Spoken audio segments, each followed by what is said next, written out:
From the Soccerplex in Boyds, Maryland, Montgomery College Television is proud to present the inaugural Tom Bichy Soccer Tournament with 4 of the nation's very best men's soccer teams vying for the championship.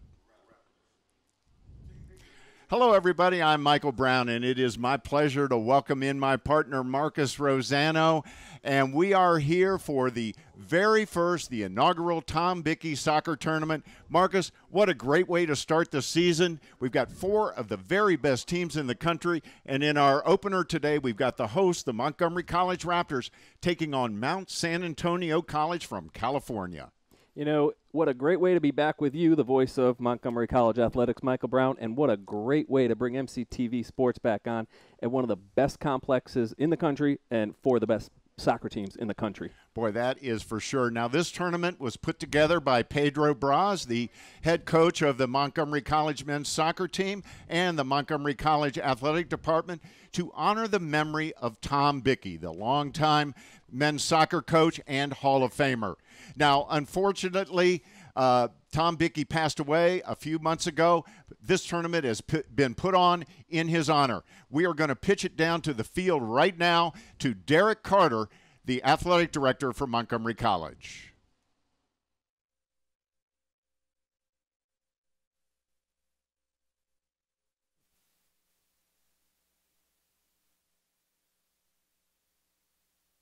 Thomas Bichy Soccer Tournament.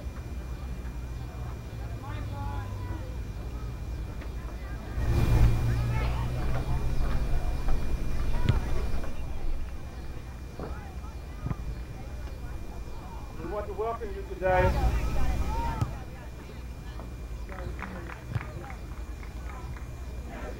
I'm going to proceed. I'm pleased to have with me today the Bichy family. And this is a special occasion that we're recognizing so much hard work and dedication that Tom Bichy provided for Montgomery College. And in his memory, our soccer coach, Pedro Braz, created the concept of doing this tournament to highlight premier teams in NJCAA, Intercollegiate Division III soccer. As you can see, I have the Bichy family with me today, and I would like to introduce Brian Bichy, the son of Tom Bichy, who would like to make comments. Thank you. Everybody hear me? On behalf of my mom, my sister, and the whole Bichy family, my nephew Ian, my son Lucas will be marching across. I'd like to thank Coach Pedro Braz, Michael Brown, and the whole MC family, and athletic director as well, for naming this exciting soccer event in the name of my father, Tom Bichy. In an interview our family did with Michael Brown for the MC TV broadcast, he asked us how our dad would feel about a tournament that was named in his honor. And he would certainly have appreciated this gesture, but as he was an extremely humble and gracious man, he would recognize all the alumni, the students, the coaches, the administrators, who made the MC program such a great success. My dad understood soccer was about teamwork, selfless play, and a passion for the game, as well as sportsmanship. His teams always played with these qualities, and more amazing, since he had constant turnover of players each year, and many of those players came from all over the world, bringing their unique style and flair for the game. My dad would be so proud to see how Coach Braz has continued this tradition, although I must admit I'm still trying to get used to the new colors and the Raptors name. My dad loved competition, and to see 4 nationally ranked teams together would have made him so proud to be associated with this event, particularly a team from California, from Texas. So good luck to all the teams, just not so much when you're playing MC. So, thank you. Thank you very much. Wish the best to all the teams participating. Let's have a great 2 or 3 days of NJCAA soccer. Thank you very much.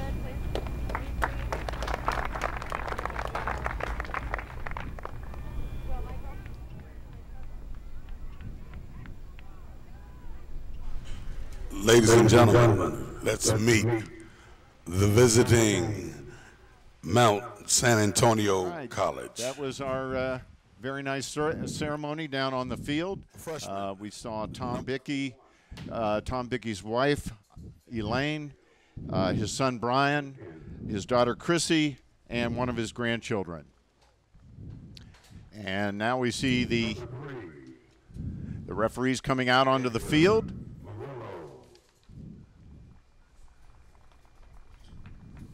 Number 6, Jesus Herrera. Number 13, Danny Marino. And so our officials are out on the field, and of course we see Mount San Antonio and Montgomery College.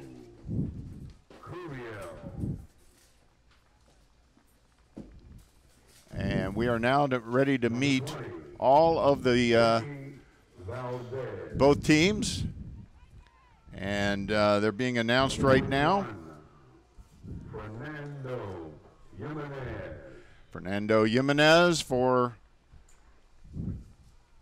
Mount San Antonio, number 22. Rolando Munoz for Mount San Antonio. Number 23, Julio Velasquez. Number 24, Michael Wolitsky. And up next will be number 25, Keith Fujita.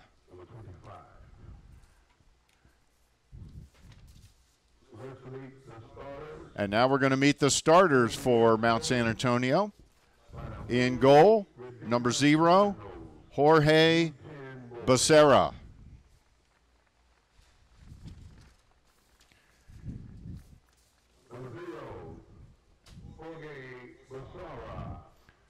Becerra is in goal. Up next will be number 4, Edwin Diaz. He's a defenseman. Number 5, Christopher Antunes. He's a sophomore defender. Number 7, there's Aldo Magana. And now they're coming out. Number 8, Juan Ortega. We see the players being escorted out by the youth players. Number 9, Jose Deming.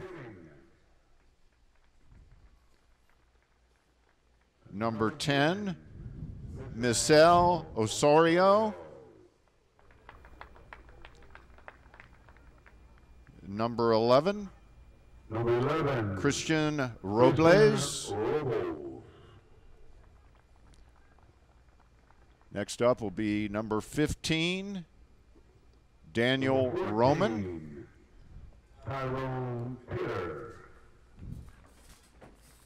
There's a change in our starting lineup as Pitter is now starting. Number 15, Daniel Roman.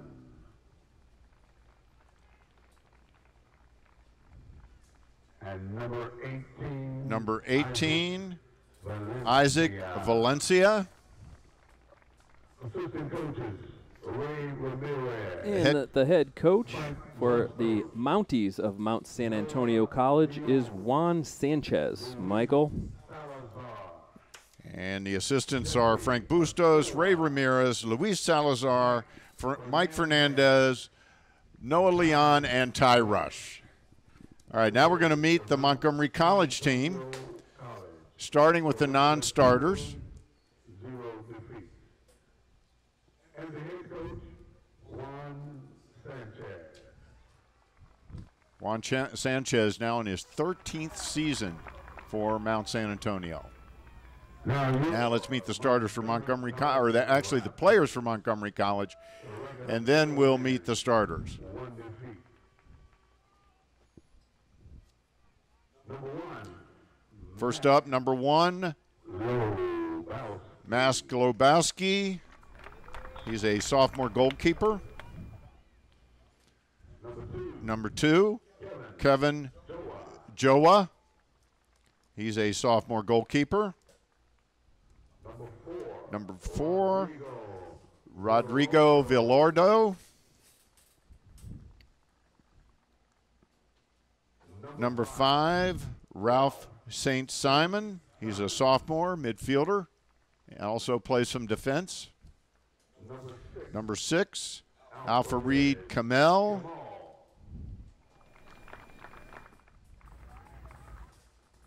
Number 7,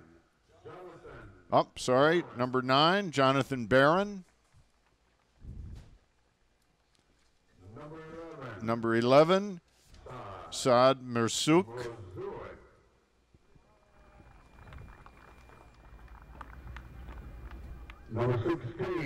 Number 16, Joshua Odoyoe. Joshua Odoyoe. Number 17, Manuel Arevalo.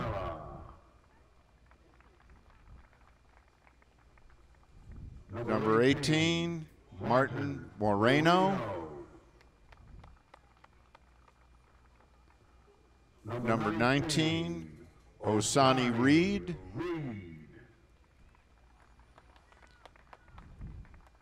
Number 20, Marvin Martinez.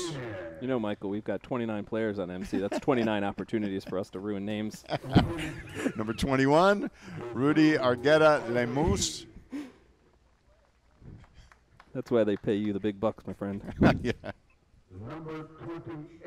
Number 28, Jacob Chon Chuin.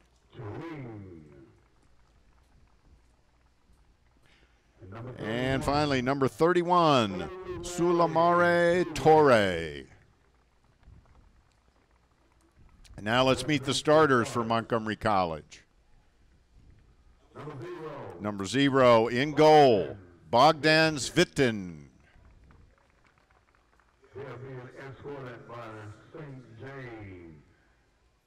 And they're being the Raptors are being escorted by St. James players. It's a school in Bethesda, Maryland. Number 3, Kevin Nguyen. He's a freshman defender. Here he comes. His little player didn't want to come with him. Number 8, co-captain Fabrice Mumba. Number 10, Gabe Nadai, the top scorer in the country last year. Up next, number 12, Alvin Fankua.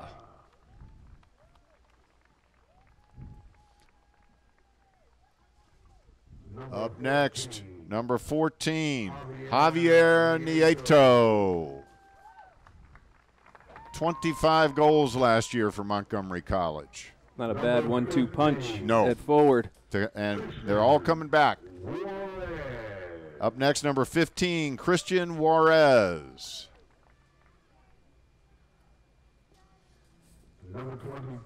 Up next, number 22, Rafael Pashano.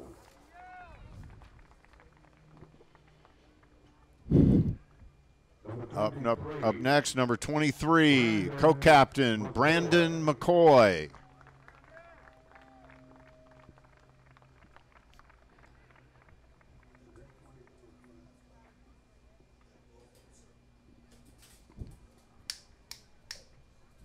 Up next, going to be number 25, Marcus Moradell. And finally, number 27, Jory Karabitin. All right, Michael, and the head coach in his third year, very successful 2 years, and now his third year, is Coach Pedro Braz, and the assistants are Trey Livingston and Alvaro Nieto. Of course, Alvaro Nieto, one of the assistants, played for Tom Bichy when he was an athlete at Montgomery College. And now it's time for the anthem.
That is our anthem, and we are just about ready to get underway.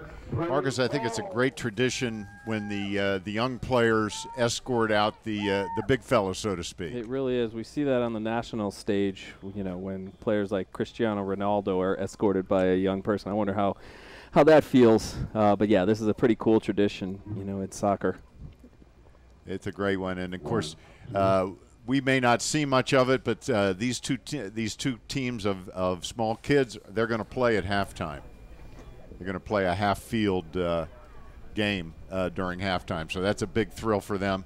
One of these teams is coached by Brian Bichy, who, of course, is the son of Tom Bichy. And we're going to be talking a lot more about Tom Bichy throughout the weekend. We've got a doubleheader today, a doubleheader tomorrow for the Tom Bichy Championship. And we are just about ready to get underway. Our officials are out at the center of the field. The teams are getting last-minute instructions. The Raptors are. As you can see, the Raptors are in gray with purple accents. And Mount San Antonio is in burgundy with the white shorts. And they're warming up again because of the pregame ceremonies. That's a good idea for Coach Sanchez to get the kids running again. Coming all the way from California too, a little jet lag possibly. Well, and they didn't get in until yesterday, so yes, a little bit of jet lag could be an issue. Boy, it's great to see Coach Brass putting this tournament together. Team from California, one of the top teams in the California community college system. Team from Texas, Richland, again, one of the best teams in NJCAA. We see them, every year at nationals. And then, of course, on the eastern end of the United States with Suffolk up from New York. But just to get on the telephone and start calling these coaches up and say, hey, why don't you guys come down for a tournament? We're going to honor our 37-year coach. At one point was the most all-time winning NJCAA coach in soccer, and I talked to Pedro today, and he's like, literally called the coach from Mount San Antonio and said, this is who I am, and this is what I have to offer. And he did recognize Montgomery College because of the NSCAA poll. And at one point last year, the Raptors were ranked number 2 in the NSCAA, and I think Mount San Antonio was around the 4s and the 5 range. So he saw them in the rankings, but that's basically it. So Coach Browse had to sell him on what was going on. And one of the things he used was this complex. And how could you not sell, the Maryland Soccerplex to a team to come down here and play at one of the most awesome soccer complexes in the country? Well, and of course, Pedro Braz knew the head coach of Suffolk and Richland very well. Of course, they were all in the Nationals last year together. They played each other. Montgomery College played Suffolk in the semis, and then they played Richland in the third-place game. So he knows them well.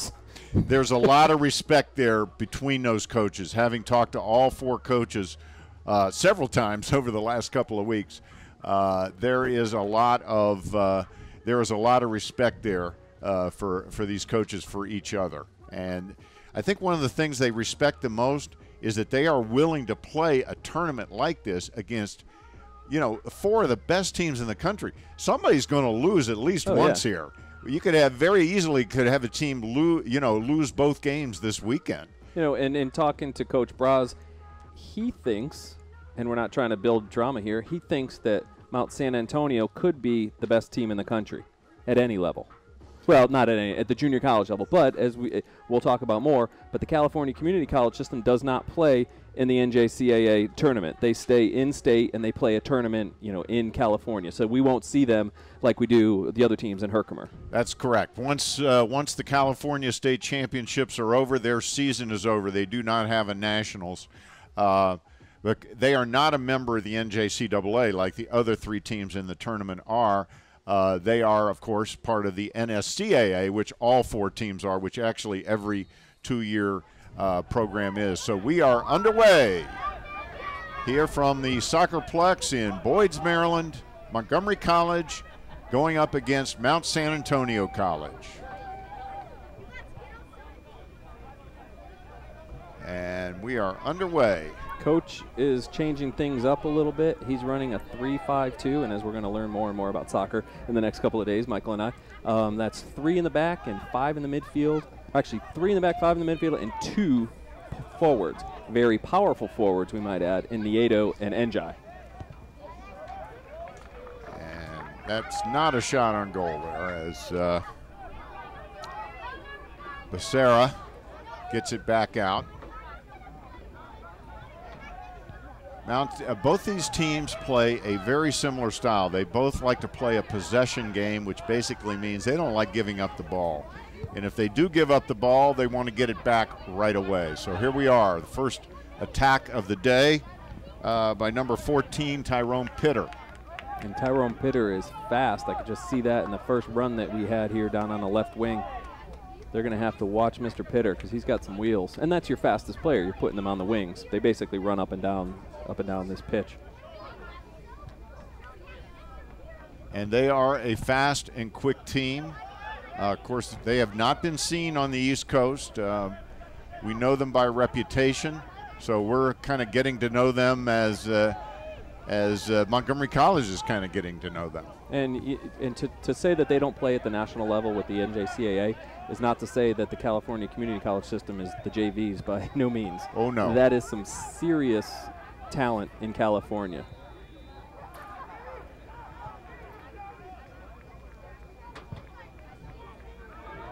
And here we go. There's Brandon McCoy. Brandon McCoy on defense there for Montgomery College. He redshirted last year. Very valuable member of the team 2 years ago. And I know that Pedro Braz is thrilled to have him back. And those are all. And here we go. Here's a shot on goal. Beautiful stop by Svitkin. That was a great save. Wow. Save with the kick. And, you know, Coach Braz was telling us that his entire defensive backfield is new. And Mount San Antonio has some pressure players, and they just attacked. And this is something that Coach Braz was worried about, and that's the youth in the back level before they get to Svitin in goal. He's all new in the back line. Svitkin was on the team last year, but he was not the starting keeper. I'm calling him Bogdan from here on out, by the way. It might be wise. As we get later into the day, that could be a problem. But possession is another thing, and as we've learned over the last few months and watching the World Cup, the team that possesses the ball is the team that's going to be on the attack. And possession to both of these coaches is important, number one, I would say. When you possess the ball, and they're not going to run up and down and try to do long passes. It's possession, it's controlled, and it's very structured. And that's another reason why it's hard to put so many new faces into Coach Braz's system. It's a very controlled type of soccer. Yeah, and he's got just 4 returners from last year's team. Of course, last year's team was 22-2 in the regular season, finished 4th in the country, won their 2nd straight Maryland JUCO, Region 20, and District F championships. At this point, they are the class of Maryland JUCO, that's for sure. All right, so Montgomery College now with an opportunity. And number 25, Marcos Moradel, is going to do the honors. The free kick, you have to get, you can't be closer than 10 yards. And you could see the Mount San Antonio defenders in front. There it is. There's the shot. No good. Off, and it goes out.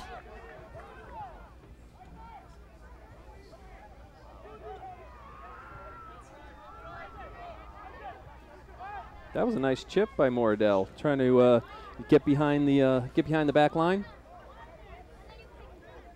And they even had a header in the goal box. And that was Pisciano with the header attempt. That's an opportunity. There's a disputed ball, and here we go again. There's Nieto down in the corner, and there's a fight for the ball. Nieto gets it into the middle, but it's knocked out of there by the defense. Montgomery College putting the pressure on. There's Nadai, and it's a little bit high. That was a nice center pass to Nadai. Number 25 there, Marcos Moradel. Beautiful. Beautiful opportunity. So Montgomery College with a couple of good opportunities. And three shots on goal already. You could see right off that Njai and Nieto, and they scored so many goals last year. But Nieto didn't lead his team in scoring. He had 25. I mean, where does that come from? But you could see the pressure immediate with getting the ball in front to Gabe and Nieto. I mean, they're called strikers for a reason. Montgomery College returning 2 of the top 5 goal scorers in the country from last year. And there's an offsides.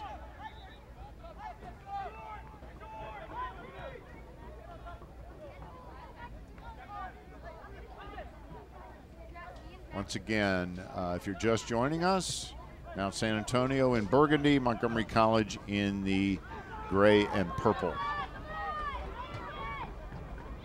And here comes Mount San Antonio now on the attack. Centering pass. And there's a call by the official. Wow, it looks like Alvin Funkua kind of whiffed on that header trying to clear it out. I think Bogdan had something to say to Alvin.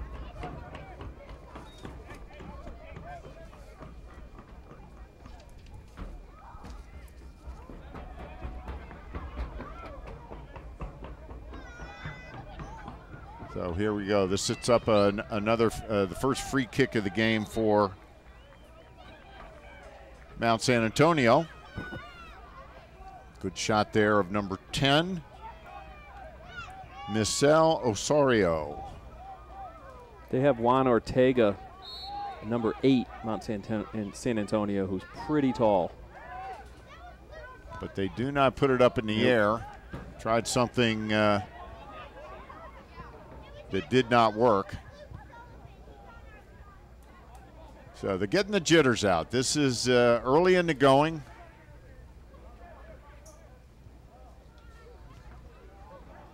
Montgomery College with 3 shots on goal already and 1 shot on goal so far for Mount San Antonio. And that's actually, I think that's going to be a corner kick.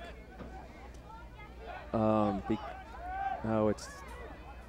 Yeah, that's going to set up a corner. It's going to be a corner, and that was actually a nice play where the Mount San Antonio player put it right off the legs of the MC defender, goes through the back line. Here it comes. Great shot and good opportunity, but no, nothing there. Cleared by Montgomery College, but immediately Mount San Antonio takes possession, but they kick it out of bounds, so it'll be a throw-in for Montgomery College. And they did try to get it to Ortega, and you know we don't do heights and weights in soccer like if we were doing a football game. But you could see the taller players, and they're going to be the ones that are going to be fighting in the box in front of the goal. Mount San Antonio looks a little bigger. They do, and I actually didn't expect that because their coach was talking about the less physicality on the West Coast when it comes to soccer, and I'm not quite sure about that because they do look pretty big. But that said, even talking to Coach Braz, he does think that the players out west do have a little bit more technical aspects to their game where they use their feet a little bit more, whereas the folks on the East Coast will use a lot of physical attributes, big and strong and run through defenders. Nieto controlling ball beautifully. Sort of like Detroit Pistons and LA Lakers if we There you switch go. sports. That's number 10, Alvin Fonkua. He's having some trouble. Jose McCoy Domingue gets it with out a there. nice, Good, a nice good kick. play for Mount San Antonio. And there's going to be a foul. And who are they calling that one on? And it looks like somebody climbed up the back of Gabe Njai.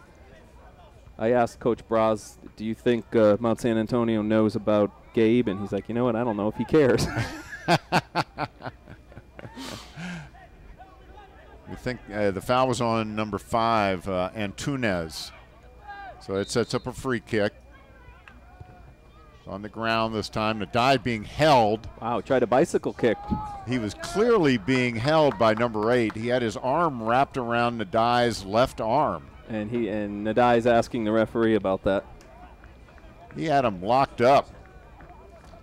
Juan Ortega, a sophomore midfielder for Mount San Antonio.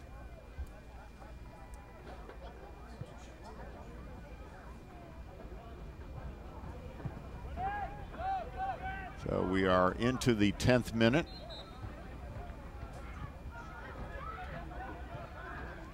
So about 10 minutes have gone by. Of course, with soccer, you count differently. You count up on the minutes. So I'm going to have to do some math as the day goes on. Up, down, I'm not sure which way, which direction. There's another shot on goal, and that's high.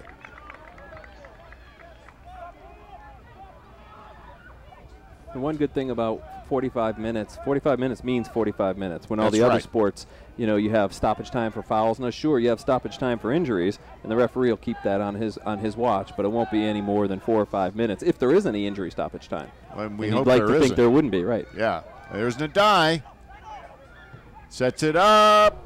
Ooh, off the top of the goal. It was almost too easy.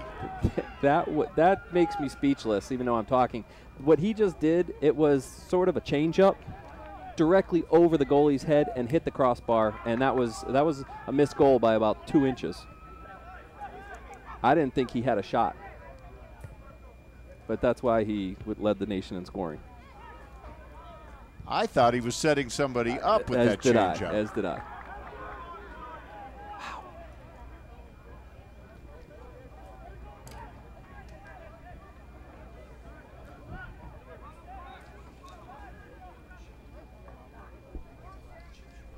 Wow, what an opportunity for the Raptors.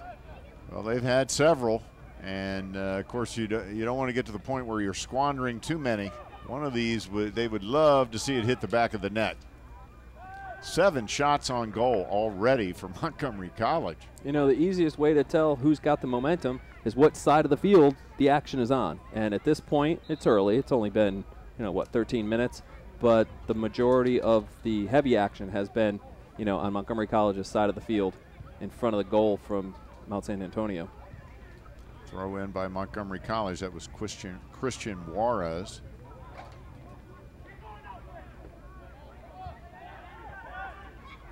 Good battle in the middle of the field here, and a foul.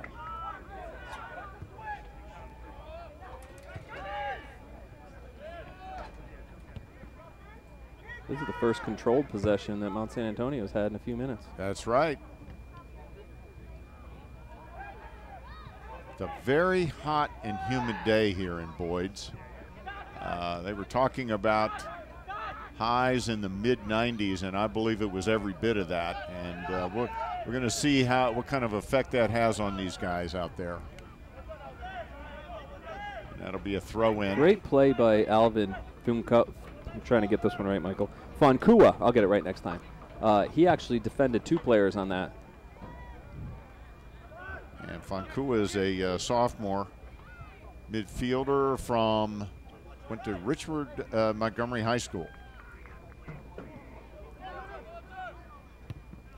And here comes Mount San Antonio again. Fitkin out there to get it. Quickly out.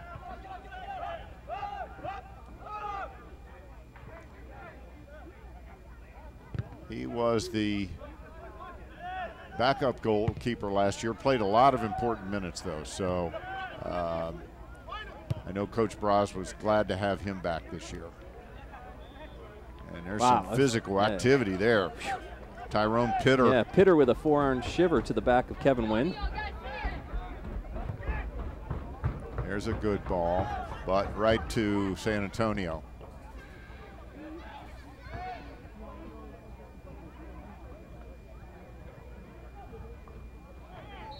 A beautiful playing surface here at the Soccerplex in Boyds. This is some kind of facility out here. And the fields just keep on going and going and going. There's over 20 fields, I believe. There's also the tennis complex out here. Oh, I thought the Raptors were going to get their corner kick. They did not. Corner kick, one of the most exciting plays in soccer. You will often see scores off of corners.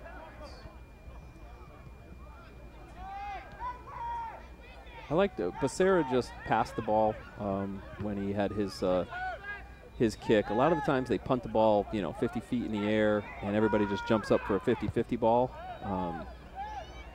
And it's nice to see the goalkeepers actually pass it and set up an offense. Boy, great speed there by Robles to run that ball down. And we got to see a little. There's a shot, and it just goes high. Wow. That came off like a rocket. Boy, that was a rocket shot there by Michel Osorio, number 10. And we're going to take another look at that one. Wow. That's a second shot on goal for Mount San Antonio.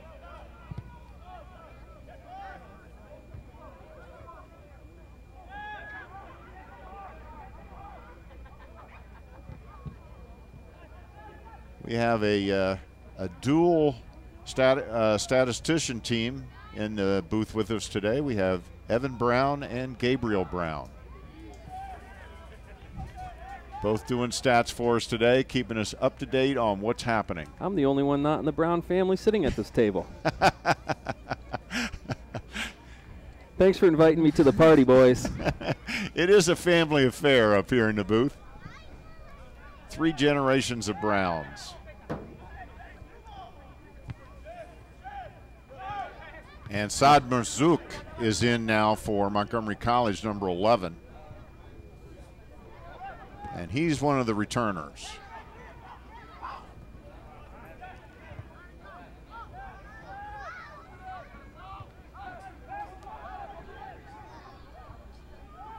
Boy, Daniel Roman, number 15 from Mount San Antonio, isn't very tall, but he's got really quick feet out there. Boy, Mount San Antonio is very quick. They are. I can see why Pedro Braz was concerned.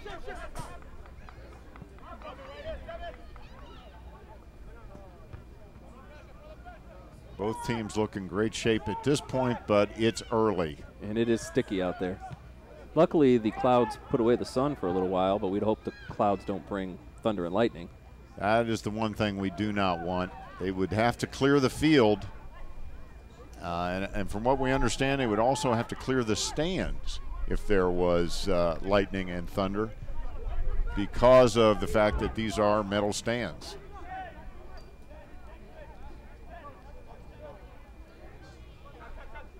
So we're certainly hoping that doesn't happen. Raptors and Mounties still kind of feeling each other out, I think, Michael. Haven't had a good flow to the game, and I know that the Raptors have been on the attack, and that's a lot to do with Gabe Njai.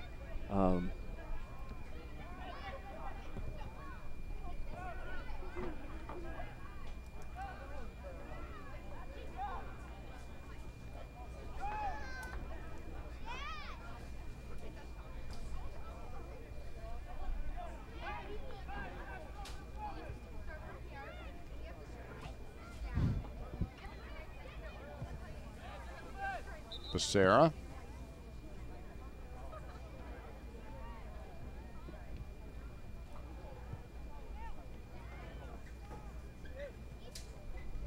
So Becerra now will kick it. Sophomore goalkeeper from Rancho Cucamonga. I always wanted to say that. Rancho Cucamonga. I remember that from the old I Love Lucy shows. I remember those shows.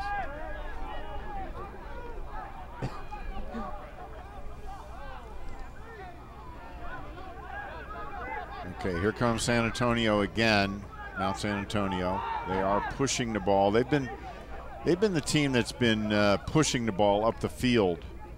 It appears to me a little bit more. Montgomery College been more on the counterattack. Uh-oh, here we go. Ooh. Wow. Brandon McCoy just kicked it out of there. Wow, what an athletic move. And they had a chance for an attack here, but Mount San Antonio was ready. McCoy ruined the attack for Mount San Antonio. Yeah, that was a great play by McCoy, and he wasn't happy either with the midfielders. McCoy is very vocal out there. Last year when he was redshirted, he was still very vocal. And you could tell, you could just see him pointing right now. He loves playing for Coach Pedro Braz. When I asked him his favorite part about playing soccer at Montgomery College, he said the coaches. You don't usually hear that.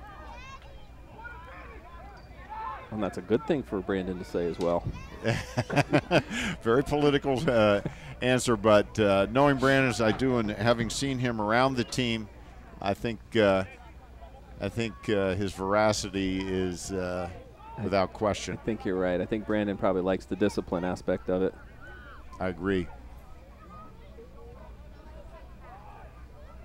Pedro Braz is a very soft-spoken coach. When you talk to him one-on-one, he's a little more vociferous in practice and in the games, but he's very much together, very cool customer. And I think the coaches see the confidence in him. Confidence in his own system. Nice punch out. Fitton playing well. Yeah, the Raptors got a little caught off guard there. But he bailed him out, and we are still scoreless.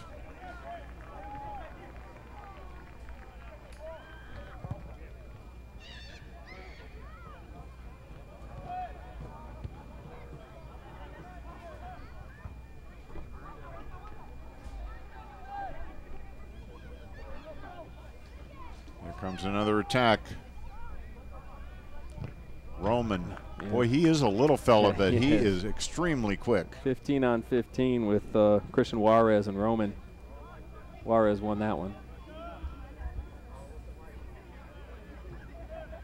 We are scoreless in the first half. We're about midway through the half. I think we've got our first sub. Marcus Moradell has gone out. And it looks like Joshua Oduyoye. I don't know how to say that one, Michael. Oduyoye? Is that how we're doing it? Number 16, Oduyoye. We can call him Joshua, too. Yes, he wouldn't mind. So Joshua is in, and Marcos Moradell has taken a seat on the bench.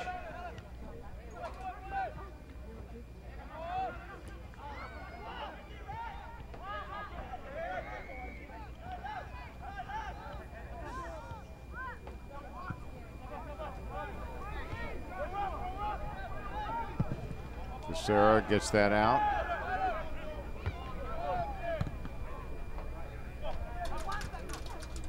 It is very physical out there right now. Whoa!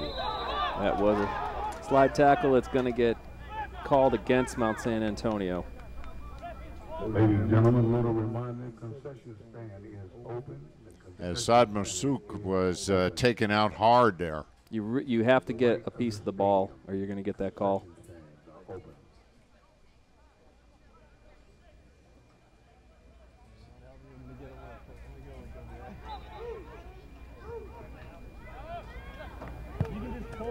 There's the kick.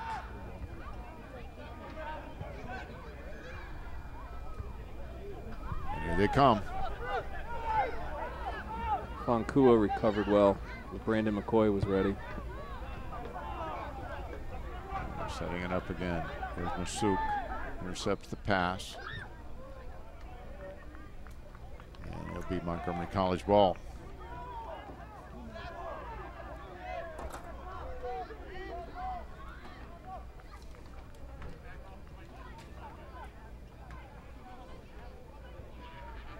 Just about 20 minutes left in the first half, and we are scoreless from Soccerplex in Boyds, Maryland.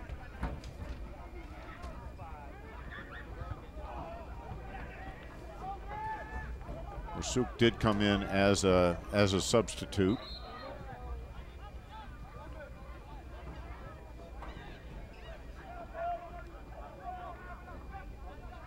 We got another corner coming for Mount San Antonio.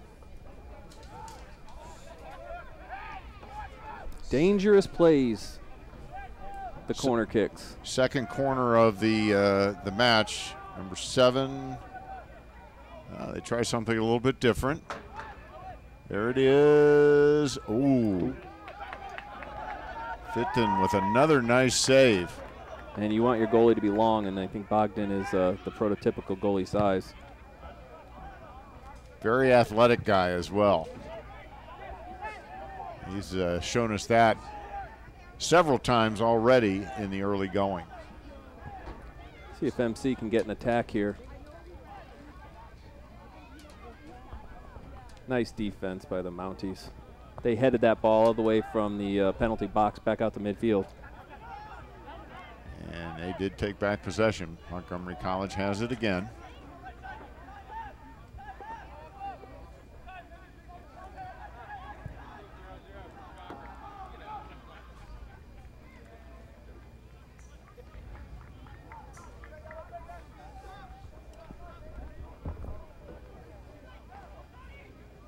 Got an MC throw in here, see if they could set something up inside. And it's knocked away.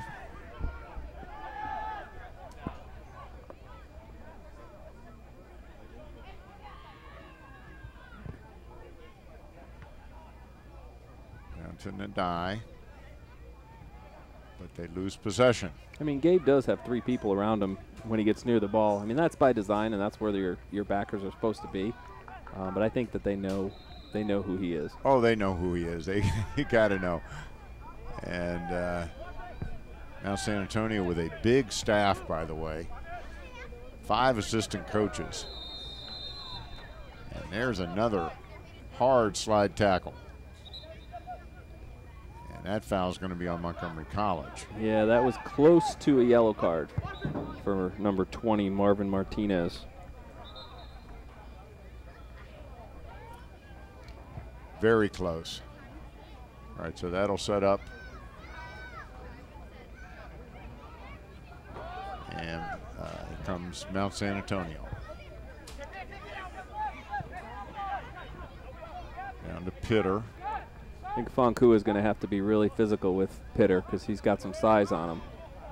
Pitter is small, but extremely quick. So yeah, Fonkua could use his size there. He's going to have to because that kid is quick.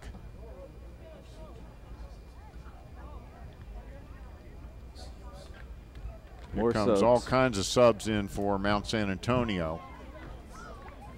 It's like at least 3 subs came in.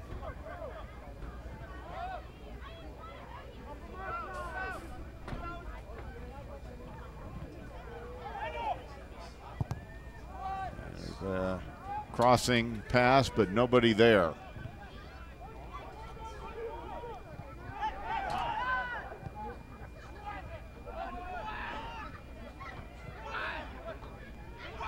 Oof. Dangerous by Marvin. And Pitter with the foul. Marvin got himself a little trouble there. He was getting closer and closer to his goal, and Pitter wasn't leaving him alone.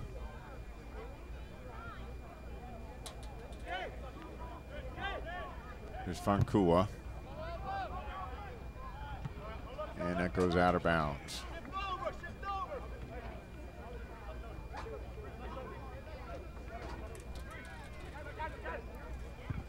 A little over 15 minutes left in the half, and we are still scoreless. Both teams have had some opportunities. Montgomery College with more shots on goal at the moment. Here comes Gabe Nadai. He's fighting.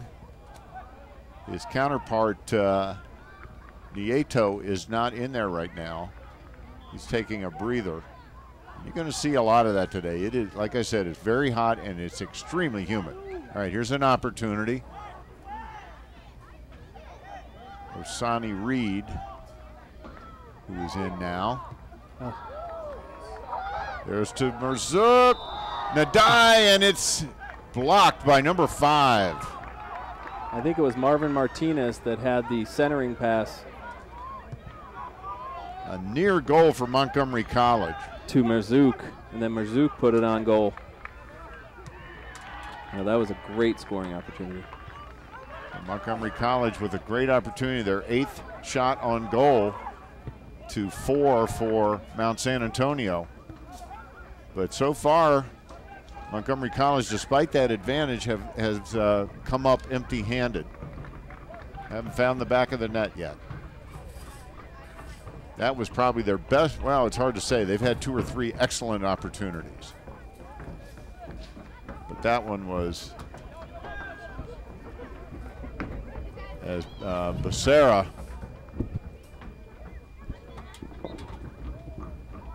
has had no saves at this point. They're not giving him credit for the saves. It's defensive saves, I'm hearing from our statistician, Evan Brown.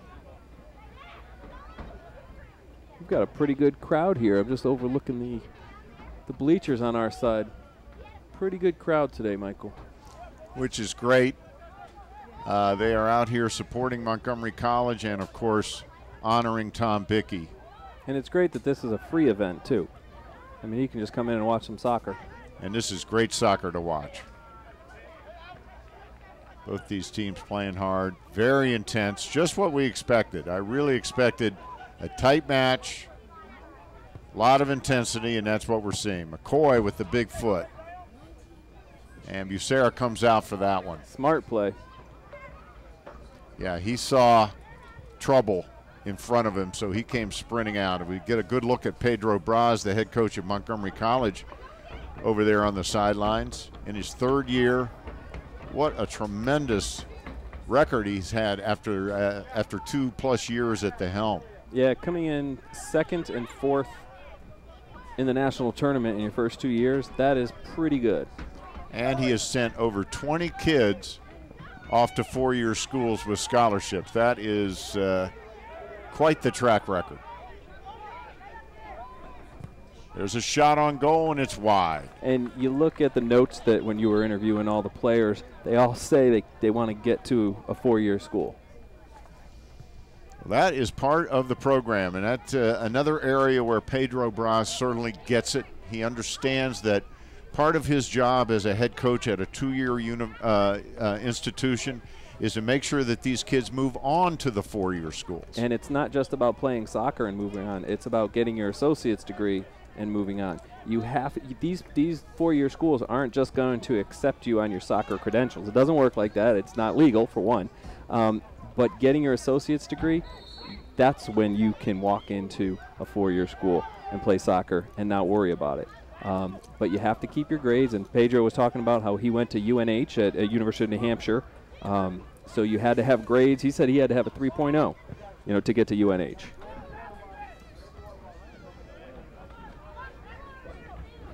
And, of course, there's a Raptor from Pedro's first year who is now at University of New Hampshire. Kevin Andino. Kevin Andino, yeah. Defensive player, made All-American here. Nice kick. Number 6. Alpha Reed Kamal, little bicycle kick pass. And number 15, Christian Juarez, battling for the ball there. A lot of new faces on this Raptor team. A lot of new faces for us.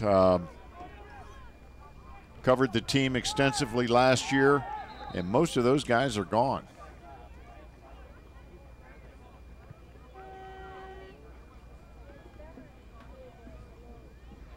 That was one of the best soccer teams you'll ever get to see, is that team last year. Boy, could they score. Yeah, and finishing fourth was actually an upset, if you want to look at it that way. I mean, they led the team in scoring, if I'm not mistaken, with more goals than any team in the history of junior college. They broke the NJCAA record for most goals and points in a season. Of course, Gabe Nadai led the nation in scoring. He led the nation in points. Here's an attack. See if they can do something here. Setting it up. Possession hasn't been strong for MC so far, where they're collecting themselves in the midfield and then making plays. That's something that Coach Braz is going to want to see more of in the second half, that's for sure. I'm sure he'll have an interesting halftime conversation, as will his counterpart, Juan Sanchez. There's the shot, and it's high. So both teams are getting some opportunities. Nobody has found the back of the net. We have just over 9 minutes to go in the first half. So it's 8-6, Montgomery College with a slight edge in shots on goal. And I would have to say they've had the closer misses, if that's a correct term. I'll have to agree with you. You know, another thing I'd like to do, Michael, is walk into these stands and kind of see who's a college scout, because I'm just kind of looking around and seeing a couple of folks that sort of fit the stereotype. Right. I saw some of those guys earlier, and of course, and here's a little attack by Mount San Antonio, and that's going to set up a corner for Mount San Antonio. Yeah, I was walking around earlier, and I saw some guys who looked like college scouts, and Pedro Braz, the head coach of Montgomery College, told me that a lot of coaches in this area were very excited about this tournament because it was going to give them an opportunity to see some teams that they don't normally get to see, who they've heard about, maybe seen them on YouTube, but never actually seen them in person. And, of course, there's nothing like seeing it in person. There's this – wow, that was close. As the MC defense did the job there. Yeah, sometimes you don't have to put it in the air and get a header. Number 22, Rolando Munoz, he actually put it on the feet, and that was a dangerous corner kick. That's twice they've done something that you don't normally see from the corner. Woo! What a setup. Oh, my gosh, they really had that set up. That was a fantastic pass. That came from about 40 yards out. And Juan Ortega was just high, and he's not happy with himself. That was a beautiful pass. Oh, I didn't realize that was Ortega on the header. Yeah, that was his second near miss of the match. But we remain scoreless with just over 7 minutes to go in the first half. Well, that'll get the heart racing. Boy, that is for sure. We are in the 38th minute.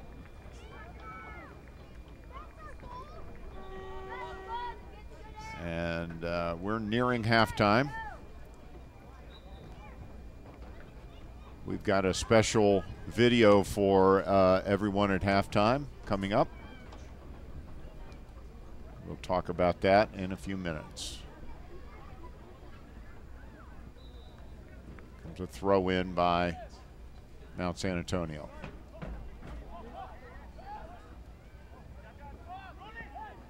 They retain possession.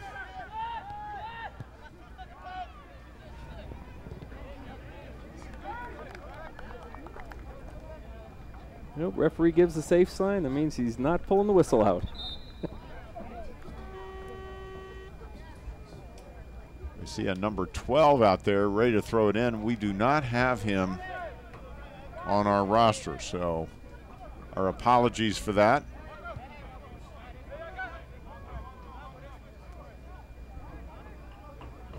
It's early in the year, and some of these rosters are still forming. Mm-hmm.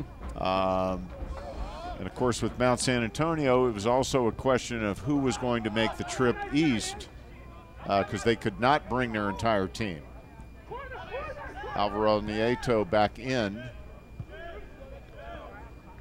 And we see number 21 from Montgomery College. That's Rudy Argueta Lemos.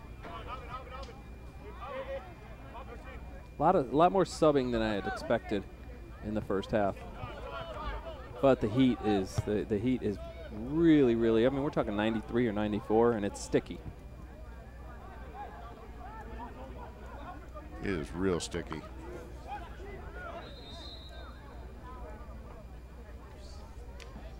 So we just found out through our statistician Gabriel Brown that number 12 is Benjamin Jimenez.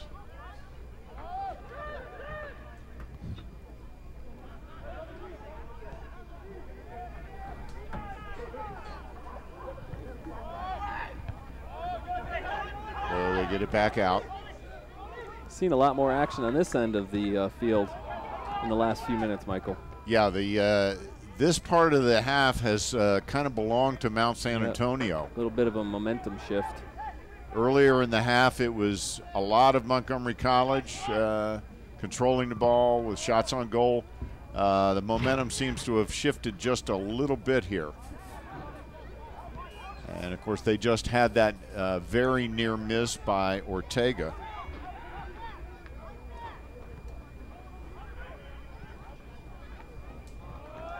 We go again. Wow. It's a nice throw in. Montgomery College now with the ball. Get it all the way downfield. There's Nieto sprinting after it, but it's going to go out. Isaac Valencia will throw it in for Mount San Antonio. Very well coached team, you can tell that. Just what you would expect.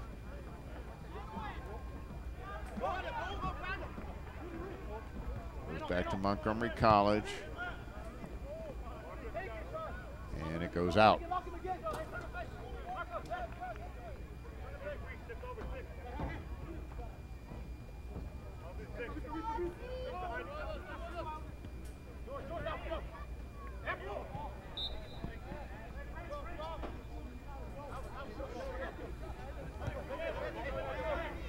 I think they just got called for an offsides.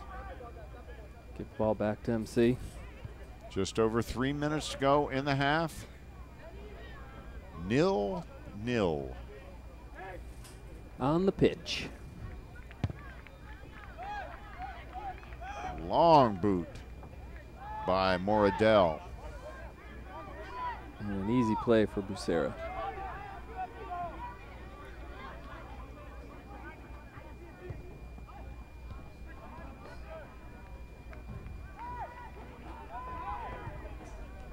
It's early in the season. The chemistry is still being worked out on these teams. Communication is still being worked out, particularly on a team like Montgomery College where you only have 4 returning players. Up, there we go. And no shot on goal there, but again, a little bit of a heart-stopping moment. Yeah, Mount San Antonio is really putting some centering passes right in front of Bogdan. Boy, he's been challenged. He stood strong so far. But he's had there have been a couple of tough ones.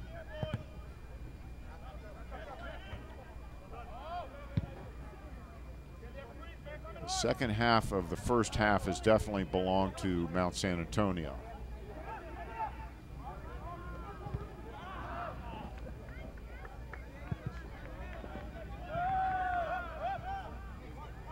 I think they've taken control at the midfield level, where they're not allowing MC to really get back in attack, and they're kind of controlling the ball before it gets into their own end, and they're pushing it right back to pressure Bogdan.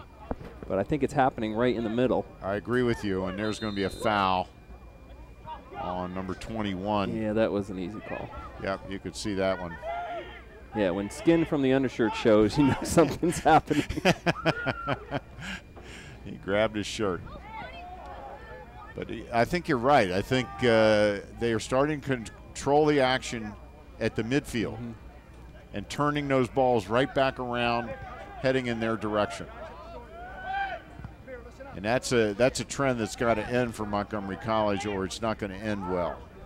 Eventually, one of those balls are going to find the back of the net for Mount San Antonio. And their 3 backers here have really controlled as well. They just gave Marcos Moradel a yellow card. They sure did. I'm not sure why, but he doesn't look happy. Oh, he's going off.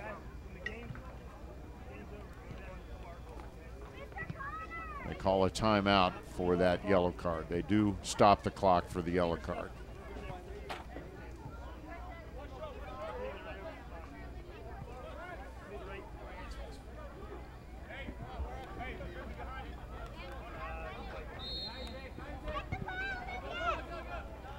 I'm not sure if I'm pretty sure that was a yellow card. Maybe Coach Braz is taking him out because if you get your second yellow, for some reason, I'm not sure Marcus would even do that. But if you get your second yellow, you're gone for the game. That's true. And then you miss the next game. And why would you do that with 20 seconds or less than a minute to go in the first half? No, I'm sure that's why I took him out. He did not want him to pick up a second, or there's no reason to even tempt that. And he was a little hot, too. Yeah.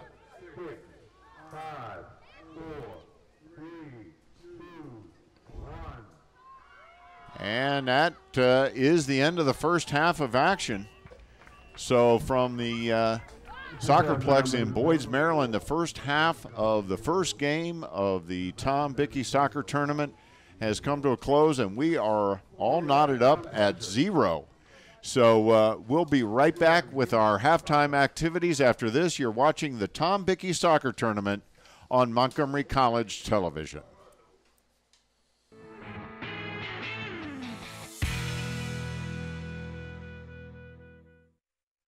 No matter where you're headed, no matter what your age, you'll find it all here at Montgomery College. Small class sizes, flexible scheduling, over 130 programs of study, award-winning faculty, nationally ranked NJCAA athletics.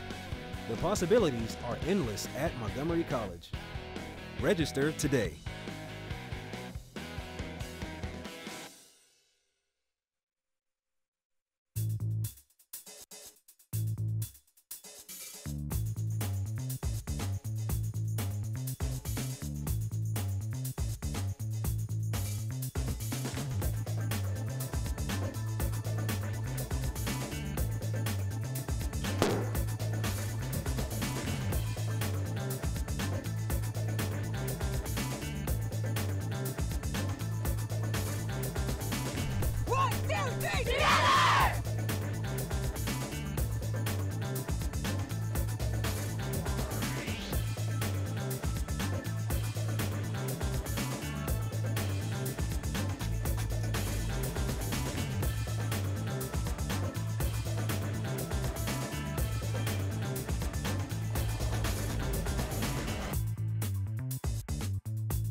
Check out more Montgomery College programming at youtube.com/Montgomery College and like us on Facebook at facebook.com/Montgomery College TV.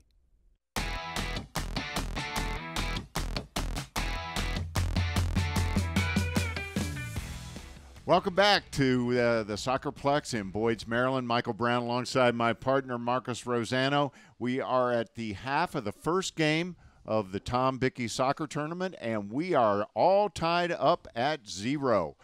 0-0 between the host, Montgomery College, and the visitor from California, Mount San Antonio College. And Marcus, I know that both you and I are particularly thrilled to be a part of the very first Tom Bichy Soccer Tournament. I mean, Tom Bichy built the soccer program at Montgomery College. What this program has become is largely due to the work that he put in over the 37 years that he was the head coach. When Tom Bichy passed away 6 months ago, actually it was 6 months ago this weekend, we put together a package, a tribute package to honor his memory. We showed it for the first time on the Raptor Report. That's the sports show that we do for MCTV that is devoted to Montgomery College athletics. So let's take another look at our tribute to Tom Bichy.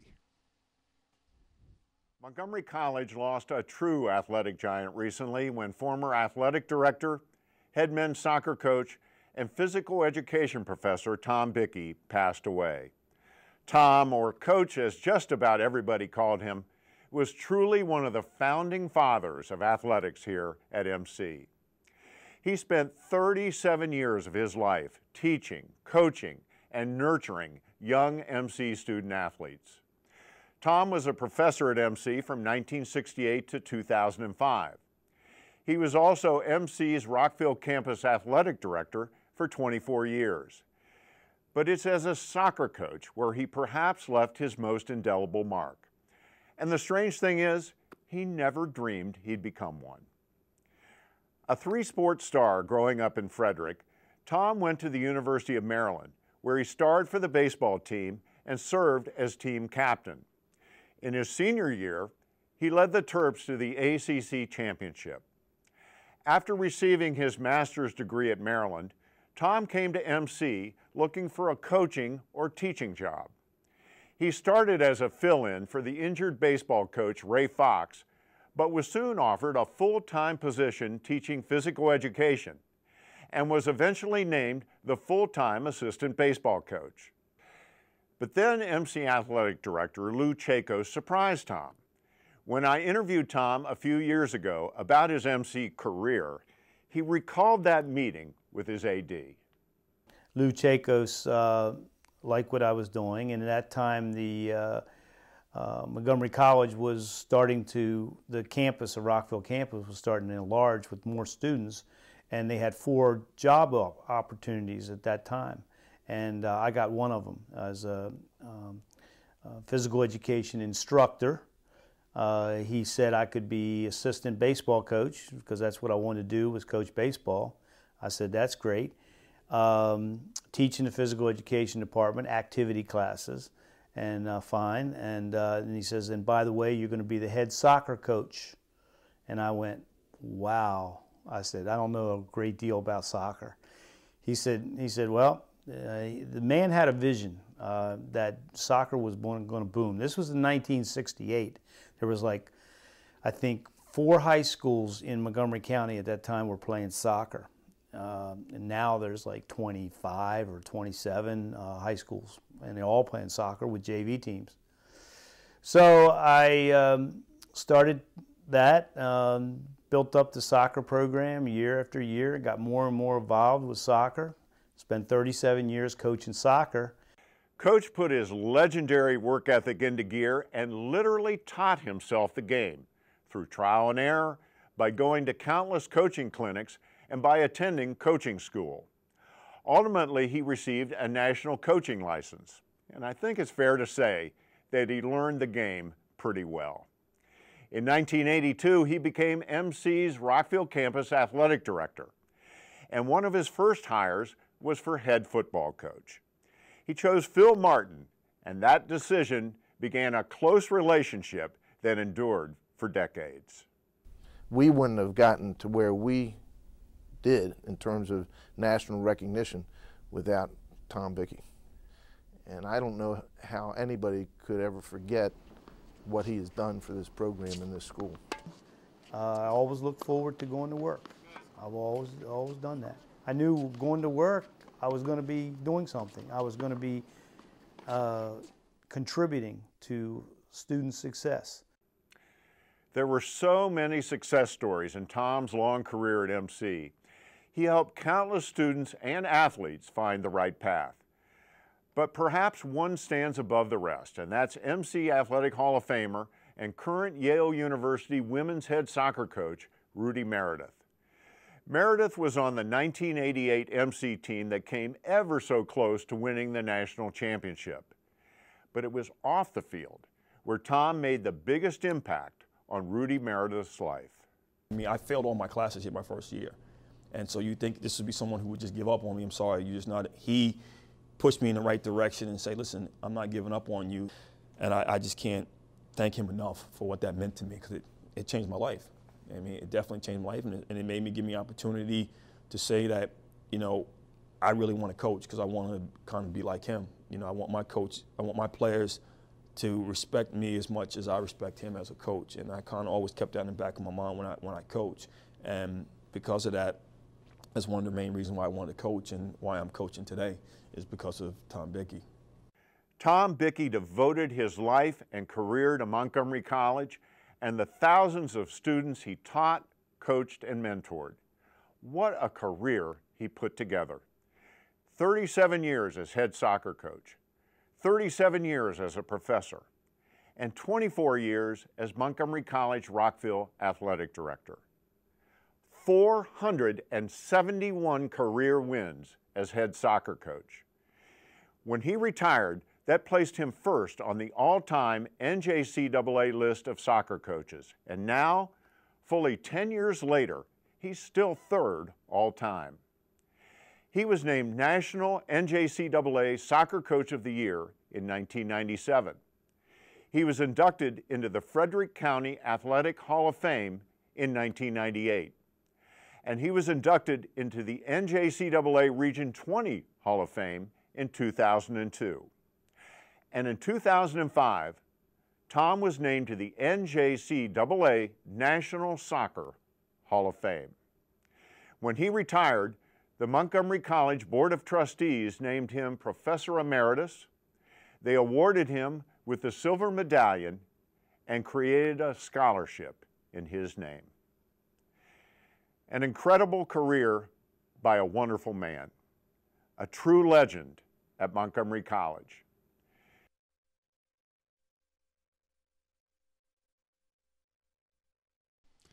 Well, you know, Marcus, as involved as I am in Montgomery College athletics, rarely a day goes by when I don't think of Tom. I mean, I'm so involved in it, and I think about all the things that he contributed to the college, not just the soccer program, but all the students he helped, like Rudy Meredith. I mean, what a career, what a man. You know, that's the thing that stands out to me the most. It's the man, and it's how he related to the students. And the Rudy Meredith piece is fantastic. Rudy looks at the camera and says, I failed all my classes as a freshman, but Coach Bichy didn't give up on me. And what is Rudy Meredith doing today? He's a longtime soccer coach at Yale University, a pretty good academic institution. So the 471 wins, at one point the #1 in all of NJCAA in wins, well, that's all great, but those are just numbers. It's the personal aspect of what Tom Bichy has done around Montgomery College and to the Montgomery College students that really rings true to not just me, but of course to you, because you've really immersed yourself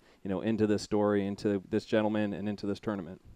Well, when I interviewed Tom, and of course we saw some footage there in that package that had been shot a number of years ago. When I interviewed Tom, I asked him, what are you most proud of? Is it the 471 wins, almost winning the national championship a couple of times? What is it? And he said it very simply. He said, I contributed to student success. There it is. Very simple. So we are going to take a quick break now. Marcus and I will be right back with a look at the first half stats and the start of the second half. You're watching the Tom Bichy Tournament on MCTV.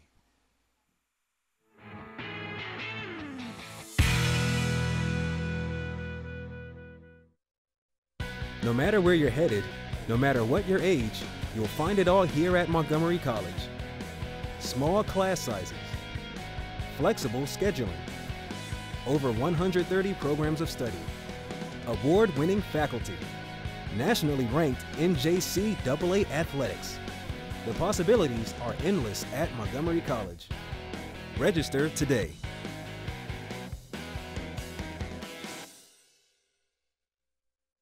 Check out more Montgomery College programming at youtube.com/Montgomery College and like us on Facebook at facebook.com/Montgomery College TV.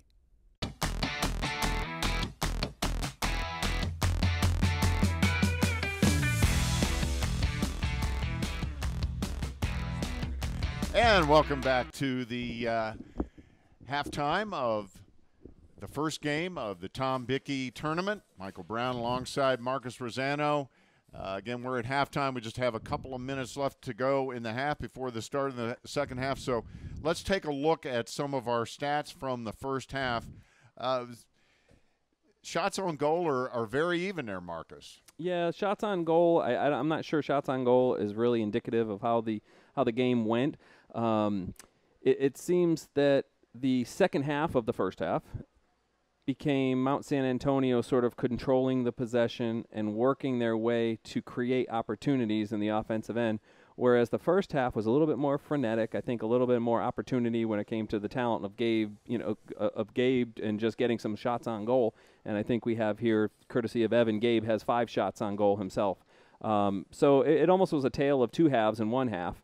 And, I'm interested to see if MC could capitalize on some of the early momentum that they had that Mount San Antonio actually took away from them with some great defensive backfield play and some good midfield play as well. Well, and, Gabe Nadai had 5 of the 9 shots on goal for Montgomery College.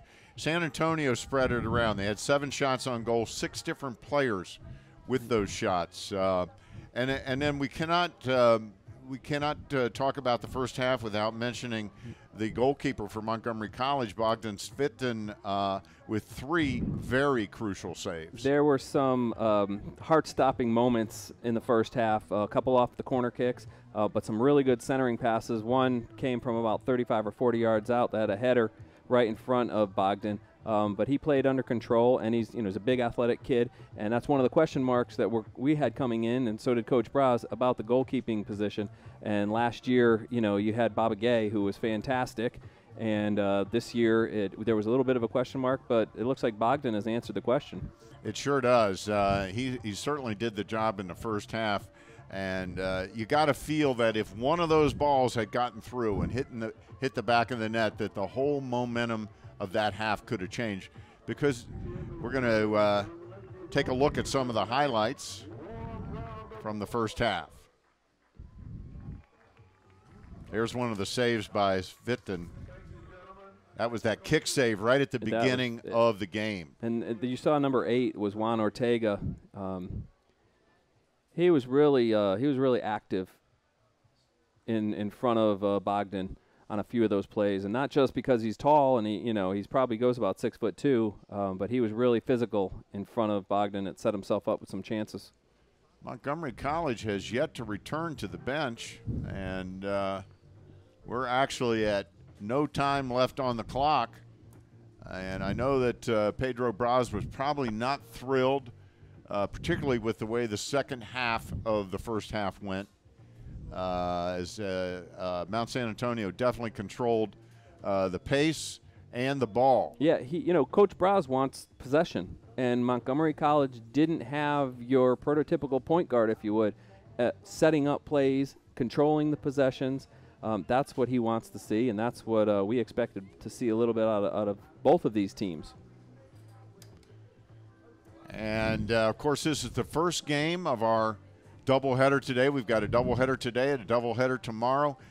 In the second game today, we're going to see Suffolk Community College going up against Richland College from Texas. Suffolk is from New York State.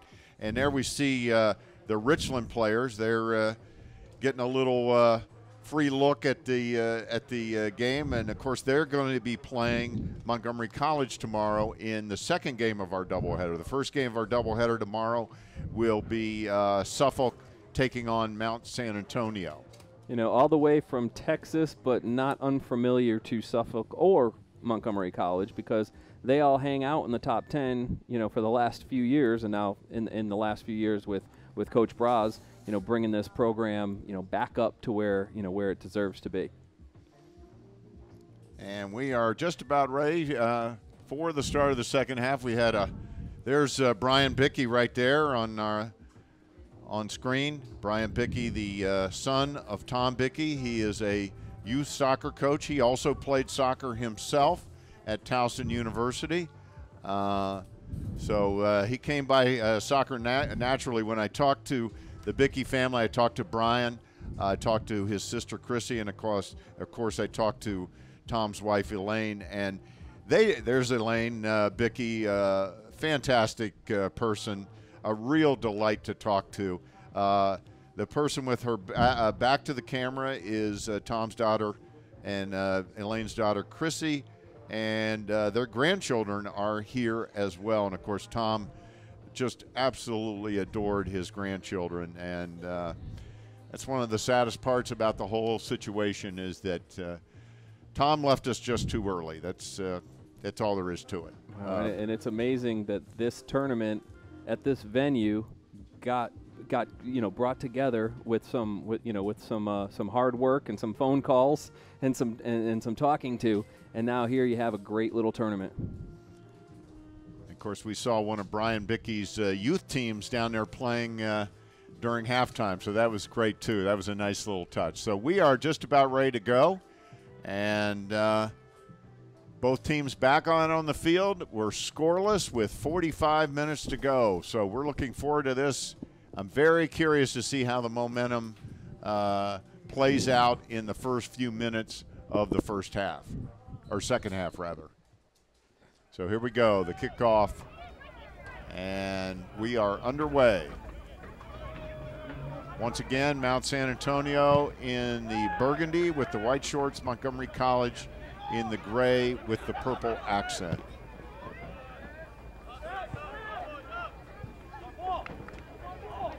So we are underway. Of course, the teams switch ends at the half.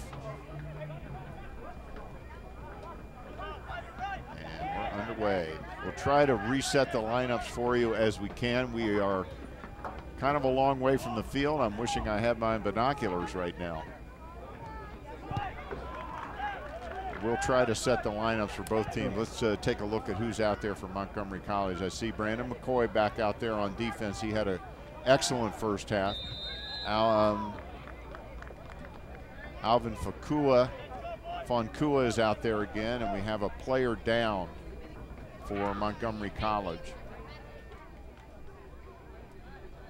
Number 22, Rafael Pachano, is out there for Montgomery College. Looks like Christian Juarez was the one who was shaken up on that play. Fabrice Mumba, he had a little scary situation in the midfield where he headed it backward toward his own goal, and he didn't realize that Mount San Antonio was waiting for it. Yeah, Juarez is out there.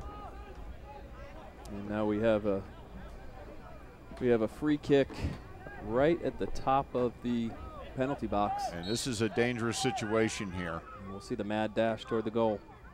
Here it comes, blocked, nicely done. As the Montgomery College defense holds steady. Excellent wall. And it's Fitton.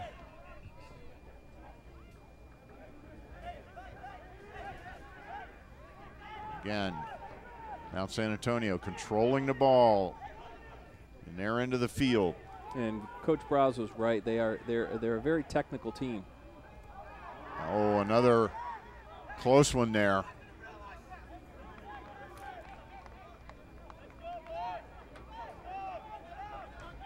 As number 12, Benjamin Jimenez, almost had another great centering pass there from Mount San Antonio. They are very adept at that. And Bogdan was a very good sportsman on that play. Just patting Benjamin on the back. Quite a collision in front of the goal. Here we go. Fonkua, and McCoy gets it out of there. Fonkua. It's just some sloppy play going on right in front of Bogdan with their defensive backs. And again, that is part of, oh. And there's a player down for Montgomery College. He goes down hard. That looked like there was going to be an opportunity where we had a wing streaking down right past, who's that? Is that Jonathan Barron, number Jonathan. 9. And this will set up a free kick. Yeah. It was a foul. There's the pass. And it gets over Pachano, who gets pulled down by number 13, Danny Moreno. Literally pulled him down. And he's saying, who, me? Well, you give that play to Rafael Pachano for hustling. And that's what sets up the foul. I did not see a card come out. And he didn't bring the card out. He just had a little talking to. Yep, little mind your manners, young man. But you can give that play to Pisciano for trying to get in front of the defender. Here comes the kick, and well defended by Mount San Antonio. Montgomery College does a good job of keeping it in their end. And there's an opportunity. Pisciano couldn't pull the trigger. As Pisciano's in there, Barron's in there. One person that is not in there is Gabe Endai. So and neither is Javier Nieto. Maybe he's just reserving their energy because of the heat, or he's sending a message for something he didn't like.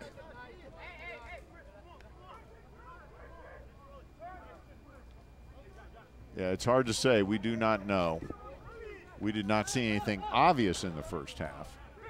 It could be an energy thing because, again, it is very warm and very humid. Even though the sun is mercifully behind the clouds at the moment, it is still real hot and humid.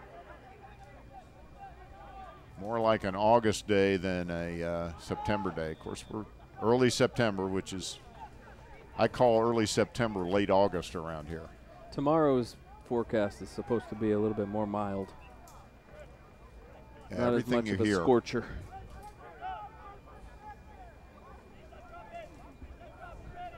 So we are 6 minutes into the second half, and we remain scoreless. If we should, by chance, be scoreless at the end of the game, there would be extra periods.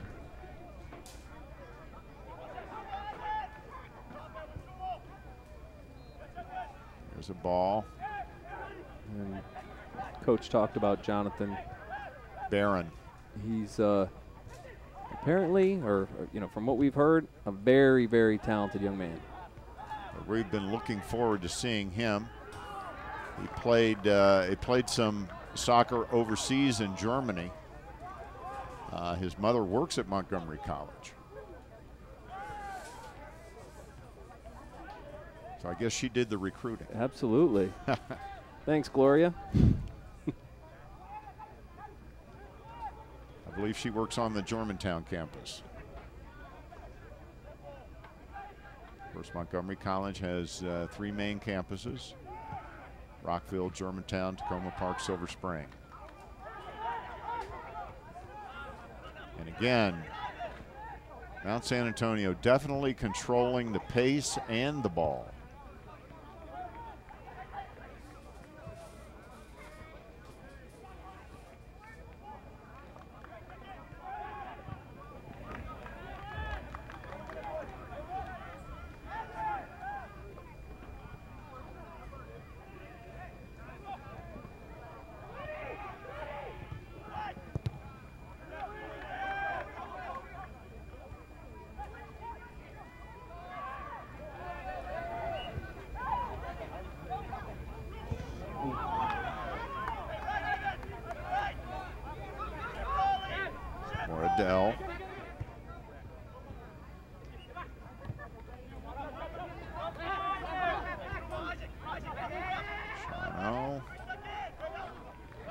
St. Simon is in.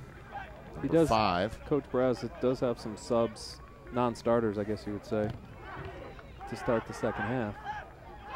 There's St. Simon. Opportunity. Nobody there. At least they controlled the ball for a few more seconds, that trip down. That has been the issue really since the middle of the first half, is that Montgomery College has not controlled the ball. There's McCoy making another nice play. Great defensive play by Brandon. Man, he just took away a real strong opportunity for Mount San Antonio. There's a push, and they're going to call another foul on number 13, Danny Moreno. He's picked up a couple of quick fouls. Here comes Suffolk, Michael. Here come the boys from Long Island. The Suffolk Community College Sharks have just filed into the stands. They're gonna do a little scouting. They look intense, Michael. I don't know if it was a lousy bus trip down. Smile, boys. You're here to play. You love playing.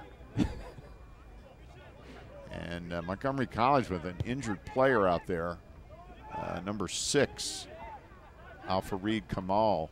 He's limping. He got whacked in the knee trying to run it off.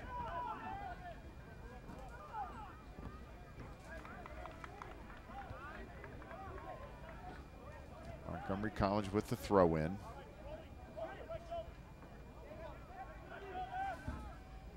Barron. Ooh. He gets taken down. Tough play.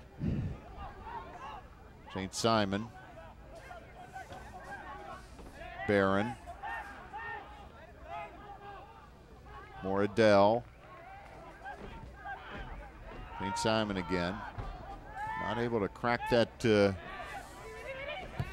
penalty box area. There's a long shot. That's wide of the mark. Becerra with an easy play. Like a center fielder backing up on a pop-up. And he did a great job of setting up his own attack. Right down the wing. Another good opportunity for Mount San Antonio, the Mounties. Fonkua with another nice play to head it out of the danger zone.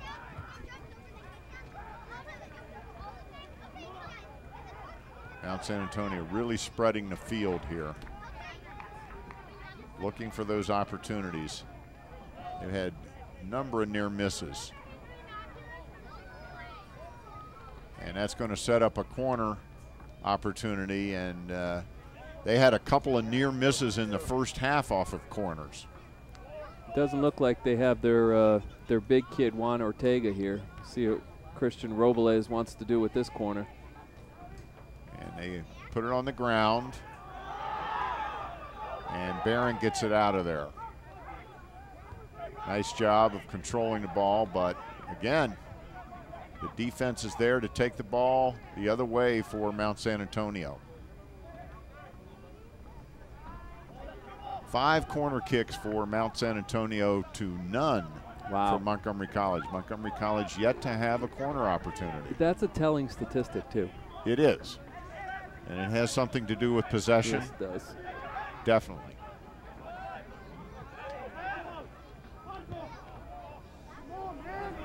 I do think the addition of Barron right now has he's got a good quick feet and he can possess the ball. I think that's made a little bit of a difference.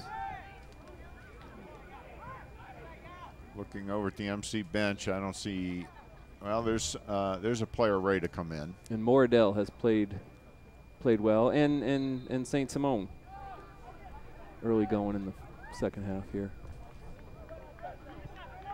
Brandon McCoy has been a stalwart the entire game. I don't think he's been out. No, he's really been an important player. He took an elbow to the face there just now. Here comes Mount San Antonio. They are fast.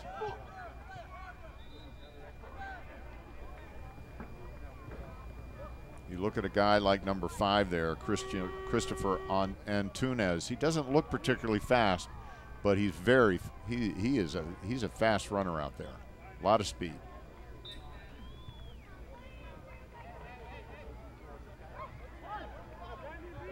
He's a good-sized kid.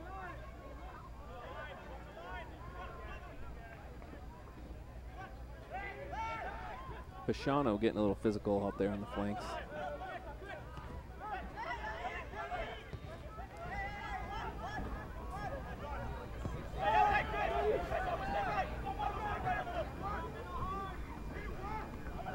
So Montgomery College, Barron gets right back up, gets knocked down. He has made a difference here. I think you're right, Marcus.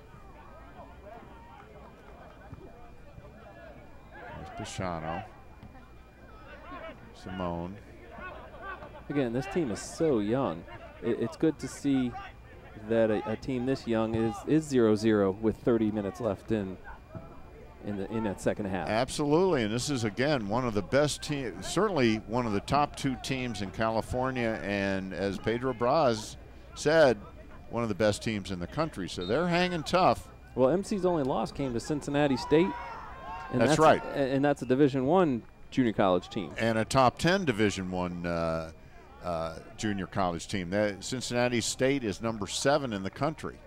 And they knocked off the Raptors last week 3-2 in the final of a tournament up at Essex. Montgomery College started that tournament with a 5-1 win over Mercer, and Mercer is a tough team.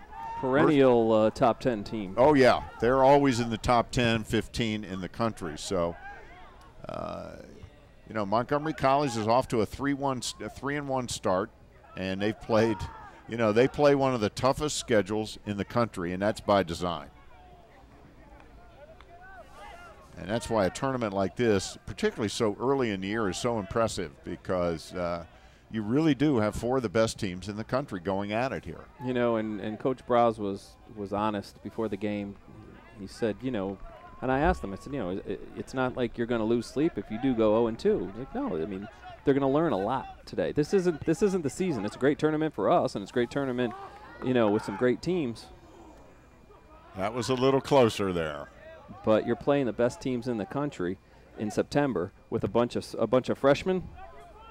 This is all about building towards the nationals. Absolutely. Towards the regional finals, toward the nationals, and that all comes about in November. That's 3 months from now. And he said there is no way you're getting this type of competition in the Final Four if they get there. No, it's just not going to be that way. No, this is the best competition they will have until they get to nationals. And the whole point of this is when they get to nationals and they're playing a Herkimer or a Suffolk or a Bunker Hill from Boston, they don't want to be surprised by the talent level. And this is all about trial by fire here. So, yeah, if they lose, well, they'd like to win. Of course. But it's all about growth at this point. The team you see right now will most likely not be the team you see in October and November. That's true.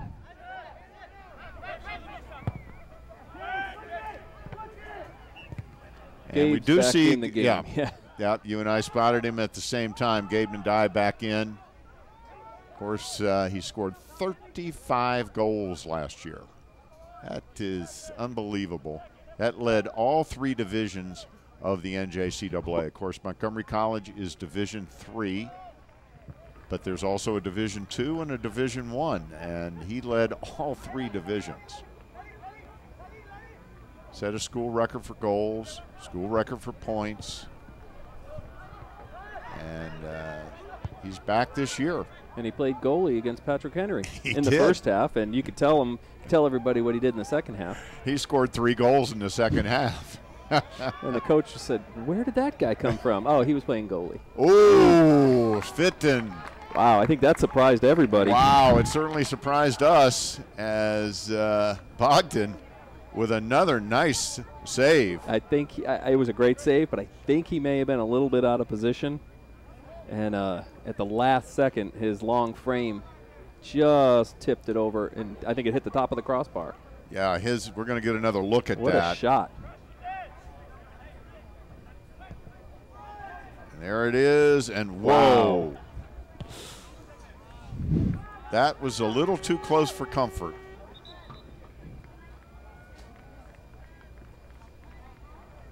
Little too close for comfort. Pedro Braz's heart just skipped a beat, no doubt. That was a good opportunity for Mount San Antonio.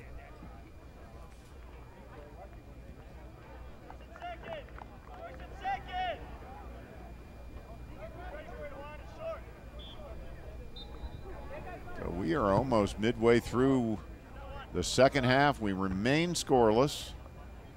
Wow, there's some physicalness going on in those 50-50 balls. You know, boy, that is for sure. It's not exactly football, but well, football overseas. But there's some bumping going on when those balls go up in the air, and it's all physical play. And then the referees put the whistles in the pocket a little bit when those balls are up in the air. And of course, these guys are not wearing armor like they do in the NFL. Other than shin guards, they're not wearing any padding at all. So those body shots are felt. Another direct kick here. Got 2 opportunities. Is it going to be 9? And it's another dangerous opportunity. Again, a good wall. And Montgomery College gets it out of there. Gabe Nadai with it, and they control it for a moment anyway, but back to Mount San Antonio. But we've got a foul.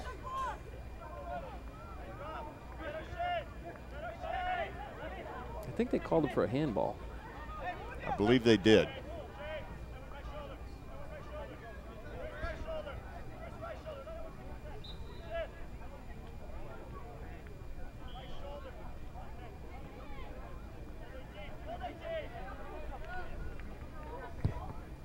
There's the kick. Nice defense again.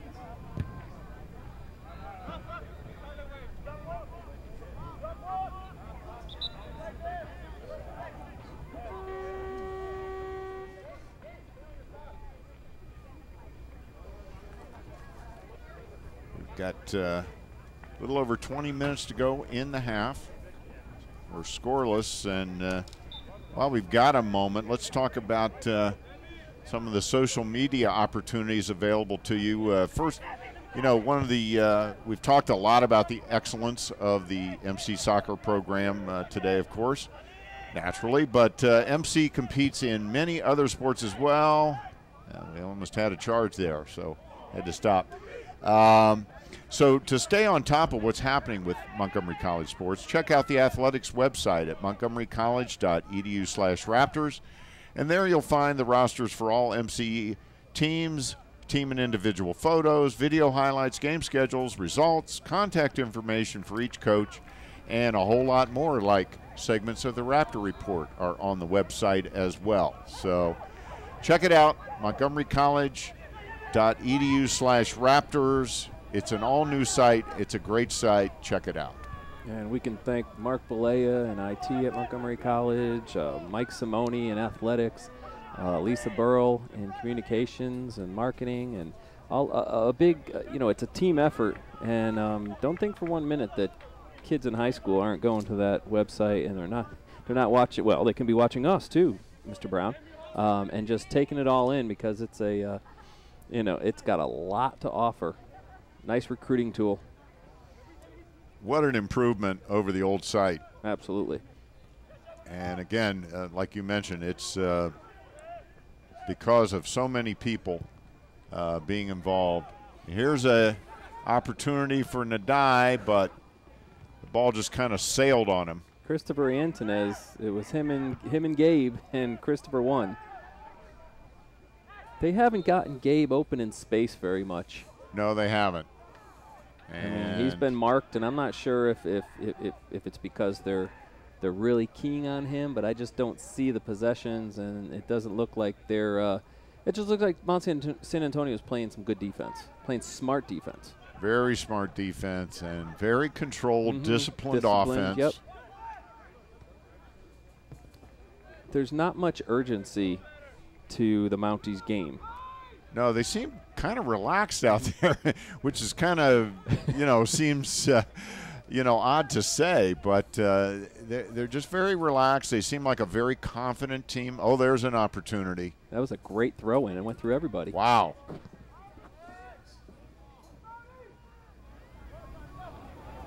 But they have definitely controlled the pace since about the 20th minute of the first half.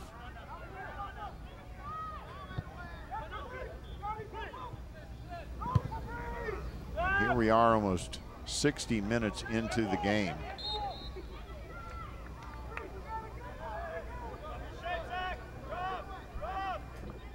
That was close. Check that, make that set. We're almost 70 minutes into the game. Another handball.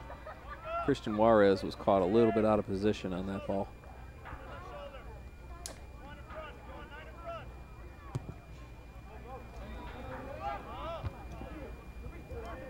No score in the game.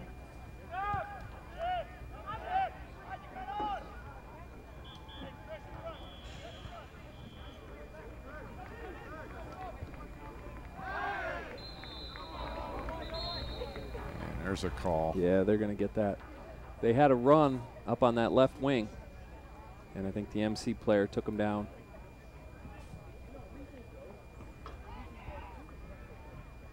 So that'll set up another free kick.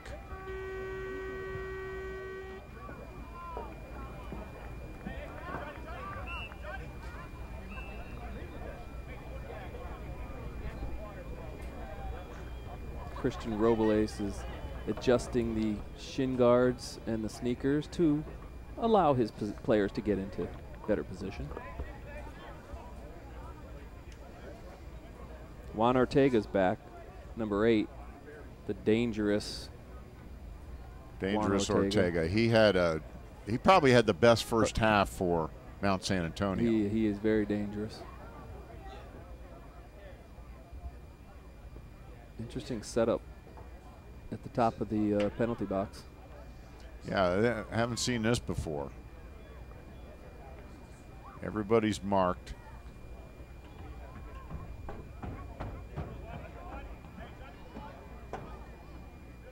And we had a clock malfunction, which is the cause of the delay. They've got it reset now. There's the pass in, very dangerous. And looks like Montgomery College may have staved off disaster there. Here's Gabe Nadai. Making a charge. Ooh, he's taken down by number 5. And no call. Christopher Antunes. No call. They were both being very physical. So I guess that was the feeling there by the referee. They've done a good job of controlling the game, so not going to dispute that call. They were both physical. You're right. They were battling for the ball. There's an opportunity, and it's going to go out. Daniel Roman gave it his all-out sprint and couldn't catch it. But, yeah, Gabe had an opportunity there, but they were very physical with a physical player. And you could see him, and they were jostling all the way down the field. And he's a strong kid. Oh, Gabe is. Yeah, Gabe is no wallflower. No. He is he's a tough player.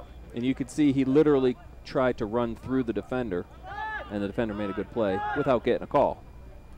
Nadai is good sized. Here comes. Oh, wow, what a shot.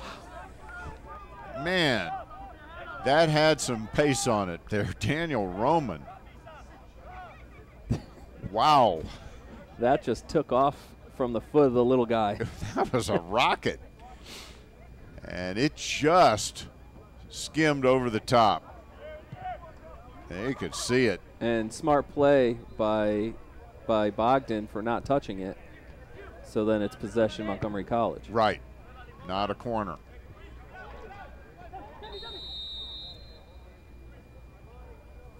"19 minutes to go in the game. We are now into the 71st minute.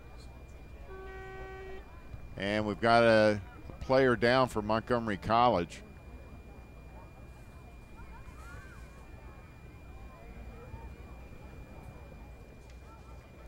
While we have a pause in the action, after this game is over, if you'd like to watch it again or admire one more time each of the goals or saves made in this game, then make sure to check out the MC Raptors YouTube channel at youtube.com/theraptorsmc. There you'll find the Tom Bichy Memorial Soccer Tournament games, past episodes of the Raptor Report, plus archive games, game highlights, and much more. It's really a great way to see what's going on at Montgomery College when you go to that YouTube channel, Marcus. And it's not just sports. Of course, we want to tell everybody to go for sports, but there's everything on Montgomery College's YouTube channel. And that is number 6. Do my eyes deceive me? Is that number 6 or is that number 5? I think it's 8, actually. Is it Fabrice? If that's Fabrice, that is a tragedy because he missed last season with a knee injury. I saw the trainer pushing on the back of his No, it's not Fabrice. Heel. It's not Fabrice because it looked like you're right. It was Al-Farid. Yeah, it's Al-Farid. But she was pushing on the back of his foot like it would be a cramp, so you would hope it was a cramp. Let's hope it's a cramp. But usually they try to walk that off, and that doesn't look like a cramp as they took him off the field. No, it didn't. Well, she's still stretching it, so that's a good sign. Well, this is the kind of day that you could cramp up. I mean, it's hot, it's humid. You've got to drink plenty of fluids to stay hydrated, and you know, these guys are expelling tremendous amounts of energy out there. Soccer athletes may be the best conditioned athletes in the world. What was it, World Cup this year? They were measuring the distance these guys were running in games, 7-8 miles. Yeah, I tend to agree with them being the in shape more than anybody. Basketball, probably the NBA guys were probably a close second, but they don't. 94 feet sure the heck isn't a soccer field. No, that's not even hardly getting up a head of steam in soccer. No, these guys run end to end. It's just tremendous. Boy, another good play by Brandon McCoy. I thought he was in trouble there, but he just got his foot out to get the ball to Funkawa. Yeah, McCoy has really stood out back there on the back line for Montgomery College. He is saved. Here we go. Another opportunity. Nice play there by number 8. I'm sorry. That was and there's McCoy again. That was Pisciano. And McCoy again. McCoy just got a big header, keeping that off of Bogdan. McCoy has saved the day numerous times. It's getting physical out there again today. Yes, it is. And he tried to. He's going to get the throw in. I'd be very surprised if they let him get the throw in. Pedro Braz just threw his arms up in the air like, when am I going to get a call? Very physical match. And we are getting down to it here. There's Coach Braz talking with number 19, Osani Reed. Again, we are in the learning period of this season. All these freshmen on this Montgomery College team. You do have a couple of soft. There's Nadai. He's doing a good job of. And there's an opportunity. As Nieto back in.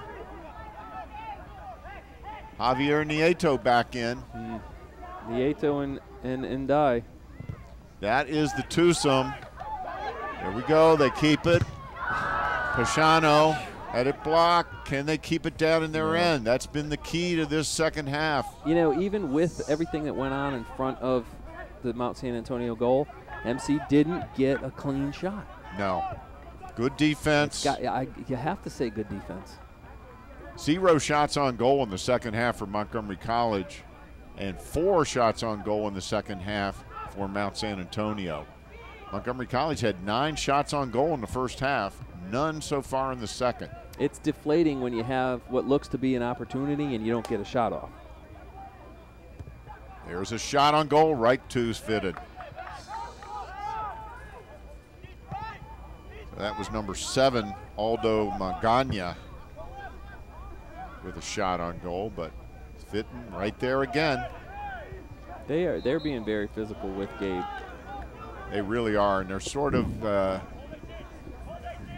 of course, he's got Ortega on him. I think you're right. Ortega was the one right on his back. And Ortega has stood out in many ways during this game.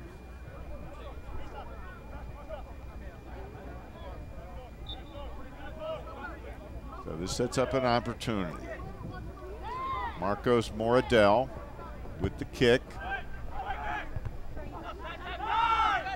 And Mount San Antonio gets it out of there. No opportunity. No shot on goal. They are in the right place when they need to be on the defensive side of the ball. There comes an opportunity. Wow. Collision out there as Fitton came out. And that is going to set up a corner. And Fitton is down.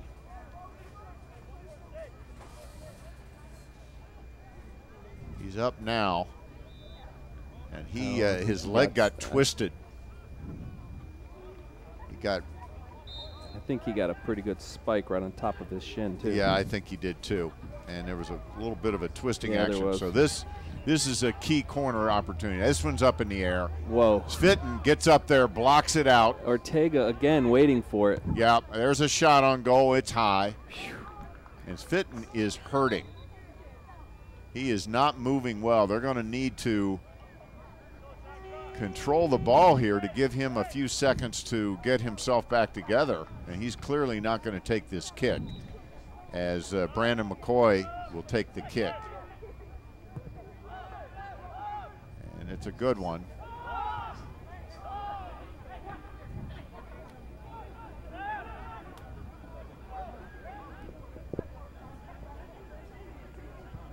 Looking forward to the opportunity to get to talk to Pedro Braz after this one, get his assessment of things. Yeah, you know, you're right, because we don't know these teams well enough right now to assess from our point of view.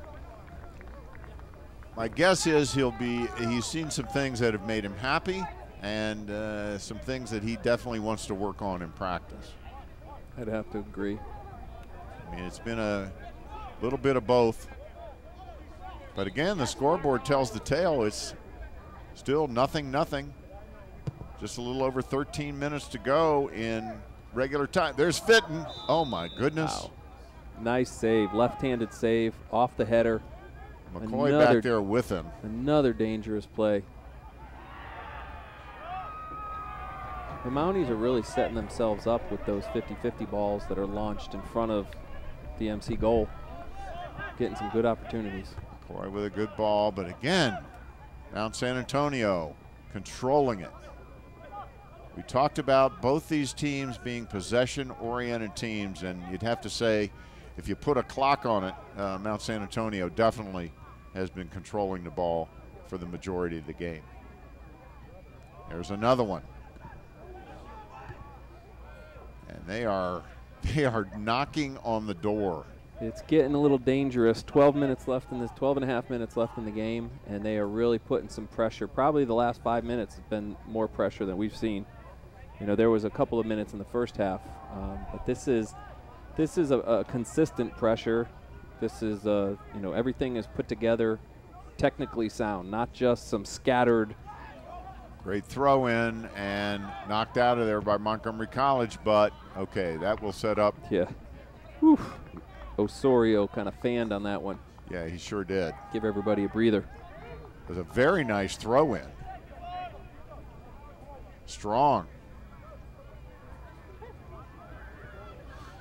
So we are staring at overtime right now with 11:42 to go. And the folks in the truck are already talking shootout.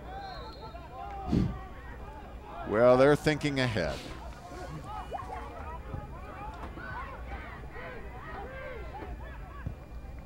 There'll be 2 10-minute overtime periods, should it be necessary, and then we would go to shootout. And each team would get 5. Ooh, McCoy again. Man, that had to hurt. Wow. And he's fired up. Very verbal, very vocal out there. Of course, you've got to be on the back line. And the attack from the right wing wasn't marked, and he got a great shot off. Mount San Antonio did. All right, another corner. Here it comes. So all of a sudden, the corner is mounting up for San Antonio, Mount San Antonio.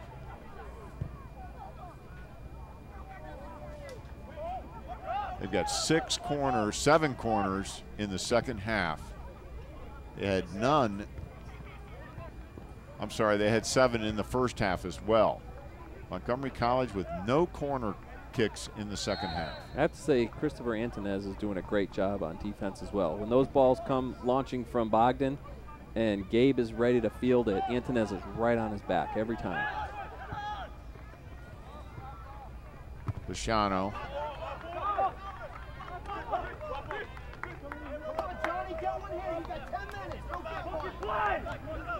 Bichy was another player who was injured last year. We just saw him briefly, number 22. He hurt his knee in the in a preseason scrimmage against George Washington and missed the entire season, tore an ACL. So he is back and a welcome addition. He's played well today. Oh. There he goes with an opportunity. Ooh. He had Gabe Nadai on his wing, couldn't get it to him. Yeah, Pashano had an opportunity there.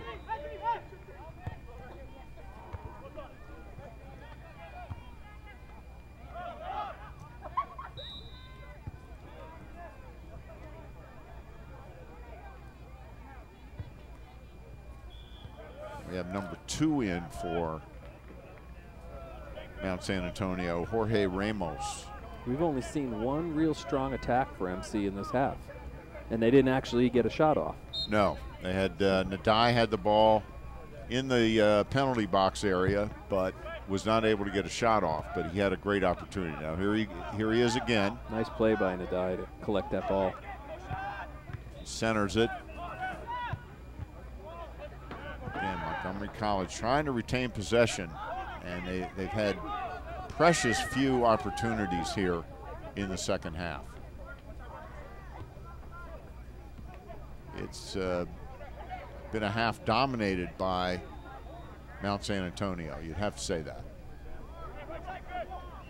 Nice play by Marcos. Here comes Nadai. Putting it on his right foot. And there's a shot, and it's long. That was crafty. Gabe sort of back kicked it to himself to set up that right foot. You know, you could tell that Gabe is a goal scorer, not as much as the setup man, because when things don't break right for him, that's when you kind of see, you know, the kid struggle. It's struggle, and that's to say if there is anything to his game. You know, and that'll come with maturity. But when you set him up in the opportunities to score, that's when he's deadly. Oh, he doesn't miss when he gets that golden opportunity. But the opportunity hasn't been there. Has not been there for him nor Javier Nieto.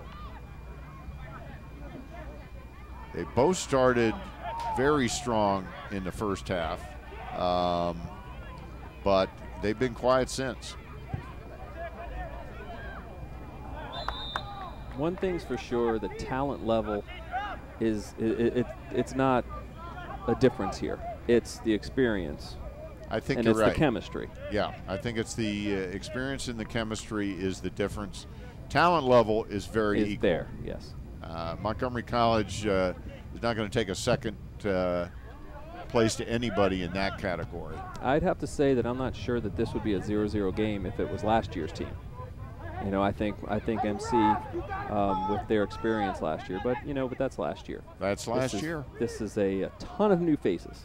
And that is the beauty and the curse of a two-year institution. That is that you are constantly rebuilding. And this year, a little bit bigger rebuilding job than last year.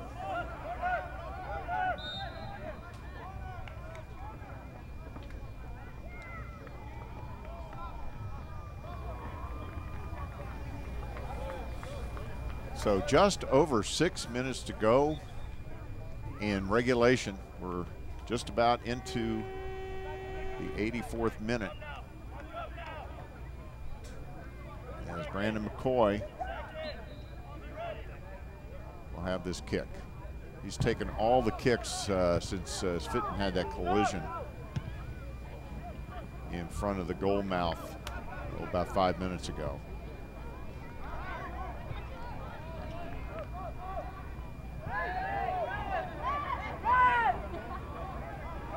McCoy, he's got great speed. He and Fonkua have really played well in the back today. Yeah, they've been the stalwarts. And of course, Fitton, right now, would have to be the player of the game for Montgomery College. Bogdan has, here's another corner. Here they go. Try a little chest move there. And there's Nieto. And Nadai. This could be something. Here comes a charge. Oh, and slide tackle. They're not going to give him a foul call. Wow. That was questionable. Oh, they are. I think, yep. And they are calling a foul. They're going to give him the corner. All right, they're giving him the corner, not the shot. So that'll be the first corner of the second half for MC. That is correct. Or the whole game. Thank you, Mr. Evan. The entire game. First corner, here it comes. It's up. Nadai gets his head on it, but that's it. And it looks like they flagged Gabe for I'm not sure why. He may have held someone in that scrum or pushed to get position. There's a lot of pushing and shoving that goes on in front of the goal on those corners. We're down to just over 4 minutes left.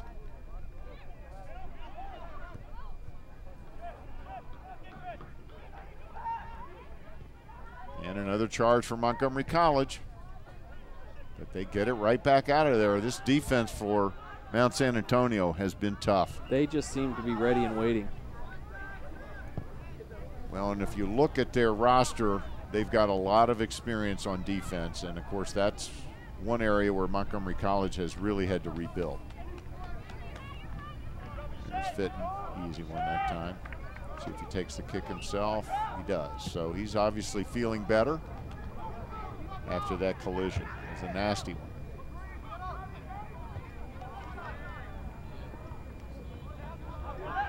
You know, the straight up in the air punt isn't. Here we go. Opportunity. Oh, nobody there. And it was partially blocked as well. Okay, Nadai retains control, however. He gets a shot off, and it's partially blocked. Good play by Becerra collecting that ball, or it would have been a corner. Yeah, that's for sure. He hustled out of there to save the corner. And now we are getting into desperation time. 2 minutes, just over 2.5 minutes to go in regulation.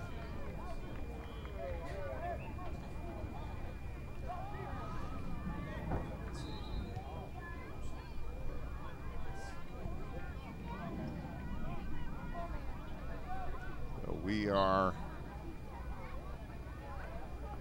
going to be going to overtime here, it looks like, unless something crazy happens in the last 2 minutes. Well, but that could happen. Didn't the United States think they were going? They were going to go 0-0 with, was it Spain? Yes, that is correct. With about 30 seconds left in the game. Yep, it can happen. I mean, that's the thing about soccer. It can happen in the flick of an eyelash. We've seen that in a few sports at MCTV. That's true. There was a basketball game we thought was over. Was it last year? Hagerstown? And it is raining, we are told. We're in this wonderful press box. We wouldn't know. I know. We're getting spoiled in here. We just hope there's no lightning or thunder. There's the opportunity. Easy one for Becerra.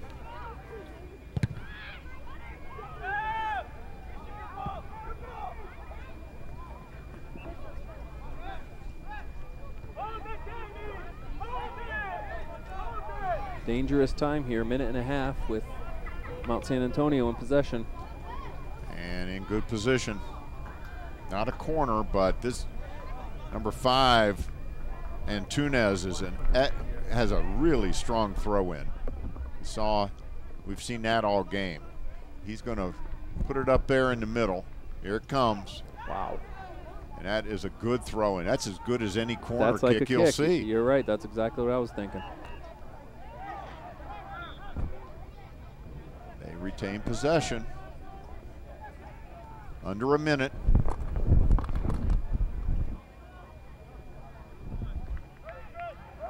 Under a minute to go.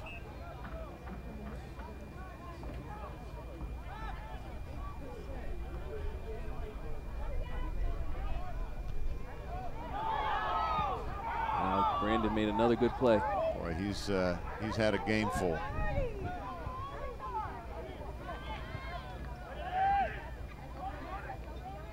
He's been a real bulwark there. Whoa. Nice play by Fitton. And good getting it out. Got it out of there quickly. We're beginning to 10, 9, 8, 7, 6. And we are down to the last 5 seconds of the game, and we are going to go to overtime. We are going to overtime. As we end regulation in a scoreless tie. So, there'll be 2 10-minute periods. 2 10-minute periods, we're being told. We were wondering if, and they will be taking a little break before the start of the overtime, so we're going to take a break as well, and we will be right back with our first overtime period after this quick break. You're watching the Tom Bichy soccer tournament on MCTV.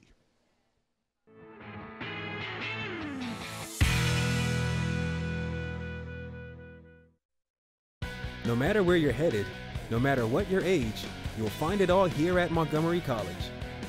Small class sizes, flexible scheduling, over 130 programs of study, award-winning faculty, nationally ranked NJCAA athletics. The possibilities are endless at Montgomery College. Register today.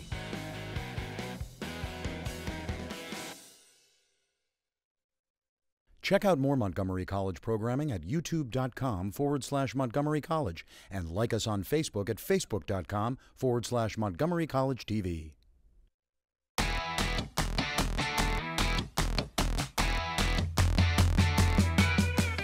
And welcome back to the Soccerplex in Boyds, Maryland. Michael Brown alongside Marcus Rosano.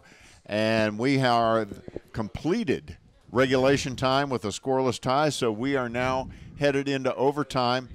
We will have 2 10-minute overtime periods, with a halftime in between.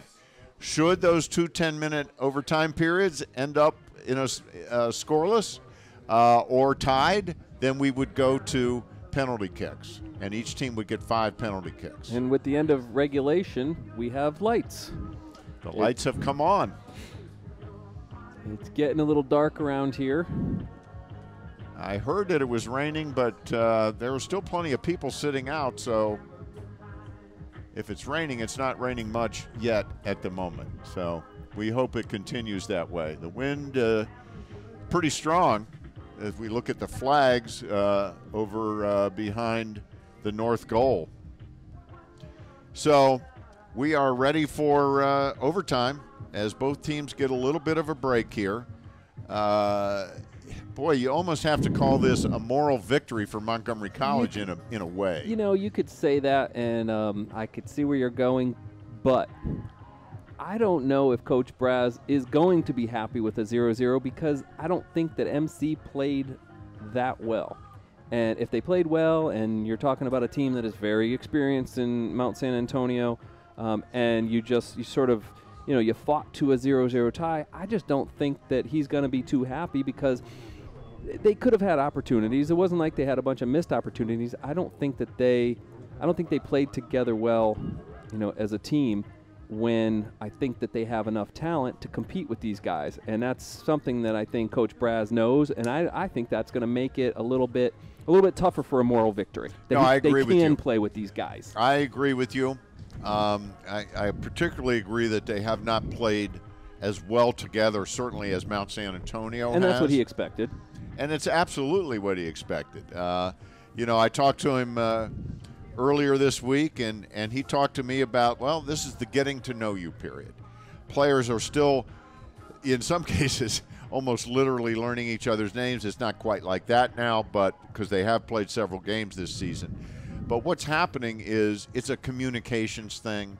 It's learning what the other guy can do, what his strengths are, what his weaknesses are, where he likes the ball. Well, it's a nonverbal communication sport, basically, where you know where your teammate is going to be, and that comes with time. So Mount San Antonio definitely controlled the second half. Shots on goal, 13-16. That's a bit deceiving because Montgomery College had such a big advantage in the first half. And corner kicks is a real telling stat. 8 for San Antonio. Mount San Antonio just won the entire 90 minutes for Montgomery College. That shows they had possession of the ball and they were putting themselves in opportunities to kick the ball towards the goal, basically. And MC pretty much didn't. I mean, there was a couple of opportunities in front of the goal, and they couldn't get a shot off. And Mount San Antonio is a very good defensive team. Boy, they really are. They are very tight on the back line, and they are not giving MC many opportunities at all. MC had the majority of their shots on goal in the first part of the first half. And Gabe has had somebody in his back pocket the entire game. And number 5 for Mount San Antonio, Christopher Antunes, has been something on the back line, and I personally think he may be the personal defender of Gabe Nadai. I think there might be something to that. I mean, he's been all over him, and that would not surprise me. I mean, that is the type of coaching that you would expect out of a Juan Sanchez, who has been there for 13 years, has won 8 California state championships. At one point a couple of years ago, they had a 45-game unbeaten streak. I mean, this is a team, this is a coach that knows what he's doing. 45 straight wins in California. That is amazing. And here we go. So there will be 2 10-minute periods, and we are underway. And already Mount San Antonio with their first corner kick. Well, that didn't take long. No, that took less than a minute. And that was their first trip down to the Montgomery end.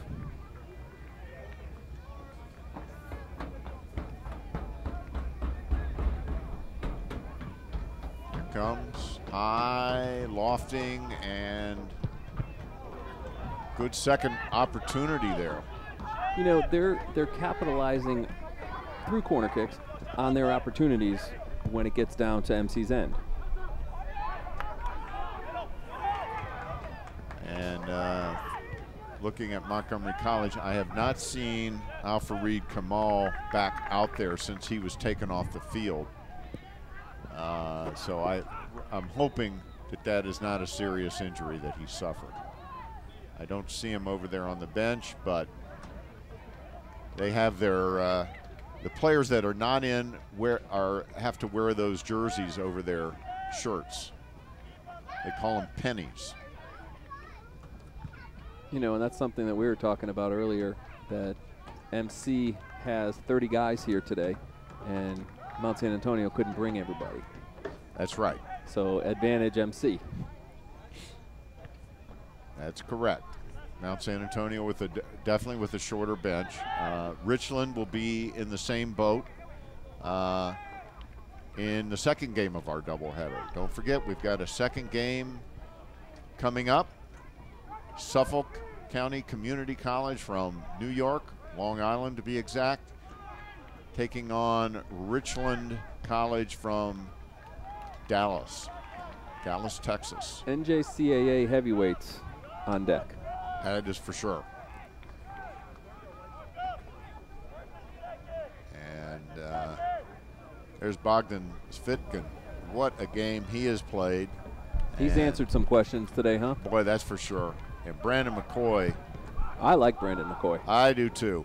He has really played well back there. And Alvin too.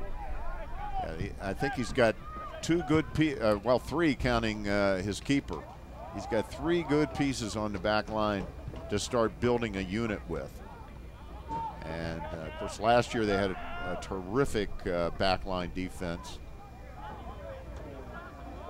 Andre Anderson comes to mind, a great player.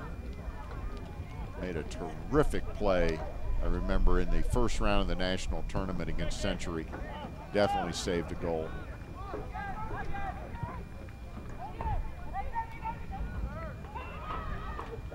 So here's Mount San Antonio. Another controlled attack. Very organized.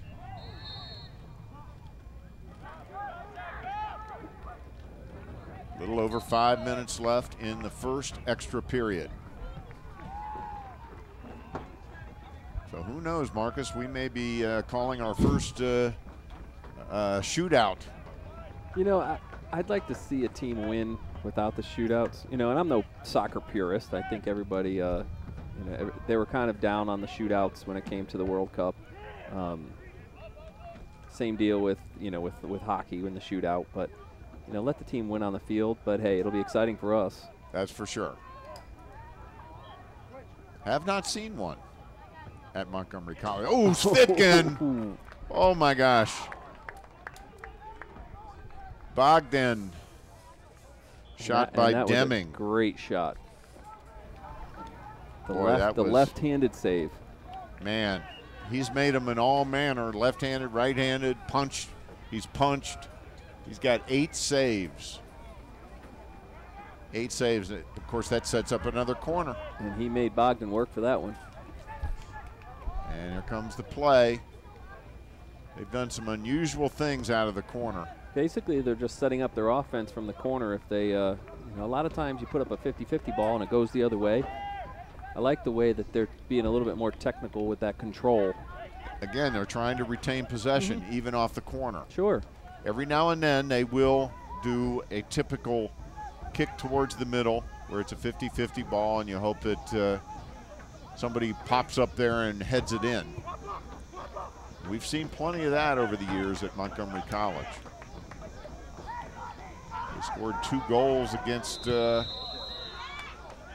There's Antonez again, who was right in the middle. They were trying to feed Gabe, and Antonez stepped right in between the pass. And we had a big collision. Yeah, we had some nice physical play going on. And that was Barron who went down, Jonathan Barron.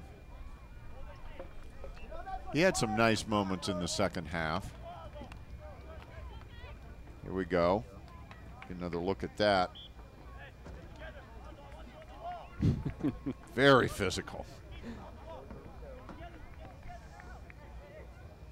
That was a I'll hit yours if you hit mine play. And that sets up a kick for Montgomery College. Just over 3 minutes to go.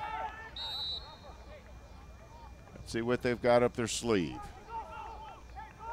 Is it going to be Gabe Nadai? Or is it going to be Moradell? Nadai to Barron, and it's blocked.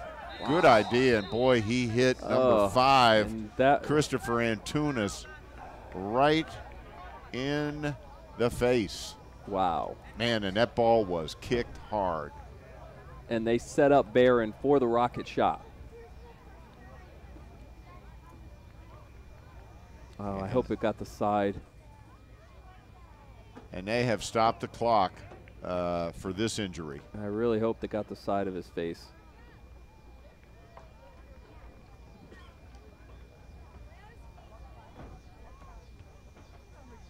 You know, there was a lot of talk at this year's World Cup about headers and collisions and balls off of heads. Concussions always seem to be the talk of football and the NFL and all the way down to the Pee Wee leagues. But if you look at the numbers, soccer is a high concussion sport. It really and for obvious reasons. They're not wearing helmets. They use the head. It's part of their arsenal. We've seen plenty of that today. We've seen saves and passes and deflections all off heads. So, and this time a rocket shot, and he is still down. And basically, that's been their best defender of the day, number 5, Antonez. Right, he's been their best defender. And here comes their head coach onto the field. As we see Richland, they'll be playing in the second game of the doubleheader, and they're getting warmed up. And Antunes is up, and that's good. That is really good to see. And I wonder if he will be coming back in. I can't imagine after that he would be. Well, Mr. Brown, you want to look at a big soccer team? It's that Richland team. Boy, they are some big fellas. Well, they do grow them bigger in Texas. Yes, all things are bigger in Texas. Man, those are some good-sized guys. And they'll be playing Suffolk County Community College, who is warming up at the other end of the field. They'll be playing Suffolk in the second game of our doubleheader. It'll start a few minutes after this one is over.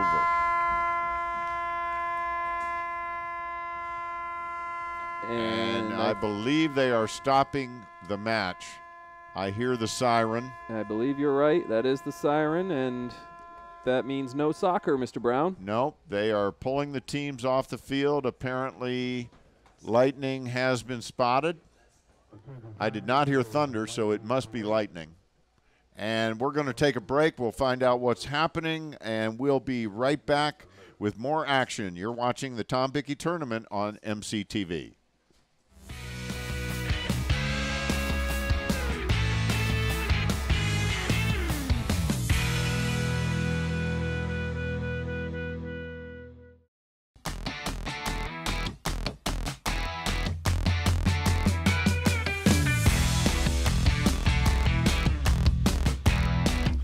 And welcome back to the Soccerplex in Boyds, Maryland. And we are just about ready to get set for the second game of our doubleheader of the Tom Bichy Soccer Tournament. We had to abruptly leave you after in the middle of the first game's overtime. We were about halfway through the first period of overtime when weather came in, and we had to stop the game. But we're taking a look at some of the highlights from the first game. There is a fantastic save by Bogdan Svitin. Bogdan was our player of the game for all of his dynamic saves. And yes, Bogdan really turned in a great performance in goal. And, again, we talked about that being a question mark for the Raptors coming into this season. And he really stepped up against one of the best teams that Montgomery College is going to face all season. Well, that's for sure. And there's that great save. That's basically the game-winning save and the kick save that they showed earlier on our replays here. Yeah, that was the save of the day. And of course, that save. There's another one. That save and the 7 others that he made 8 saves in the game, kept the score knotted at 0-0, and that's where we ended. We were hoping to come back and finish the game, but the weather just would not permit it. The lightning would not stop, and so we had about almost 2-hour delay. And we got some great shots of the lightning. We sat here for, like you said, a couple hours, and we watched a lot of storms going on over the horizon. And of course, they were erring on the side of caution. And as you can see, we have started the second game of the doubleheader. This one is between the Suffolk County Community College Sharks and the Richland College Thunderducks from Texas. Richland is in white. Suffolk is in black.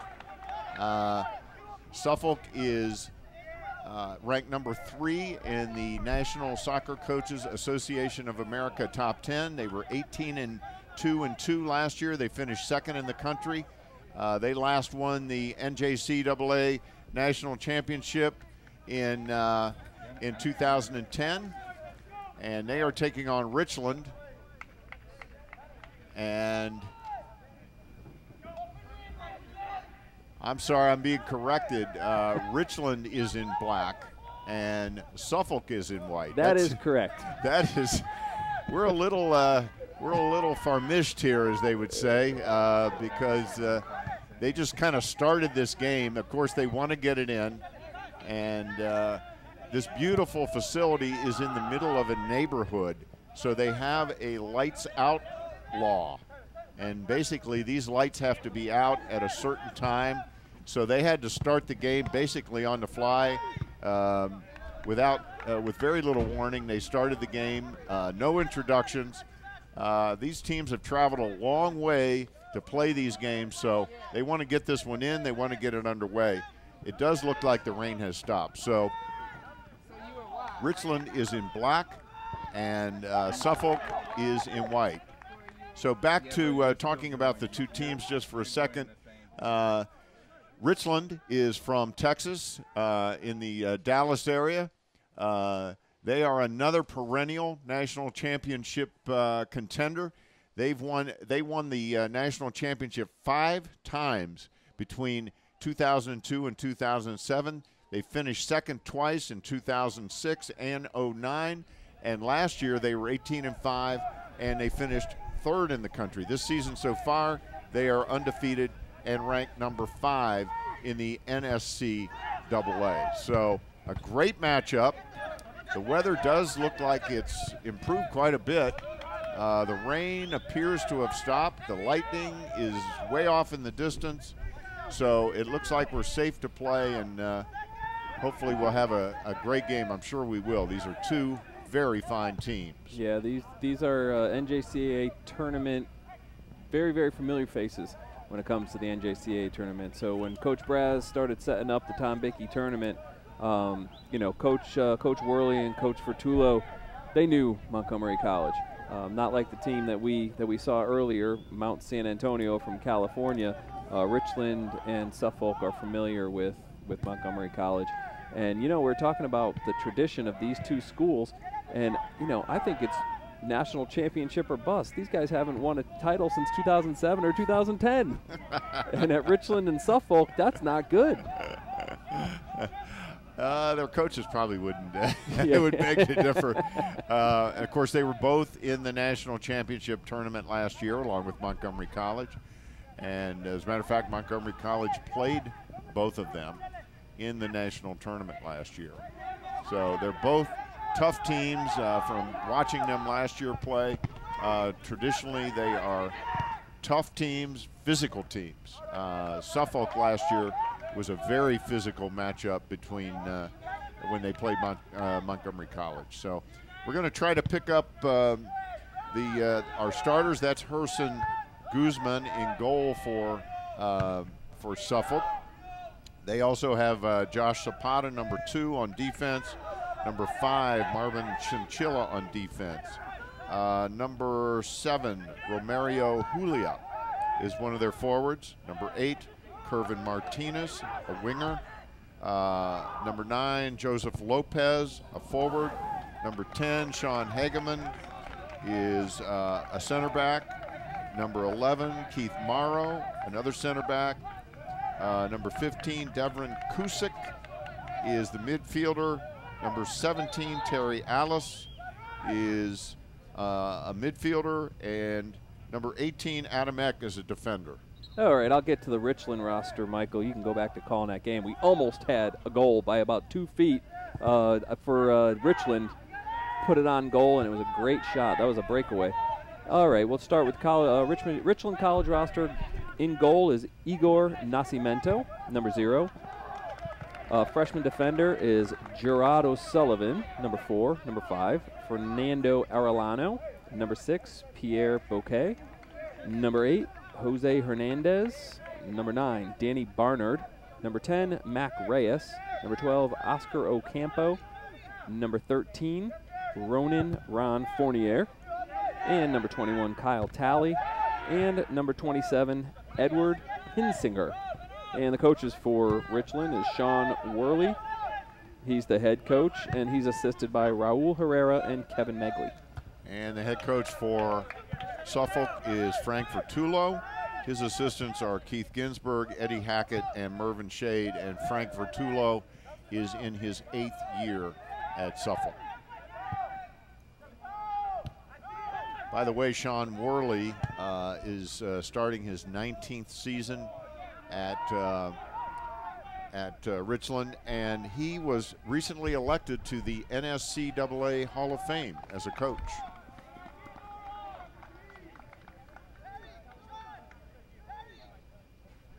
So we're expecting a good game here, a physical game, and harken back to that first game, boy, it was disappointing that they did not get to finish that game. Both teams played very hard, but after a while, it just became obvious that the teams had cooled down, and I think if they had tried to go back out there and finish it up, you might have had some injuries. Yeah, it was a little bit of an anticlimactic finish. Seeing a 0-0 score isn't really what you want when you come out in a soccer tournament with four of the best teams in the country. But hey, it was a good match for Coach Braz's team. Coming out with a 0-0 tie against a very experienced and solid, technically sound Mounties team. So that was good. And I don't know if Coach Braz told you that it was a moral victory, but he wasn't exactly upset with his performance. No, he was. I talked to him for a few minutes after the game, and he was actually pretty pleased with his team. I mean, they are such a young team. The experience difference between the two teams was pretty pronounced.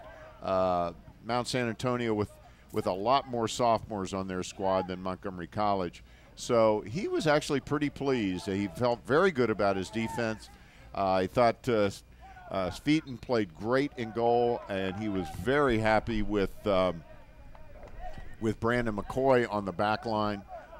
He was happy with his defense. He was hoping for more offensive opportunities. That will come. That's a communication thing, a chemistry thing. So, but no, he was generally pleased. And talent-wise, you could see that they absolutely matched up with Mount San Antonio. They did. It's just chemistry-wise, as you said, they're not there yet. And you could see when Mount San Antonio possessed the ball a lot longer than MC had possession, and that just became obvious as the game went on. And I said to him after the game, I said, I think the team we're seeing tonight is not going to be the same team we're seeing in October and November, and he wholeheartedly agreed. He said, well, they better not be.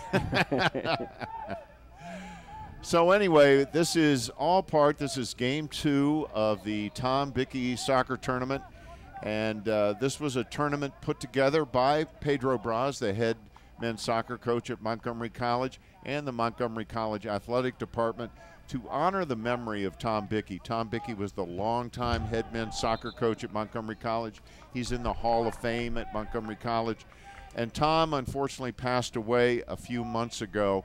But what he built at Montgomery College in the soccer world will stand forever. He started the program at Montgomery College. He was the head coach for 37 seasons. He won multiple regional championships, made numerous national championship appearances. And when he retired, he held the record for the most wins ever. And there's a goal. And number 27. I think it was number 10. Yeah, 10 is the smallest guy you're going to see on the field tonight, Mac Reyes. He's about 5 feet tall, and but he's really quick. And number 27, Edward Hinsinger, really found him streaking up the middle of the field. That was a nice goal by Mac Reyes. So here we go. There's Hinsinger to Reyes. Left-footed, nice. Left-footed, back of the net. Nice look. Great job by our camera crew. That was a great shot. Good work. Nice tight shot on Hinsinger. So it's 1-0 very quickly here. I'll tell you what, Michael, the 90-minute or 2-hour rain delay that we had, and all the guys were sitting in there eating pizza and chips and everything, you cannot tell because Richland and Suffolk are moving really well tonight. Or maybe they weren't eating pizza. I think our guys were eating pizza. So anyway, 1-0. Richland on top on a quick goal.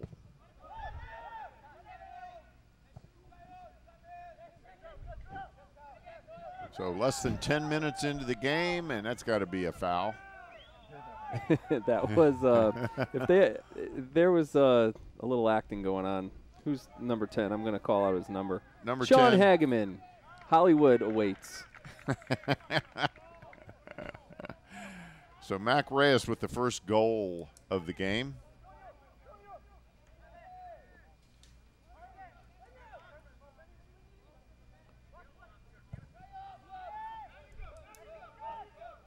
Anyway, back to the Tom Bichy tournament and the reason for another save. Every time I start talking about Tom Bichy, we almost get a goal or we get a goal. I'm sure he would like that. Yeah, he actually would. He actually would. He would enjoy it because he loved his soccer. Anyway, I started to say that when Tom Bichy retired, he retired as the coach with the most wins in the history of NJCAA soccer. So obviously Montgomery College put this tournament together to honor his legacy, and the 4 teams that are in this tournament are all ranked in the top 10 of the National Soccer Coaches Association of America. So it's quite a field. Suffolk number 3, Richland number 5 in the first game, Mount San Antonio number 4, and Montgomery College number 7. So 4 of the top 7 teams in the country right here. And there's a lot of national championships on this field today. Boy, that's for sure. Right in this game. Right in this game alone, you have 6 national championships.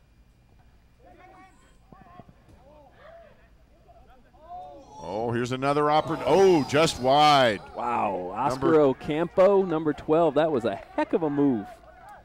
Boy, that was how he missed that. Oscar will be asking himself that tonight. What a nice one-on-one move. He's shaking his head. Right now, Richland definitely dominating the action. Suffolk having trouble connecting with their passes. And Richland is just taking advantage of it and aggressively going down the field. That's number 4, Gerardo Sullivan. Wow. That's a big man right there. That is a big guy. And he had a head of steam. And number 5 for Suffolk, Marvin Chinchilla, met that head of steam.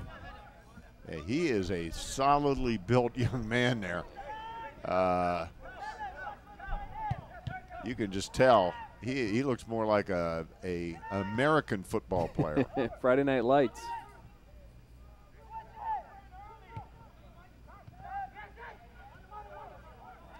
So Richland definitely dominating the action. There's Ocampo, who just missed a goal.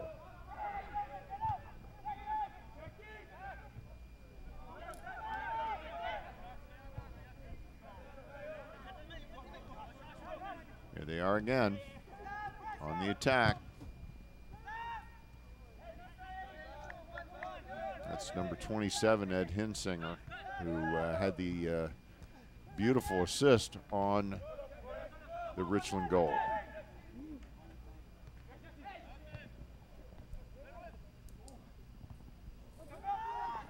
Oh, Hinsinger slipped on the wet turf.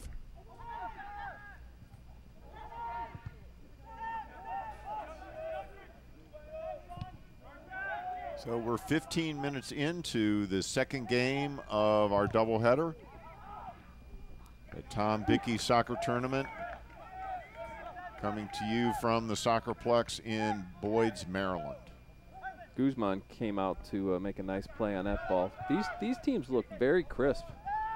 For a team, and keep in mind, these guys had to sit around for a couple of hours. I'm sure they were beginning to think like we were, that this game might just have to be postponed. And but so you're right, they came a long way. They came a long way. And they came with the idea they wanted to play these top teams, so they don't want to go home disappointed. And it's expensive for these teams to come down here. Suffolk, of course, didn't have nearly the travel that Mount San Antonio and Richland had, but still. Well, I'll tell you, number 27, Ed Hinsinger, he's on the attack. He's had a couple of nice opportunities for Richland. So far, Richland dominating play. Definitely. And Suffolk has yet to have a shot on goal.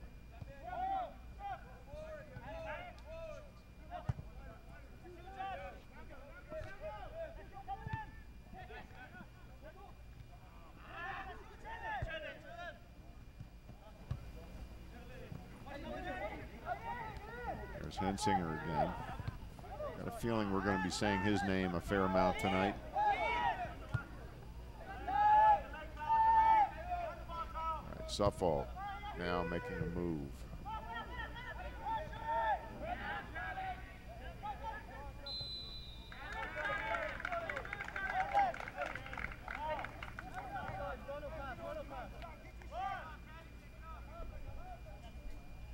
The Thunder Ducks are very big, very physical. I mean, I'm not sure if a Thunder Duck is big and physical, but on the field, Richland, and you could just see it. I mean, that's an imposing looking team. It is. They like to be called the T-Ducks as well. Okay. But I prefer Thunder Ducks. It's the full name. And the Thunder Ducks, it's pretty appropriate for tonight's game. Oh, yeah.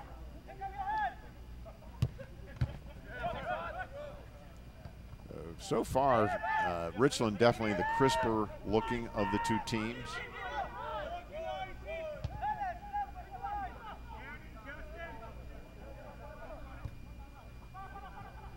But the rain does appear to have stopped, although I just saw a big flash of lightning, but it well off in the distance. It's got to be moved on from us, or else we wouldn't be playing. They have the alarm that goes off. That's right. And that essentially ended our first game. They have a lightning detector or sensor of some sort. It's tied to radar, and when it goes off, it's an automatic clear the field situation. And we were kind of looking forward to a shootout, and Mother Nature would have none of it. No, Mother Nature wouldn't even let us get the shootout in, let alone the second period of the regularly scheduled overtime. So, you know, it was a bit of a anticlimactic ending, really as you said. But what are you going to do? Mother Nature rules the roost.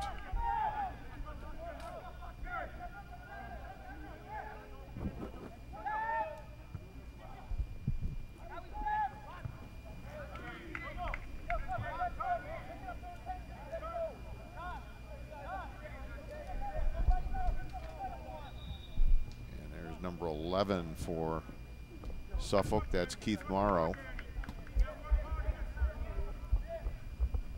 Good shot of him. What?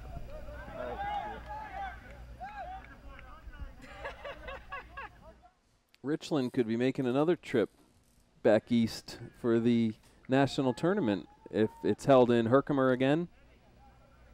Would not be surprised to see them back there. Although, talking to Sean Worley, the NJCAA has not done them any favors. They play in the Metro Conference, which is an area around Dallas, and there are only 3 Division III schools in their region. As a result, they'll play a regional championship, but the NJCAA, I guess, in their infinite wisdom, has decided since there's only 3 teams in their region, then they have to go play a district championship game in order to qualify for the national tournament. So Coach Worley was telling me that they have to travel from Texas up to the Illinois-Minnesota region to play the winner of that region. And then advance to Herkimer, nationals. Right. Okay. Right. So he wasn't particularly thrilled with that, and I can't say as I blame him. And because he also told me that not only do they have to travel, I mean, that's a long trip from Texas all the way up to Minnesota. And another goal.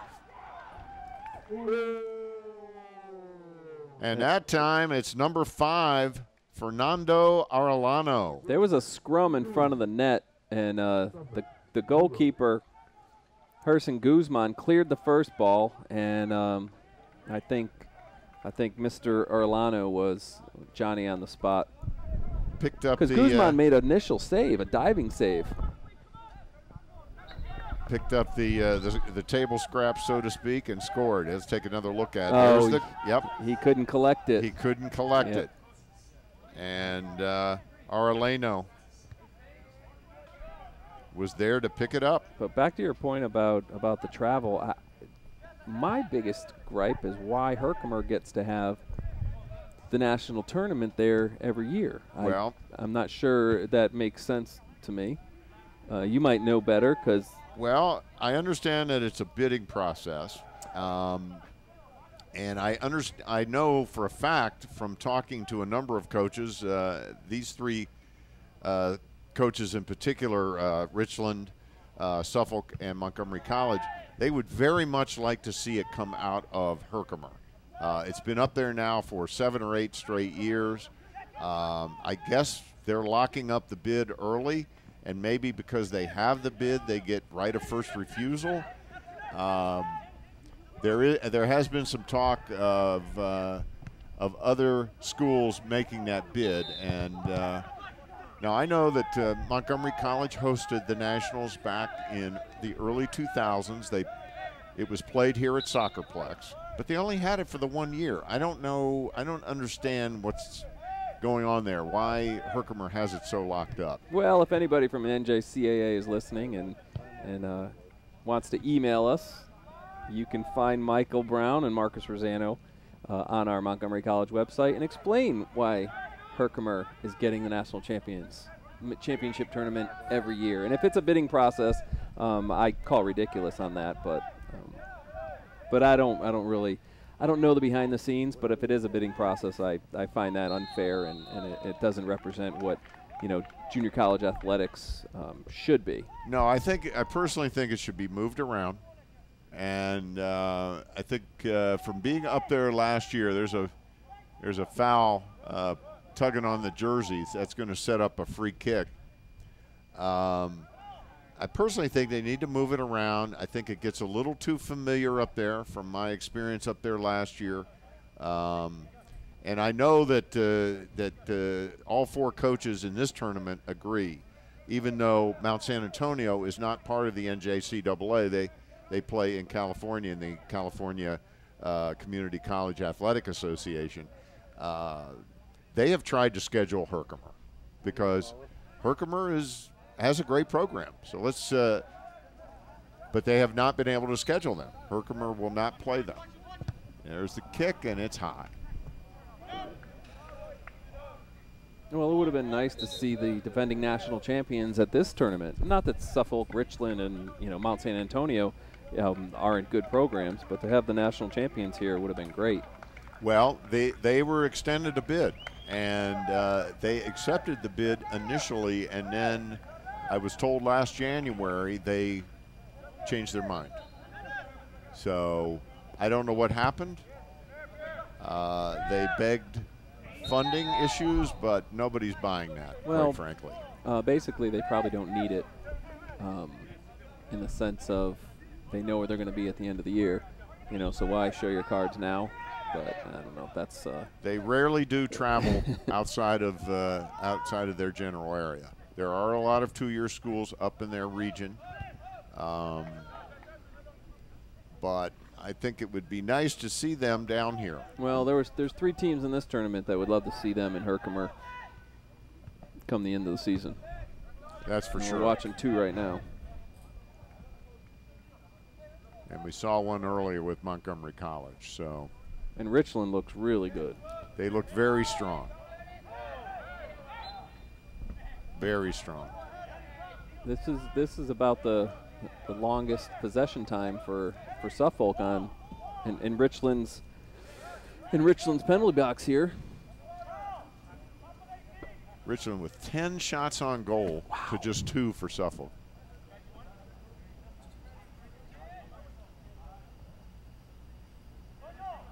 Richland has 7 returners from last year's team. Suffolk actually returned the most of any of these teams in the tournament.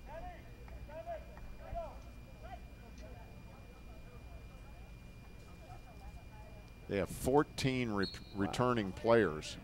14. And they finished second in the nation last year. And they're probably not happy because they just lost their first game of the season to rival Nassau. That's right. Nassau knocked them off just the other day on September the 3rd, 3-1. And Nassau is their arch rival. talking to Coach Vertullo of Suffolk, he told me every year it seems to come down to Suffolk and Nassau for the regional championship. Well, I'll tell you what, little number 10, Mac Reyes, he can play amongst these giants. Boy, he is super quick. That Richland has. But Mac Reyes has some fancy feet. And he's already got 1 goal. He is very quick. Man.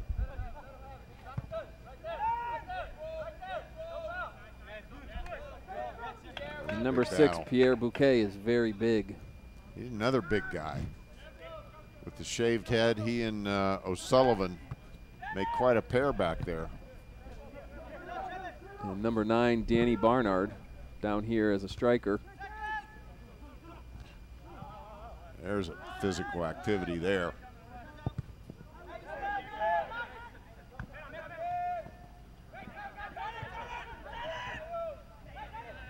Comes Richland on the attack again. They are just a physical team. Big physical team.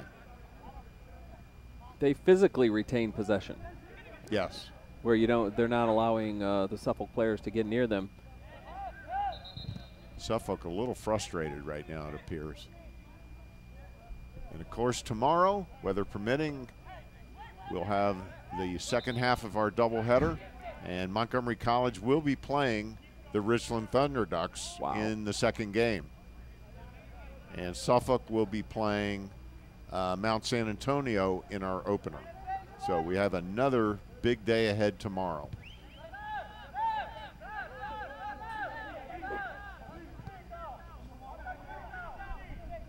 Richland definitely dominating the play. They seem a little more active out there as well. Could be that Suffolk was a little more affected by the delay. Yeah, Richland's energy level seemed higher from the start. I mean, I truly thought we were not going to get this game in at about 5-10 minutes before they told us. I think we all thought we're done with soccer for the evening. And then we heard a second alarm. We figured, more lightning coming. And then 5 minutes later, we find out, the game's going to go on. So it could have caught Suffolk by surprise. They may have thought, well, we're not going to play tonight. Time to have another slice of pizza.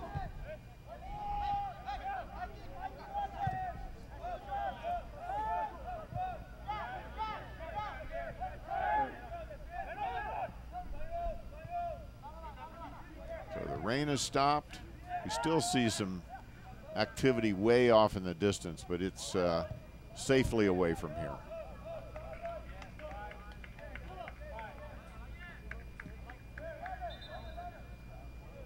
So Richland with a very nice, for them, 2-0 lead. Got about 15 minutes to go in the first half of play.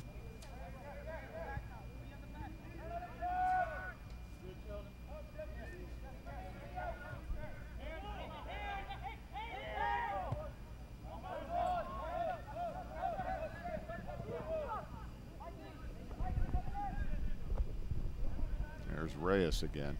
Wow, this program is doing something right.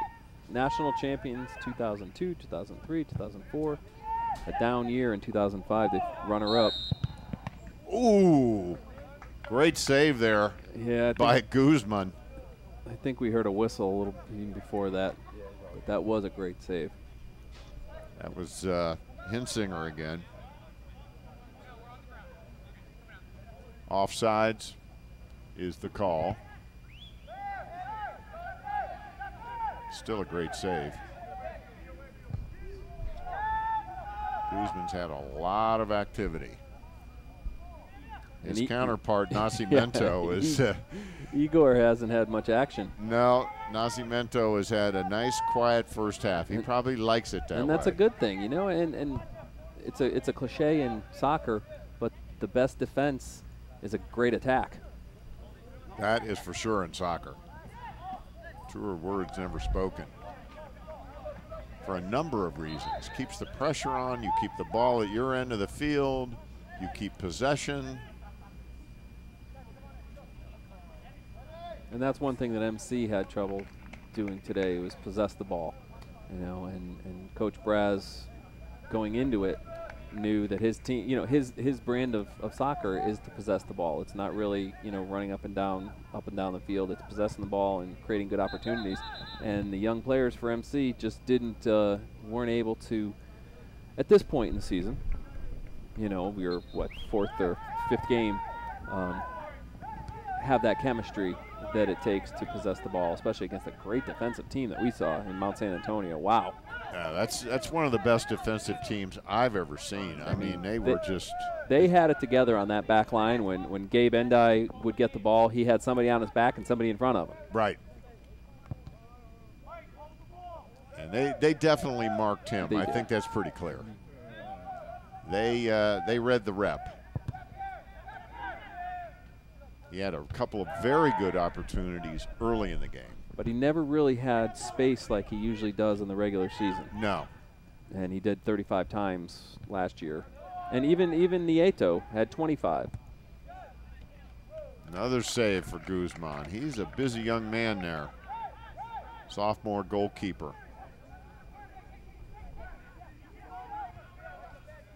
So Richland just peppering the goal line.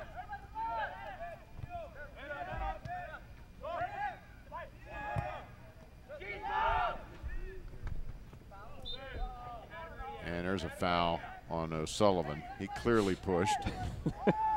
He looks like the type of guy that's probably gotten that call against him a few times. Yeah. Yeah, he didn't act all that surprised.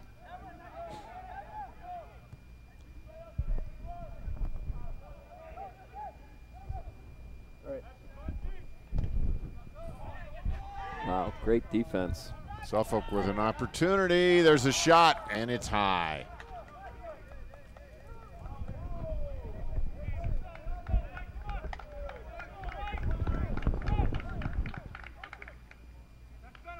Good opportunity there, but it went a little high. Number 11, Keith Morrow.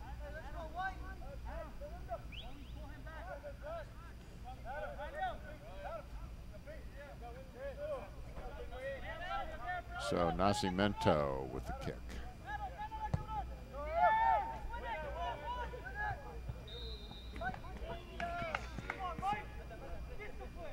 And that was a foul on Suffolk for pushing on the 50-50 ball.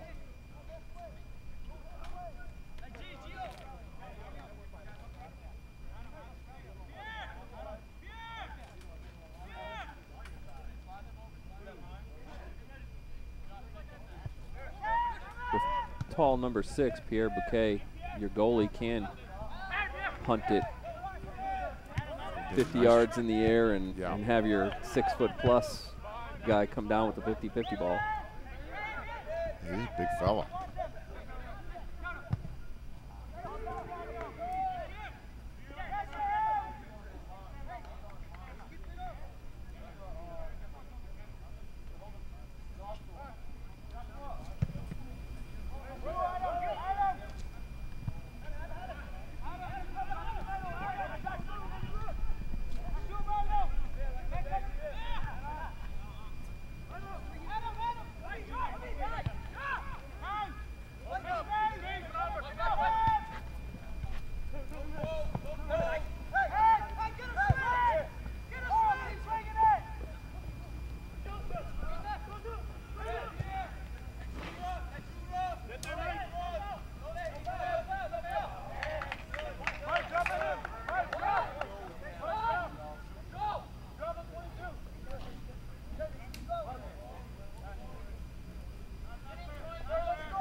So under 10 minutes to go in the first half.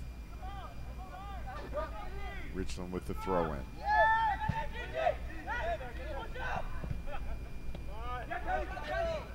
Suffolk managed to mount a little bit of an attack in that last possession, but they were pushed back by another strong defensive front from Richland.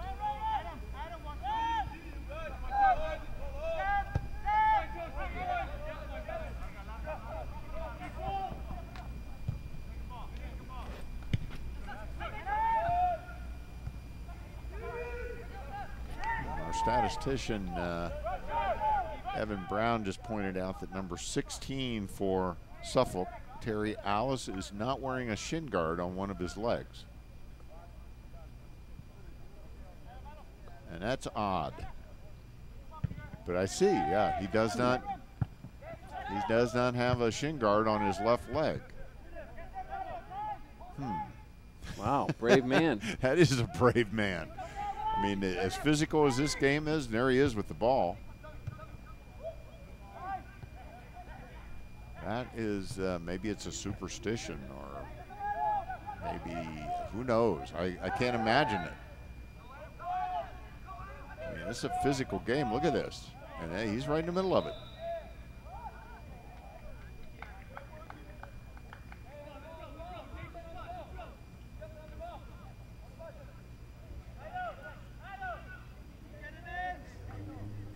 Maybe we'll get a good shot of that at some point, but that is quite unusual. I can't say as I've ever seen that. Alas, we have a mystery on our hands. The mystery of the missing shin guard. Sounds like a Hardy Boys mystery. There is Mr. Alice. You didn't get my alas joke, Mr. Brown. Well, that's true. It is spelled A-L-A-S, alas. It's getting late. It's after 9.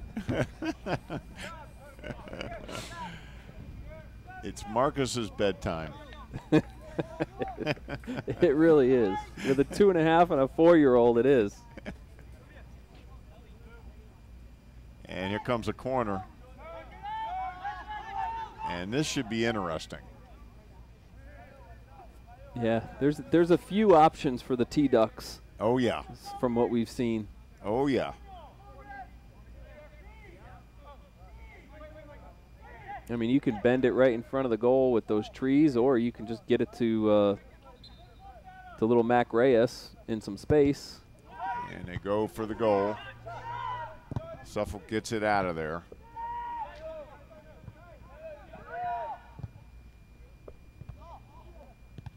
Whoa, there's a bicycle kick. And it comes up short. That was a nice effort. Adam Gutierrez, number 2. And a Mohawk with the bicycle kick.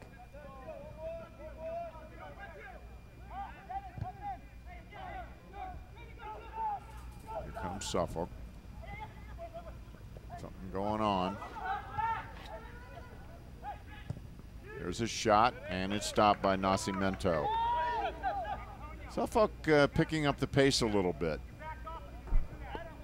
Tide hasn't quite turned fully, but it's starting to a little bit. You can see Suffolk starting to mount more attacks. Here they come again.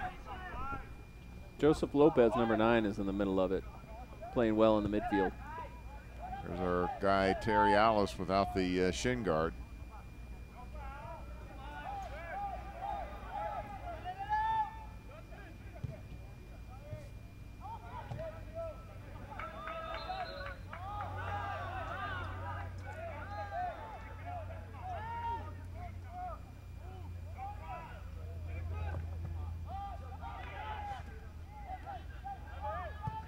Another shot, and that finds the back of the net.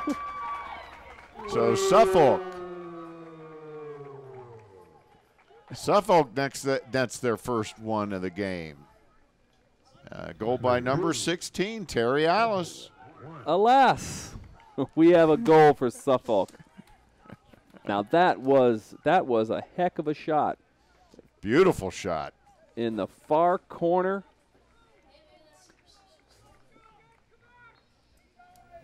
From about 30 yards out. And that was a laser. And that's what we want when we don't really have a rooting interest. We want a good game. That's right, and we've got a good one. So Suffolk, all of a sudden, after really being dominated the first 40 minutes of the half. A 2-1 match at this point is pretty good for Suffolk. Well, they got to be happy with that. And they owe a debt of thanks to Herson Guzman, who's made several fine stops in net for Richland. He's got 5 saves so far.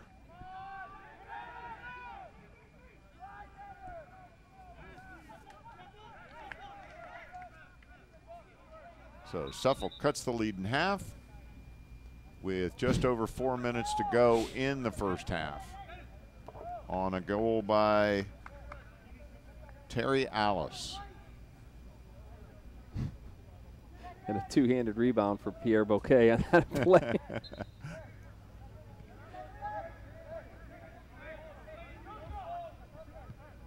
So Suffolk now playing with a lot more confidence and frankly a lot more zip to their game. I don't think that's a technical term, but they definitely are playing with more energy. Here comes another attempt. Nope. And they are calling a penalty. Wow. And that's a big one on O'Sullivan.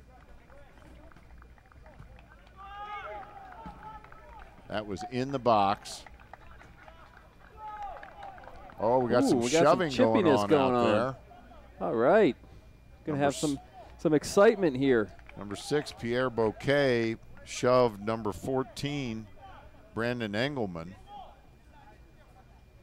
And we are going to have a penalty kick. Wow. Yeah, this game just got really exciting, yeah, Mr. Brown. This game just got much more interesting, and we'll see what's going to happen here. Number 16, Alice. Here he goes, and he finds it. Another goal for Terry Alice. He ties it up at 2. So 2 goals by Terry Alice in just over a minute to tie it all up at 2 apiece with just over 3 minutes to go in our first half. And just like that. Boy, just like that is right. Of course, the big turning point there was the penalty inside the box called on O'Sullivan, which set up the penalty kick, and Alice buried it. I have to say, I think the here we come again. I think Suffolk.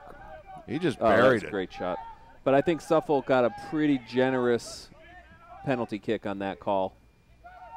We saw things like that in the first game that did not get called. But you're in the penalty box, and you got to be very careful That's in front of the goal. Yep, and the officials are right there.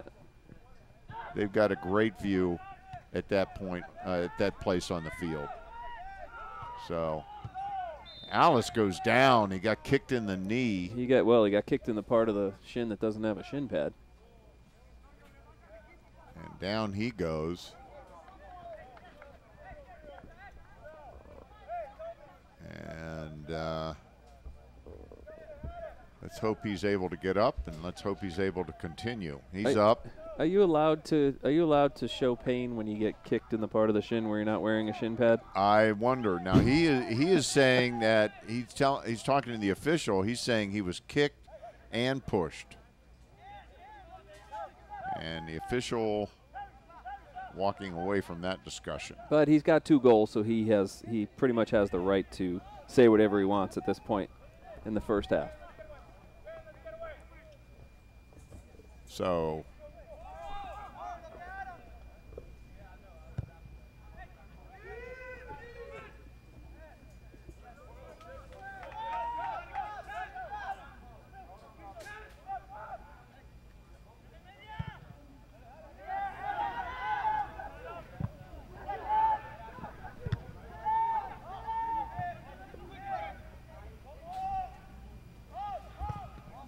definitely a momentum shift in this game. absolutely. And it shifted fast. Very fast. And it started a little before the first Alice goal. Boy, it's really getting physical out there. Yes, it is. Now. The officials are going to have to do their job out there because it's getting a little chippy and a lot of contact.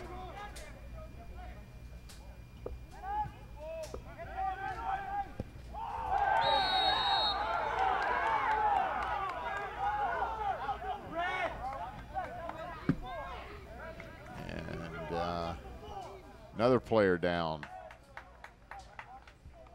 for Suffolk. And that is number 24, Anthony Lopez. I think maybe one of the turning points of this game, Marcus, is when Ed Hensinger went out of the game for Richland. All of a sudden, things started to turn a little bit. Yeah, you could see right off the bat that Ed Hensinger was a dangerous player streaking up on the left wing here. And every time they got the ball down here next to Herson, number 27 was right in the middle of it. Here comes a shot by Alice. Boy, that was dangerous. It's still out there.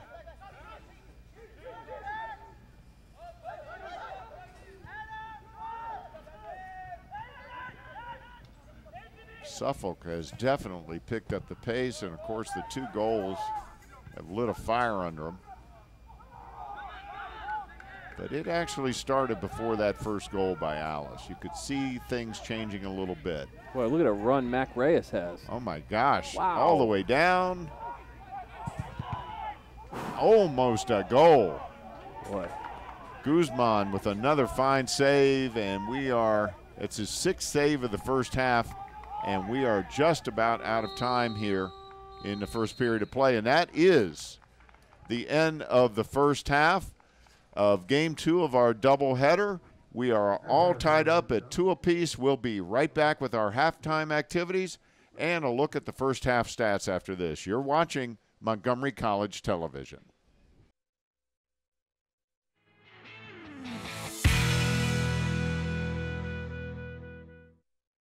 No matter where you're headed, no matter what your age, you'll find it all here at Montgomery College.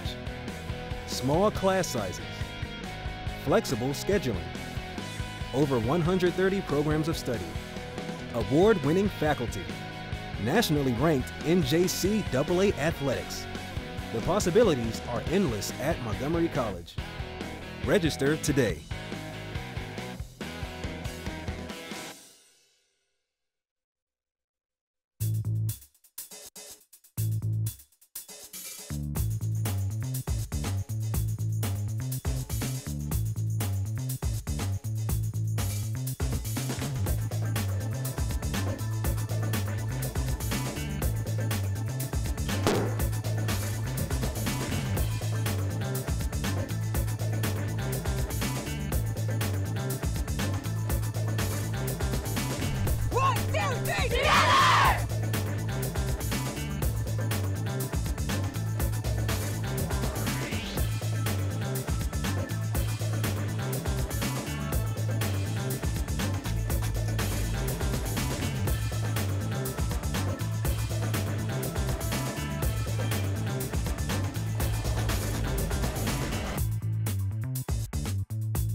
Check out more Montgomery College programming at youtube.com/Montgomery College and like us on Facebook at facebook.com/Montgomery College TV.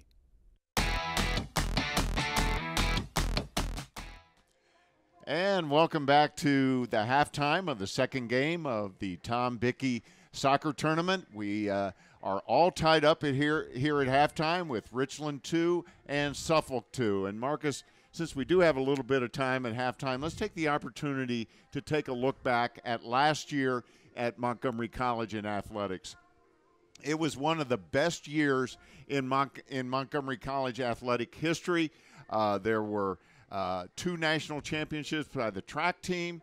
There were multiple national championship tournament appearances by MC teams. We had Region 20 titles, Maryland JUCO titles, district titles, and it all culminated with the athletic awards banquet at the end of the spring semester. And the big moment of the night was when the male and female student athletes of the year were announced, and Montgomery College Athletic Director Derek Carter had the announcement. It's an honor to stand before you and introduce our male and female student athletes of the year. This is an accomplishment that we take a lot of pride in the decision-making process. We look at the person's athletic ability, of course, but we also look at grades, we look at character, we look at how you represent yourselves with your teams. For our Women's Athlete of the Year, we are going to announce that the 2014 Female Athlete of the Year is Andrea Falcon, women's volleyball.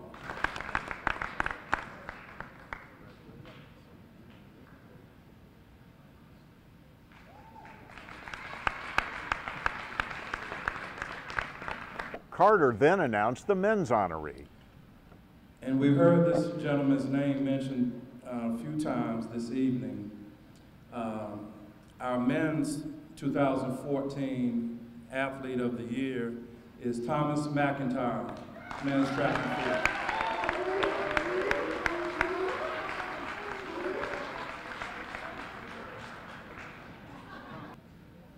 That's an outstanding honor.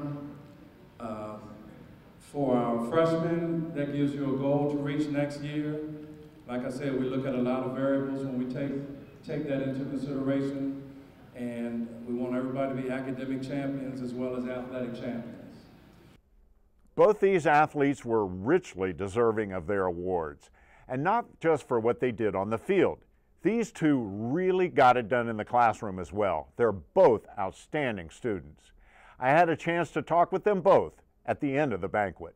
Well, I'm very honored to have been chosen, and I'm just very grateful to have been a part of Montgomery Scholar Raptors, so thank you. Tom? It's an amazing feeling to get to represent this great school, and you know, all the love I get from the teammates and all the other athletic teams is just great. Now, did you expect this, Andrea? No, not at all. I feel like there's so many female athletes here that did a lot, and I'm very honored again, so I was not expecting this at all. How about you, Tom? I was pretty surprised. I was looking out in the crowd, and I could pick out probably 10 or 12 people I thought more deserving than me, but no, I'm very happy with it. All right, one last question for you both. Your favorite moment as an MC athlete? Would have to be winning the region. That was by far the best experience here. So. Tom? It's got to be the Johns Hopkins meet a couple weeks ago, and the meet sort of came down to the last events, and it was just great having everybody on the team cheering everybody else on. And welcome back to halftime at the Soccerplex in Boyds, Maryland. As you can see, we're all knotted up at 2, Richland College and Suffolk County Community College. And Marcus, before we talk about the first half, I just want to say one more time, congratulations to Andrea Falcon and Tom McIntyre, two very well-deserving student athletes. They did it not only on the court and on the field, but also in the classroom. That's two young people who represent Montgomery College to the finest, and you know, Thomas McIntyre rolling up national championships. You know, Andrea Falcon surprising everybody when they won the regionals.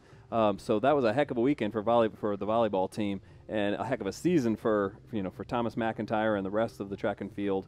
You know, I think Coach Thomas Payne is walking around here. He's got to be proud of Thomas McIntyre. Boy, he sure does. Tom McIntyre was on 2 national championship relay teams. He also finished second. Got 2 silver medals at the national championships in the 1500 individual and the 800 individual. And an up-and-coming track and field team. They're getting better. Boy, they're getting better every year. It's been fun to watch the development of that program. And, of course, volleyball, what a great season they had last year. That tournament, when they won the regions to advance to nationals, that was one of the most exciting 2 days of athletics I've seen here at Montgomery College. So we are back to action just real quickly in the first half. Richland jumped out to a quick 2-0 lead, and they were dominating play until about 5-6 minutes to go in the first half, when it's like somebody turned on the switch and Suffolk woke up, and Terry Alice scored 2 quick goals, 2 goals within about a minute and 10 seconds of each other to knot it up at 2. And the momentum really changed, because prior to that it was all Richland in the first half. Yeah, I was getting worried that because we don't have a real rooting interest, I was getting worried that we were going to be in a rout, and that's pretty much not what you want, especially in a great tournament like this with teams at this level. But hey, Suffolk came back, and a couple of bounces go their way, and momentum changed immediately. Resetting everything, Richland, I'm sorry. I knew I was going to say Richmond at some point. Richland is in black, Suffolk is in white, and of course they've reversed directions as we begin the second half of play.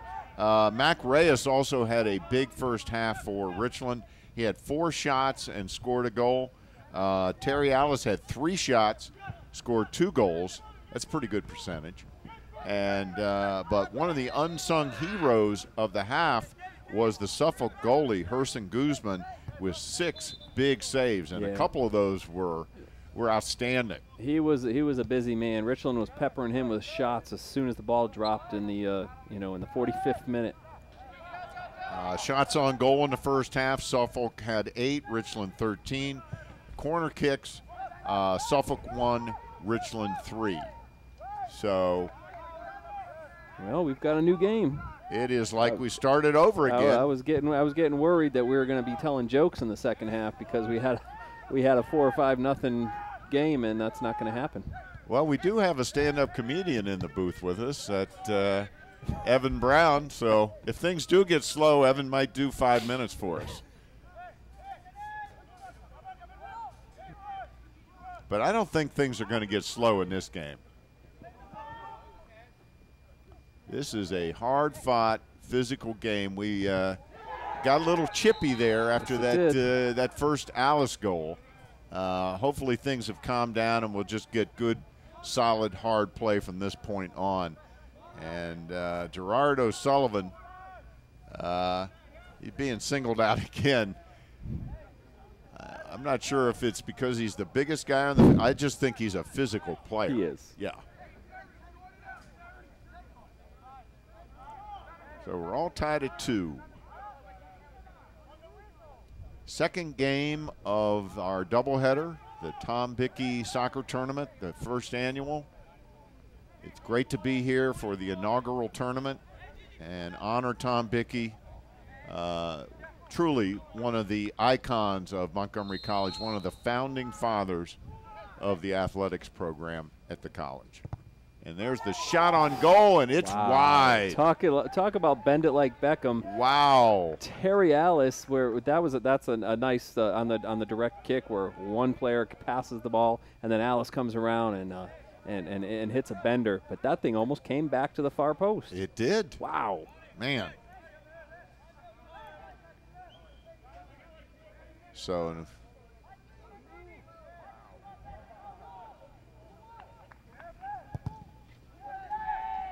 I think we've got a change in goal for Richland. We do. We have a new goalkeeper in for Richland. It's number 1, David Ruiz. And I do believe it is still Herson Guzman in the goal for Suffolk. You know, Suffolk is really playing with a little more pep in their step. We had a shorter halftime also, as they are trying to we mentioned in the first half they have a neighborhood light rule around here because the Soccerplex, even though it is a big complex in the northern part of Montgomery County, is in the middle of a neighborhood. I mean, you are in suburban Maryland, so I guess you would say it's a Washington, D.C. suburb, even though it takes about 2.5 hours to get 25 miles to D.C. from here. But yes, we are in a neighborhood. We're in Germantown, and it's this part of the park is actually in Boyds. And so they, to be nice to their neighbors, they have agreed that at a certain hour, I believe it's 11 o'clock, they have to turn the lights out, 11 or 11:30. So obviously they have to allow for the fact that this game could go to overtime or to shootout. So they cut the halftime in half, and I don't think it bothered these players at all. They were ready to play. And for those folks who are watching from Suffolk or from Dallas, Montgomery College has a campus in Germantown, a budding campus, I might add. And this year, the Raptors are playing their home games here at the Maryland Soccerplex. That is true. This is the first time this has happened, and I know the players and the coaches are thrilled about it because the playing surfaces here are just fabulous. This is a natural grass field, and we're not talking sod here. This is grass. This is grass. This is Kentucky bluegrass, and it is in fantastic shape. And we of course are in the main stadium. There are about 20 fields here in the Soccerplex complex, as well as a rather large tennis complex as well. And we're the only field left burning the midnight oil, I see. And we've got a corner coming up. There's also a water park here. And my kids know it well. So they have a little bit. It's just a fantastic facility. And right next to the stadium is a large multi-purpose building that today they were using for a home show. I've seen it used for sports. They hold clinics in there of all different kinds of sports. Yep. They have camps in there for all different sorts of sports. So this place gets a lot of use. Yeah, that's Discovery Park right behind us, and Discovery Network down the road a bit in Silver Spring. Obviously, if I did my research right, the Maryland Soccerplex, I think the founder and CEO of the Discovery Network put this complex in motion. Ah, okay. Well, it is a beautiful facility, and soccer teams from all over the area use it. I would assume MSI uses it. Some schools, other schools use it, high schools, youth leagues. But yes, Montgomery College, both the men's and women's teams will be playing their home soccer schedule here this year. And the women's team at Montgomery College has a pretty good tradition, national champions just a few years ago. That's right, just a handful of years ago. They won their national championship under the leadership of Kelly Wakeman. Kelly has moved on. She is now the head coach of Ursinus College in Pennsylvania. And I looked at their website the other day, and they're off to a great start. They're 2-0 this season so far. So we wish her well. And Brad Harton is now the head coach of the women's program at Montgomery College, doing a great job. And we're looking forward to big things out of them this season. He's got a nice nucleus back.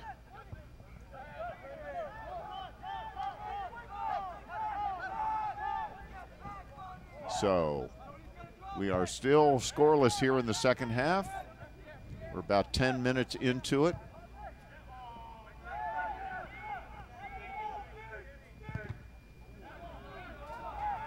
This Suffolk team now, it looks like a different team from the first 25 minutes of action that we saw in the first half.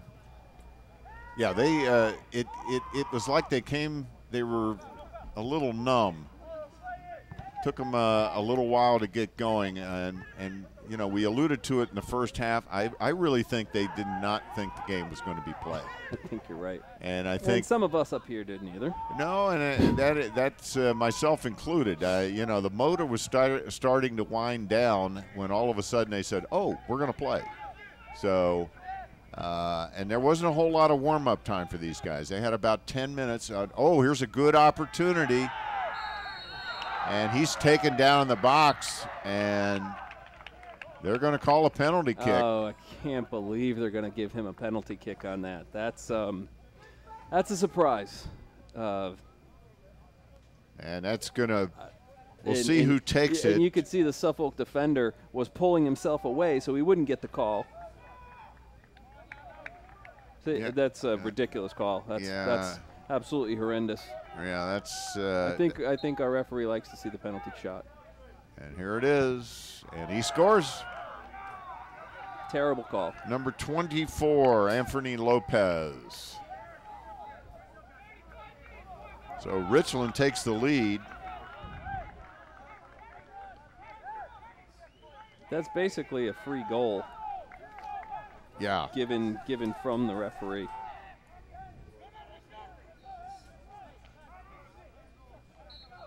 I'm sorry, I miscalled that. That is Eduardo Ruiz.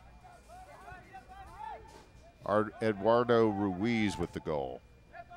I apologize to the entire Ruiz family. I think Mac Reyes' size probably helped it getting that call a little bit as well. Yeah. He's a little guy. But he's been in the middle of the action anyway, so you got to mark him either way. And he was in good position. So when what we talked about earlier with MC not being able to possess the ball and put their goal scorers in position all that much against Mount San Antonio, good things happen when you're in position in front of the goal, and something something good happened.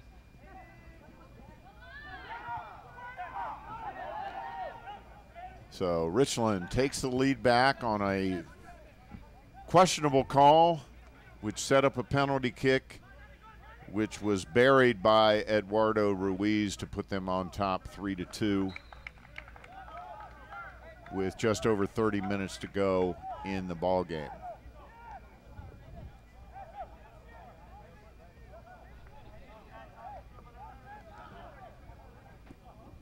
There's Ruiz.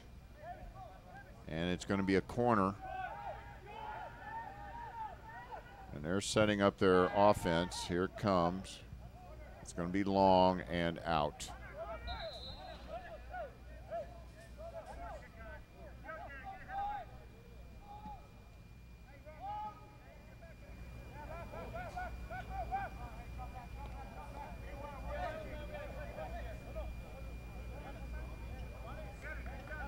And they're setting up another corner.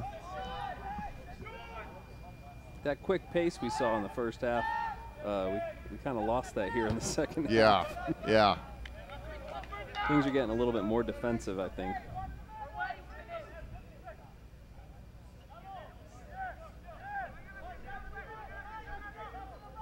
Good shot of number 25, Kevin Mirazzolo.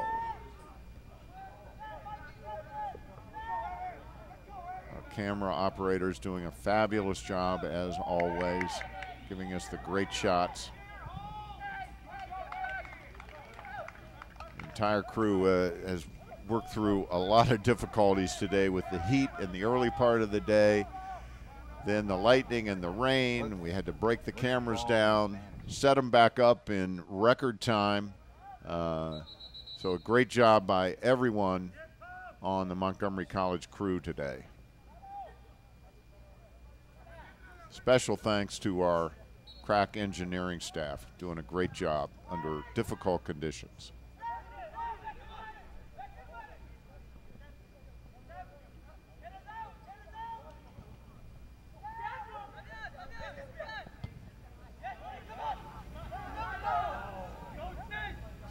Does a nice job there. Wow.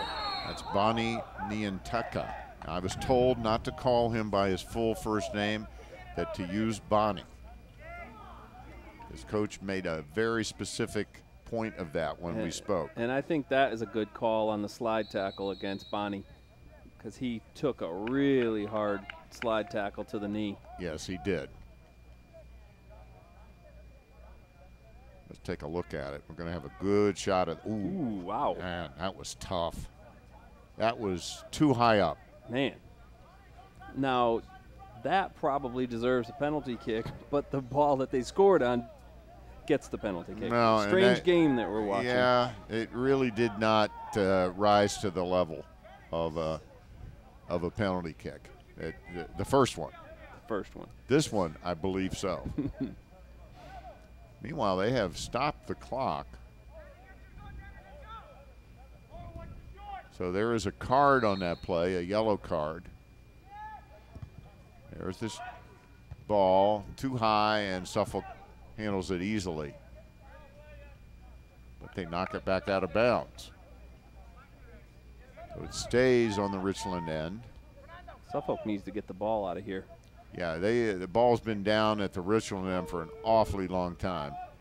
And bad things can happen. Yes, indeed. When that ball just kind of stays there. It'll take that bounce.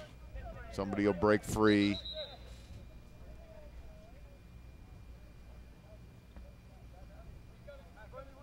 So I'm not sure if the weather, I have not been out after everything cleared up. I'm wondering if it's still as warm and humid out as it was earlier. Players are certainly worked up a sweat, but of course you would expect that. This is soccer.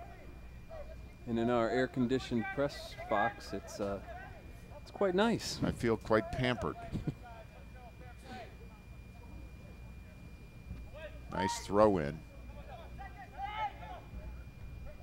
And that goes out the back. That was a swing and a miss. Yeah, number 8, Kervin Martinez, did not plan for that to happen, because that's going to set up another corner. And possession just being dominated between about where we are now at 30, a little over 30 minutes left, and probably the 36-minute mark. We've been down here. Yeah, they spent a lot of time. And just missed. 7 corners for Richland to 2 for Suffolk. So looks like Suffolk may finally get a chance to get the ball out of their end. There's a boot by Guzman. And we're back at it. And it is down in the Suffolk end. This is the first time in a long time.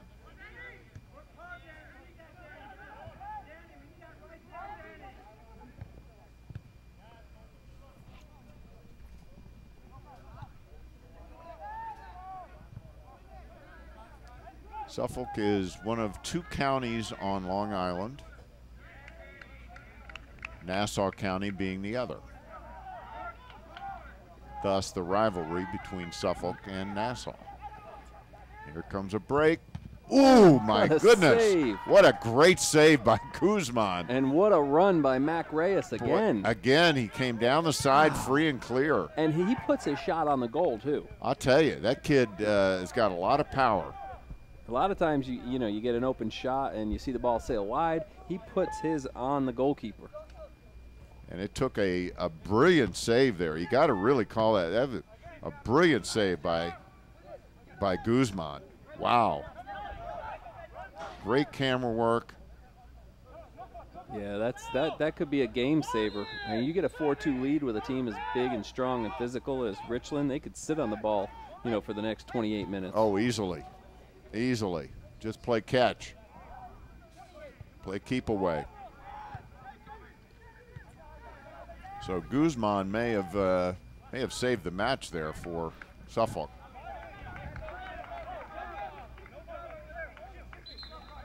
And at times, Bogdan Svitin for Montgomery College in the first game. He sure did.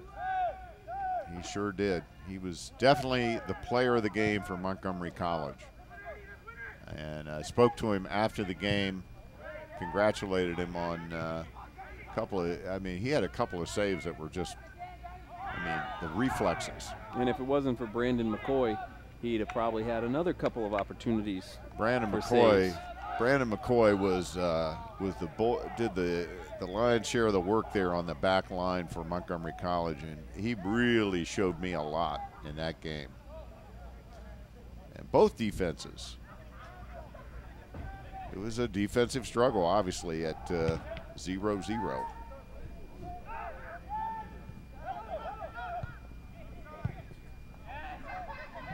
So under 30 minutes now left in the game. But again, we are down in the Richland end. Here comes an opportunity. Tried to center it. Nice block there. There's young Mr. Hensinger again in the middle of the action, number 27. Josh Zapata with a nice block there. Keep that ball from being centered. Yeah, when Hensinger came out in the first half, that kind of seemed to change the momentum a little bit. And that's when Suffolk managed to score their 2 goals. He's back in there now. And there's another save. Another great save. Boy. And that was a great centering pass from the corner. I think who was that? Number 25, Miraziolo, putting it on goal again. Herson Guzman coming up big. Getting some more shoving around in front of the goal mouth there. Number 17, Bonnie likes to wreak some havoc around the goal. Here comes prior the corner. to the kick. And they get it out of there.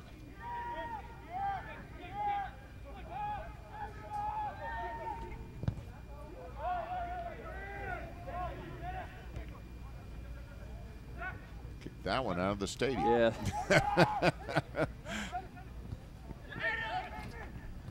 All right, Suffolk on the attack for the first time in quite a while.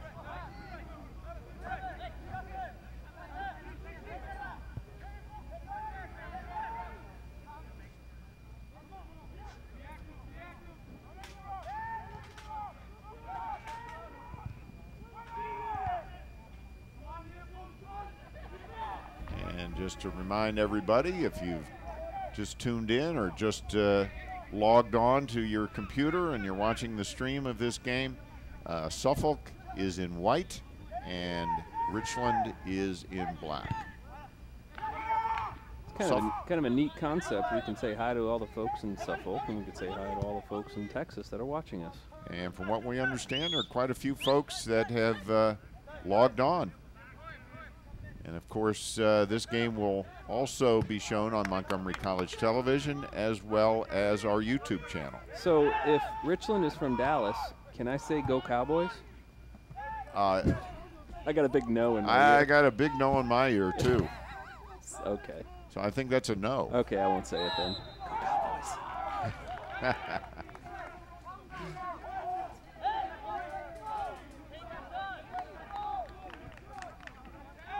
Does seem to be a lot of talking to the ref out there and getting pretty chippy. Suffolk's probably still a little bit upset for what transpired right in front of Mr. Guzman a few minutes ago, where they got the free penalty kick. Richland is basically surrounding the ref here as he set up a free kick, called a free kick for Suffolk. Well, a good opportunity for the Sharks to tie this game up. Yep, this is a great opportunity. They haven't had many opportunities in the last 10, 12 minutes. Here it comes. Nope. As the wall did the job, Joseph Lopez was denied.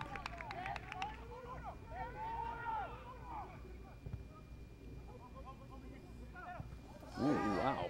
That was a nice acrobatic attempt there.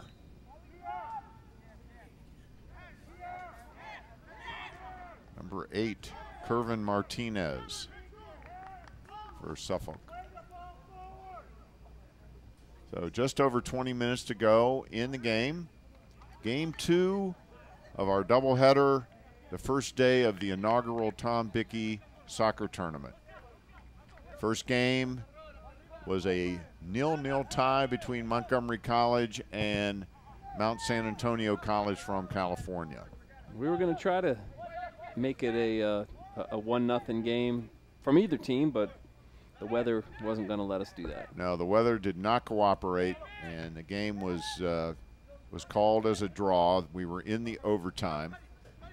We were in the first period of overtime. You play 2 10-minute periods of overtime, and if you're still tied at that point, then comes penalty kicks or free kicks. Wow, some nifty footwork on that attack by Joseph Lopez, number 9 for Suffolk. Gave himself a pretty good opportunity. And he's going to have a corner coming up, and there's a player down for Richland. Cannot tell who it is at the moment. I think we got a cramp. And he's getting back up. That was number 5, Fernando Arellano.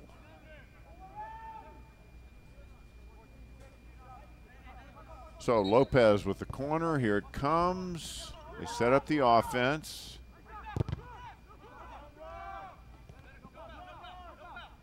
Morrow was denied and denied again by number 25, Kevin Mirazzolo, That who's should be another corner for Suffolk.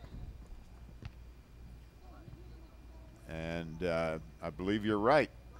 So Kevin Mirazzolo Kevin trying to throw Kevin it tried in. to steal that one.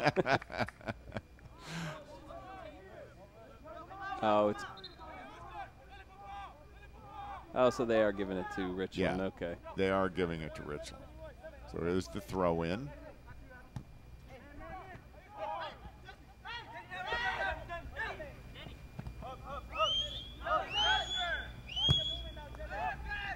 Mirazzolo has played well since he's come in. Been a factor. Boy, that is. Josh Zapata just had a very, very nice defensive play.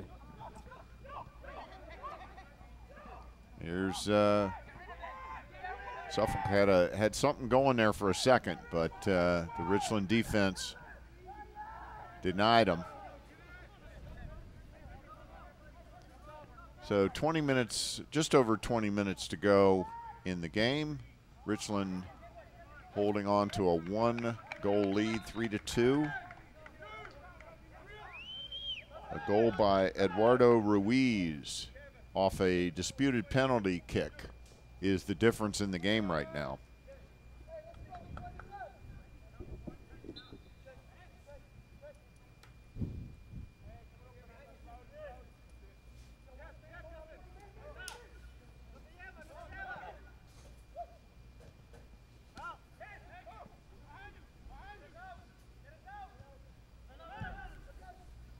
The rain has stopped. And all of a sudden, we might even see some stars tonight, Marcus. Wow. What a change. Suffolk's got to get this ball out. They're doing a little too much playing back here. Here comes Richland.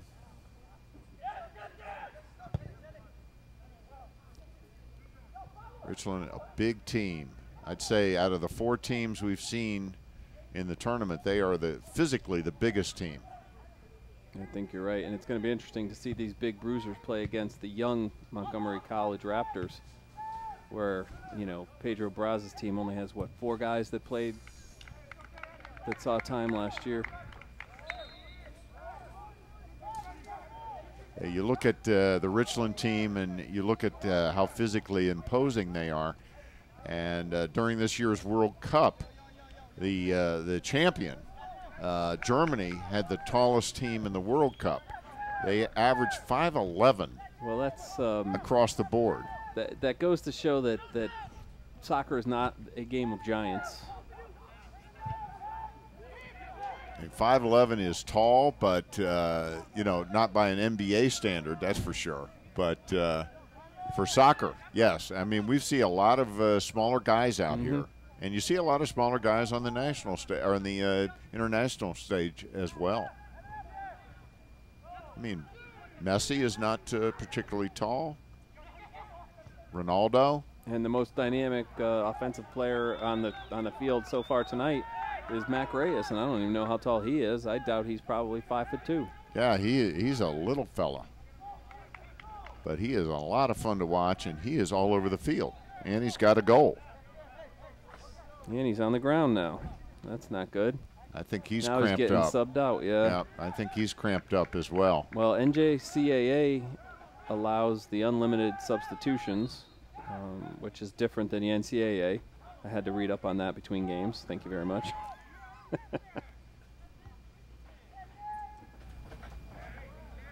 Always working, Marcus. Hey, you don't have much of a choice. You're always working. Well, we are excited to be back doing soccer. We had not been able to do soccer for the last couple of seasons. So we are really happy to be back, able to call the game. It is a beautiful game. There is no doubt about that. It's called that by many, and I certainly believe that to be true. And Boy, what a great way to kick off our soccer coverage with Definitely. this tournament. This is my first soccer game for MCTV, so I'm rusty now, but are we doing a few more this season? Yes, we are. Okay. That is the plan. So I'll hone my game, just like the Raptors are going to be well improved as we get into the season as well. Hey, we're doing 2 more tomorrow. Hey, there you go. We have the second day of the Tom Bichy tournament. And I'd take a guess that Coach Braz's team is going to look a little different. Oh, absolutely. But they're going to be playing against Richland, and that's going to be that's a tall order. It's a very just sort of 2 different teams that we're going to be watching. Interesting to see how the young guys for the Raptors. It really is. I'll tell you one thing: they're not going to be intimidated. No. They showed that today. They played very hard and well against Mount San Antonio, a much more experienced team, and they didn't back down. So you're going to have a bunch of big guys for Richland trying to mark Gabe Endai, the leading goal scorer in the country. There's no doubt about that. They certainly know about him. They saw him last year at Nationals. They know about Javier Nieto as well. So we'll see what head coach Pedro Braz has up his sleeve tomorrow. The opener tomorrow will be Suffolk. They're going to have to come back on pretty short rest because this game is not going to end until, well, it's after 10 o'clock Eastern time right now. So, and we've got another 15 plus. Oh, there's a goal. He just off a free kick. Oh my gosh! What? That one snuck in there. How in the world? And that's Did Hinsinger. he just put that in goal?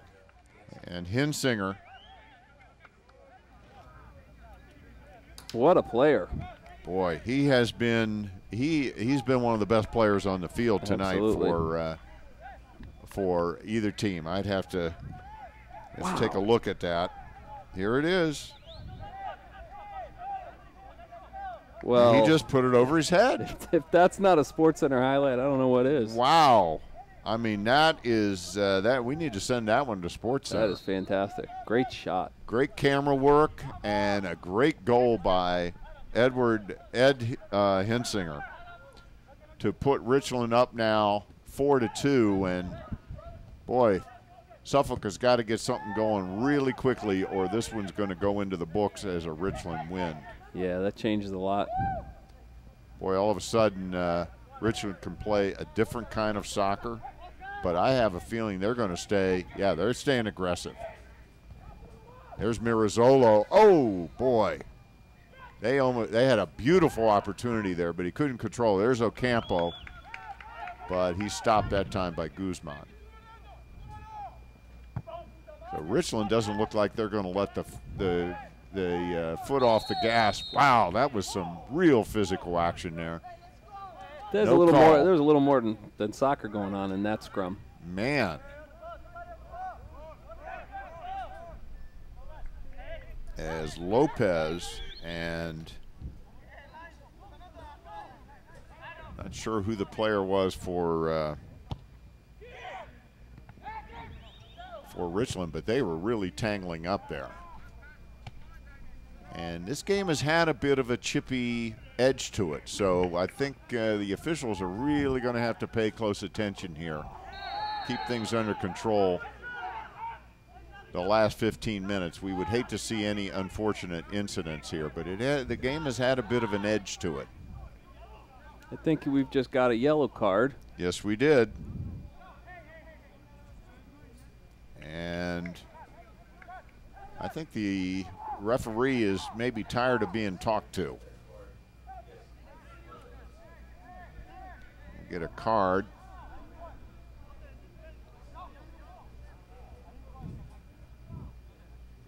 Suffolk not happy. Did they call it against 24 Lopez, possibly? Hard to tell. It is hard to tell, and we have lost communication with the scoring table. We had communication earlier, but having some technical issues. Blame it on the storm. It very well could be related to that. And there's another injured player as we had a collision.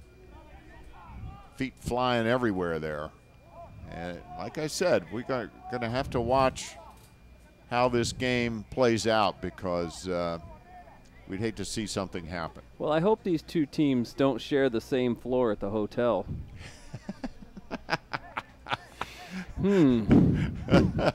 Yeah, that could not be good. Or the same after-game place to go eat. That's right.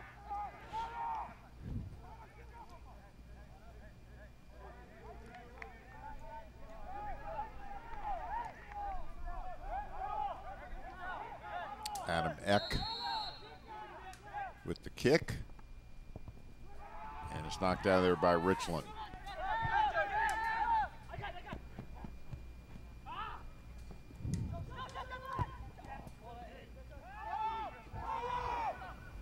So anyway, in our doubleheader tomorrow, the first game will be Suffolk coming right back to play Mount San Antonio College. And then in our nightcap, it'll be Richland taking on Montgomery College. And then, of course, at the end of the day, we will have our very first champion of the inaugural Tom Bichy soccer tournament. We'll also pick an all-tournament team and a tournament MVP. And I don't want to be the one voting on that. You know, now that we think about it, I know that it's hindsight's 20/20, or you shouldn't wish for things that didn't happen. But a 0-0 final in the first game kind of deflates the game for Richland. There's me again doing Richmond. Richland tomorrow, because if MC had come out with a shootout 1-0 win, and then they play Richland if they hang on here with 12 minutes, 45 seconds left in the game up 4-2. That would have been a nice culmination of this tournament. And two undefeated teams. That's it. Mm-hmm. And of course, the champion could be decided by goal differential. That's right. So we'll talk more about that tomorrow as the game unfolds. But that is the tiebreaker. Since they're not playing this tournament where the winners play the winners tomorrow and the losers of the first game play the loser, they're not doing it that way. They're playing it in a set schedule. So if there's not a clear-cut champion, if there is a tie, then the winner is decided by goal differential. But right now it would appear that Richland would have the advantage. Certainly the upper hand because they've scored 4 goals. Yeah. And, you know. So they'll have a win. MC and Mount San Antonio will have a tie. Right. And Suffolk. And Suffolk will have a loss. If you know, barring a sudden change of momentum here, Suffolk will have the loss. So, but a lot can happen tomorrow. Kind of feel like it's World Cup grouping. You know, it's the group of death. Well, you could say that. I mean, these are 4 of the best teams in the country, and that's no exaggeration. A lot of these players are going to be playing for 4-year colleges, that's for sure. Absolutely. You know, we talked earlier about how in just 2 years on the job, Pedro Braz has already sent over 20 kids to 4-year schools with scholarships. So, and I know Mount San Antonio has a terrific track record in that regard, as does Richland and Suffolk. So these are 4 schools that send a lot of kids on to the next level.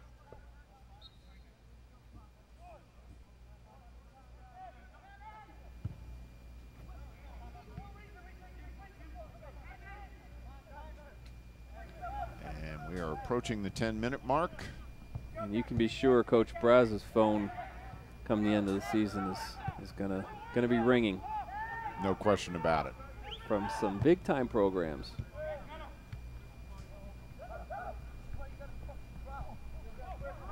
Absolutely. See if Suffolk can mount an attack. Make it a 1-goal game would be interesting. Yeah, they need to. They need a goal here real badly. Get back into it. cut it to 1, and all of a sudden the complexion of the game changes completely. Richland is really good on the ball defending. When they get on your man, the ball goes away from the offensive player. It has a lot to do with their strength physically. They are a big, strong, tough team. There's a mistake. And there's a shot by Ocampo, and he buries it.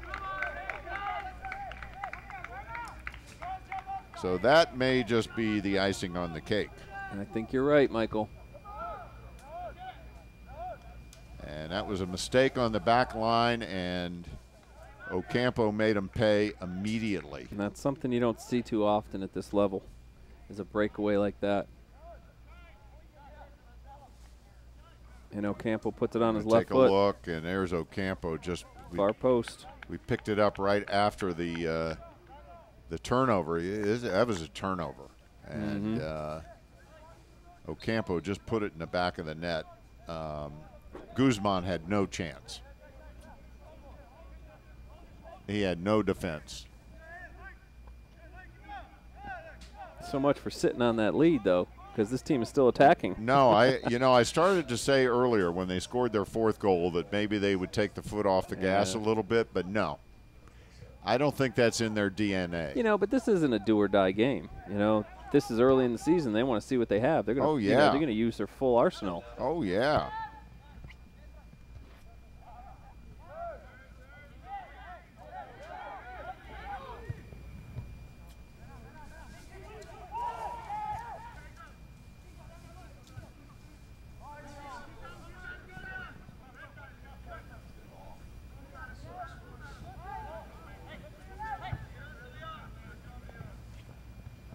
You know, one of the great ways to keep in touch with Montgomery College athletics, and this tournament in particular, is to follow MC Athletics on Twitter at twitter.com/MC_Raptors.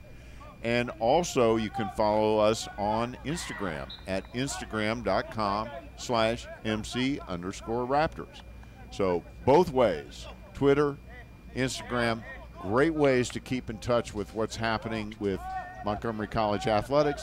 This tournament in particular, because we've had Mike Simone here all day long, tweeting and posting things to Instagram, updates, pictures, all kinds of things. It's not just athletics, however, these are the athletic Twitter and Instagram accounts. We also have them for the college as well. Is that correct, Mark? That is Marcus? correct. And if you want to, hey, shameless plug, follow me, MC_Marcus PR. And I just don't tweet sports stuff, but you know, I'm the communications guy, so all kinds of things go, you know, flying out of there about the great things that happen, you know, in the classroom and in the community. So just follow us on Twitter, and there's it's up to the second information. And we've been sending out updates all day, posting updates all day on the tournament, the preparations for the tournament. The social media guys for the athletic department have been doing a great job. They really have, Mike Simone and George Zuniga. So they are to be congratulated and thanked for their tireless efforts on the behalf of the Montgomery College Athletic Department. There's a nice grab there by Ruiz. Wow. All the way down the field. There's Ocampo again. They are just, this is a relentless team, this Richland team. That was a great attack, and that was led by the throw of Ruiz. Yeah. Came all the way down and caught a header from Big Danny Barnard and had Ocampo streaking down the wing. Nice setup play. Beautifully done. So here they are back again. There's Ocampo down the side again. Centers it beautifully. Oh my gosh. That would have been a nice goal. He almost chipped it over his head from about 10 feet.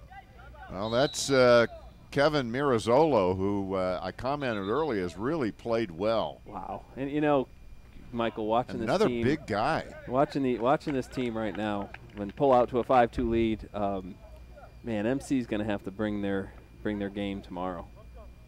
Yeah, but we said the same thing about Mount San Antonio, and they played them really, really strong.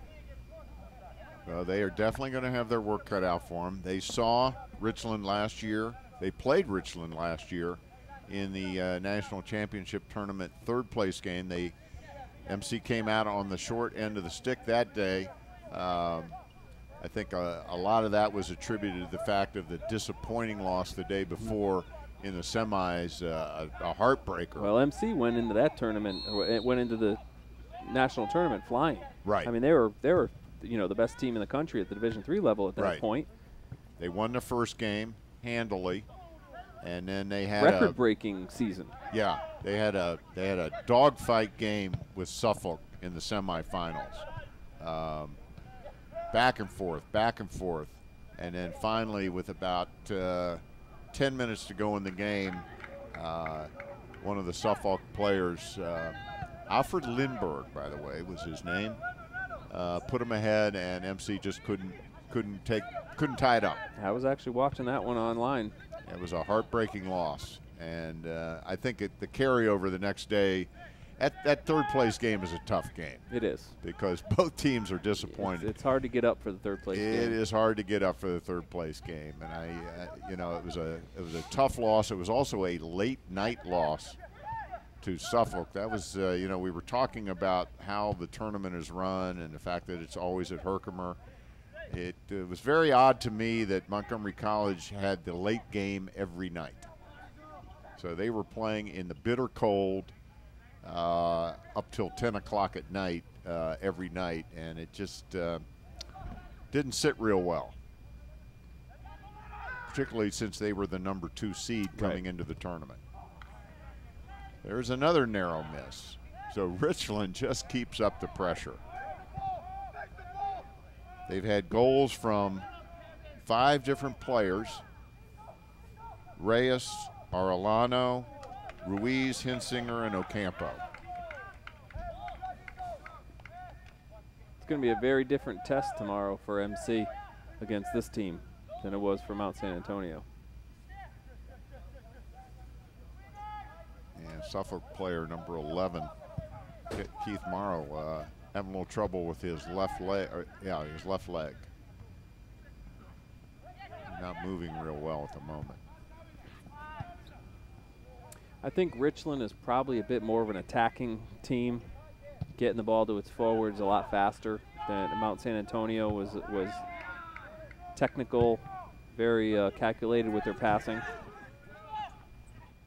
Yeah, Richland is kind of a full-bore attack team, is what I'm seeing, yeah. And they're very physical. And they can play attack now because they're up 5-2. That's another thing. Oh yeah, they're not worried about giving up one here. But they can attack. You can see that. Just over 3 minutes to go in the game.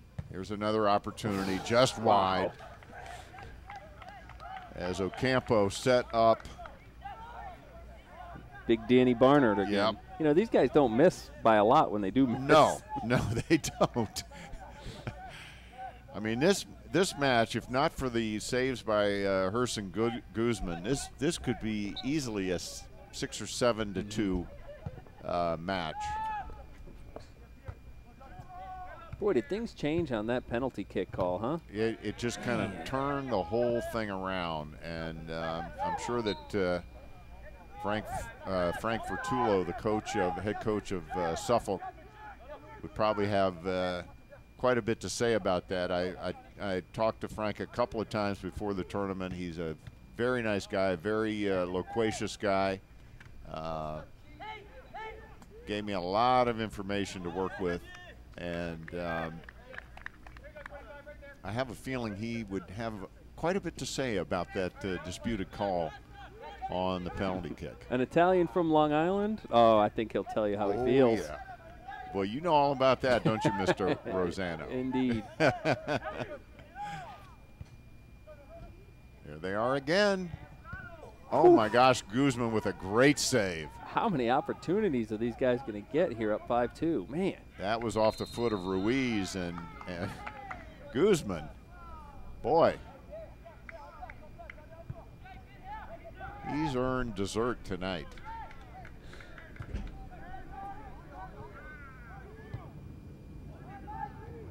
we are just about down to the last minute of this one. This one is well in hand for Richland.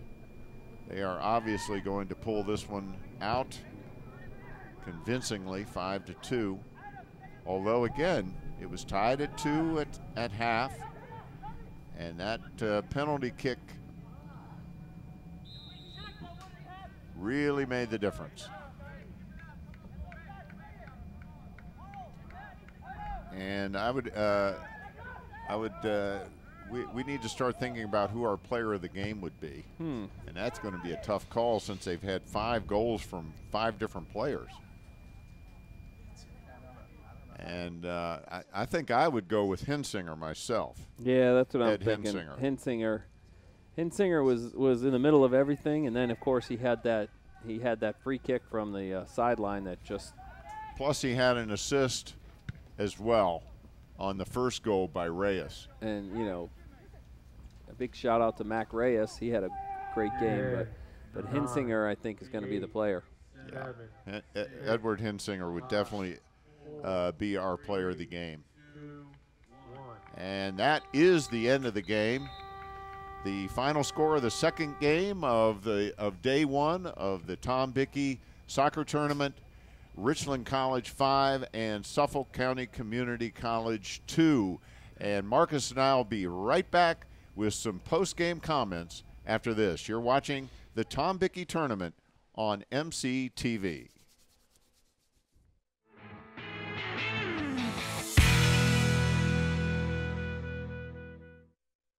No matter where you're headed, no matter what your age, you'll find it all here at Montgomery College. Small class sizes, flexible scheduling, over 130 programs of study, award-winning faculty, nationally ranked NJCAA athletics. The possibilities are endless at Montgomery College. Register today.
Check out more Montgomery College programming at youtube.com/Montgomery College and like us on Facebook at facebook.com/Montgomery College TV.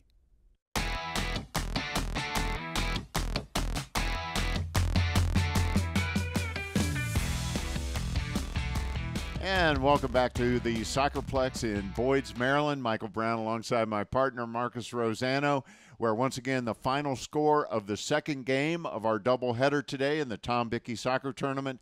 Richland College coming out on top over Suffolk, 5-2, a dominating win for Richland on paper. But when you look at it, it was tied 2-2 at the half, and it was that controversial penalty kick call that led to a goal by Eduardo Ruiz that really kind of turned things around and pushed the momentum definitely in Richland's direction. It really did, and Richland jumped out to a 2-0 lead in the first half, and it looked like they were going to run away with this, and we were going to be telling jokes for the rest of the night, but that didn't happen. Suffolk came back, grabbed some momentum, tied the game up at 2-2, and in a hard-fought beginning of the second half, it got changed by that controversial penalty kick. You don't like to see that, and you don't want us to be second-guessing because we have replay and everything. But it was probably a bad call, but it helped Richland, and Diaz, like you said, put it in the back of the net. 3-2 became 5-2, and the win became dominant. Yeah, once that penalty kick hit the back of the net, it was all Richland from then on. Goals by Hensinger and Ocampo closed it out to make it the final at 5-2. You know, if we're talking about a player of the game, and we would like to name a player of the game, that's one of the things that we'd like to do here. There obviously a lot of outstanding players for Richland. Mac Reyes had a terrific game for them. Good little player. Yep. Great little player. But really, I think Edward Hensinger has got to be our player of the game. Yeah, for Richland. You could see from the drop of the ball that he was streaking up the wing. He was in attack mode from the start. Really took some momentum in the beginning of the game and had his hands in everything, or his feet in everything, and he had that fantastic 30 or 40-yard goal from the sideline. Just bent it in over the over Herson Guzman, who played a great game in goal for Suffolk. But that was really the highlight of the game, and he was a great player today. Yeah, Herson Guzman really was the unsung hero for Suffolk. He had some terrific saves. He did. During the game. If not for him, it could have easily been a 6-2, 7-2, even 8-2 game. Richland, very impressive, very physical team. Yes. Very aggressive team in the offensive end. But again, Edward Hensinger is our player of the game with the goal, and also he assisted on the goal by Mac Reyes. Yep. So that brings Day 1 of the Tom Bichy soccer tournament to a close. Once again, in our opener, Montgomery College and Mount San Antonio College, they fought to a 0-0 tie, which really was decided by the weather because we were in overtime when the weather took over.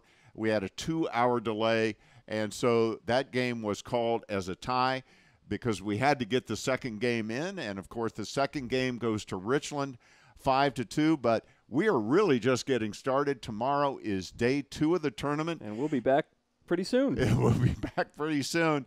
In our opener, Suffolk has to come right back after this tough defeat and take on Mount San Antonio College from California. And then in the nightcap, we're going to see Montgomery College take on this Richland team that was so impressive in their win today. So a lot to look forward to tomorrow because we're also going to have an all-tournament team and a tournament MVP as well as crowning the first champion of the Tom Bichy soccer tournament. So once again from the Soccerplex in Boyds, Maryland, the final score of our second game of the Tom Bichy soccer tournament, Richland College 5, Suffolk College 2. For Marcus Rosano and for everybody on the extremely hard-working Montgomery College television crew, thanks so much for watching the Tom Bichy Soccer Tournament.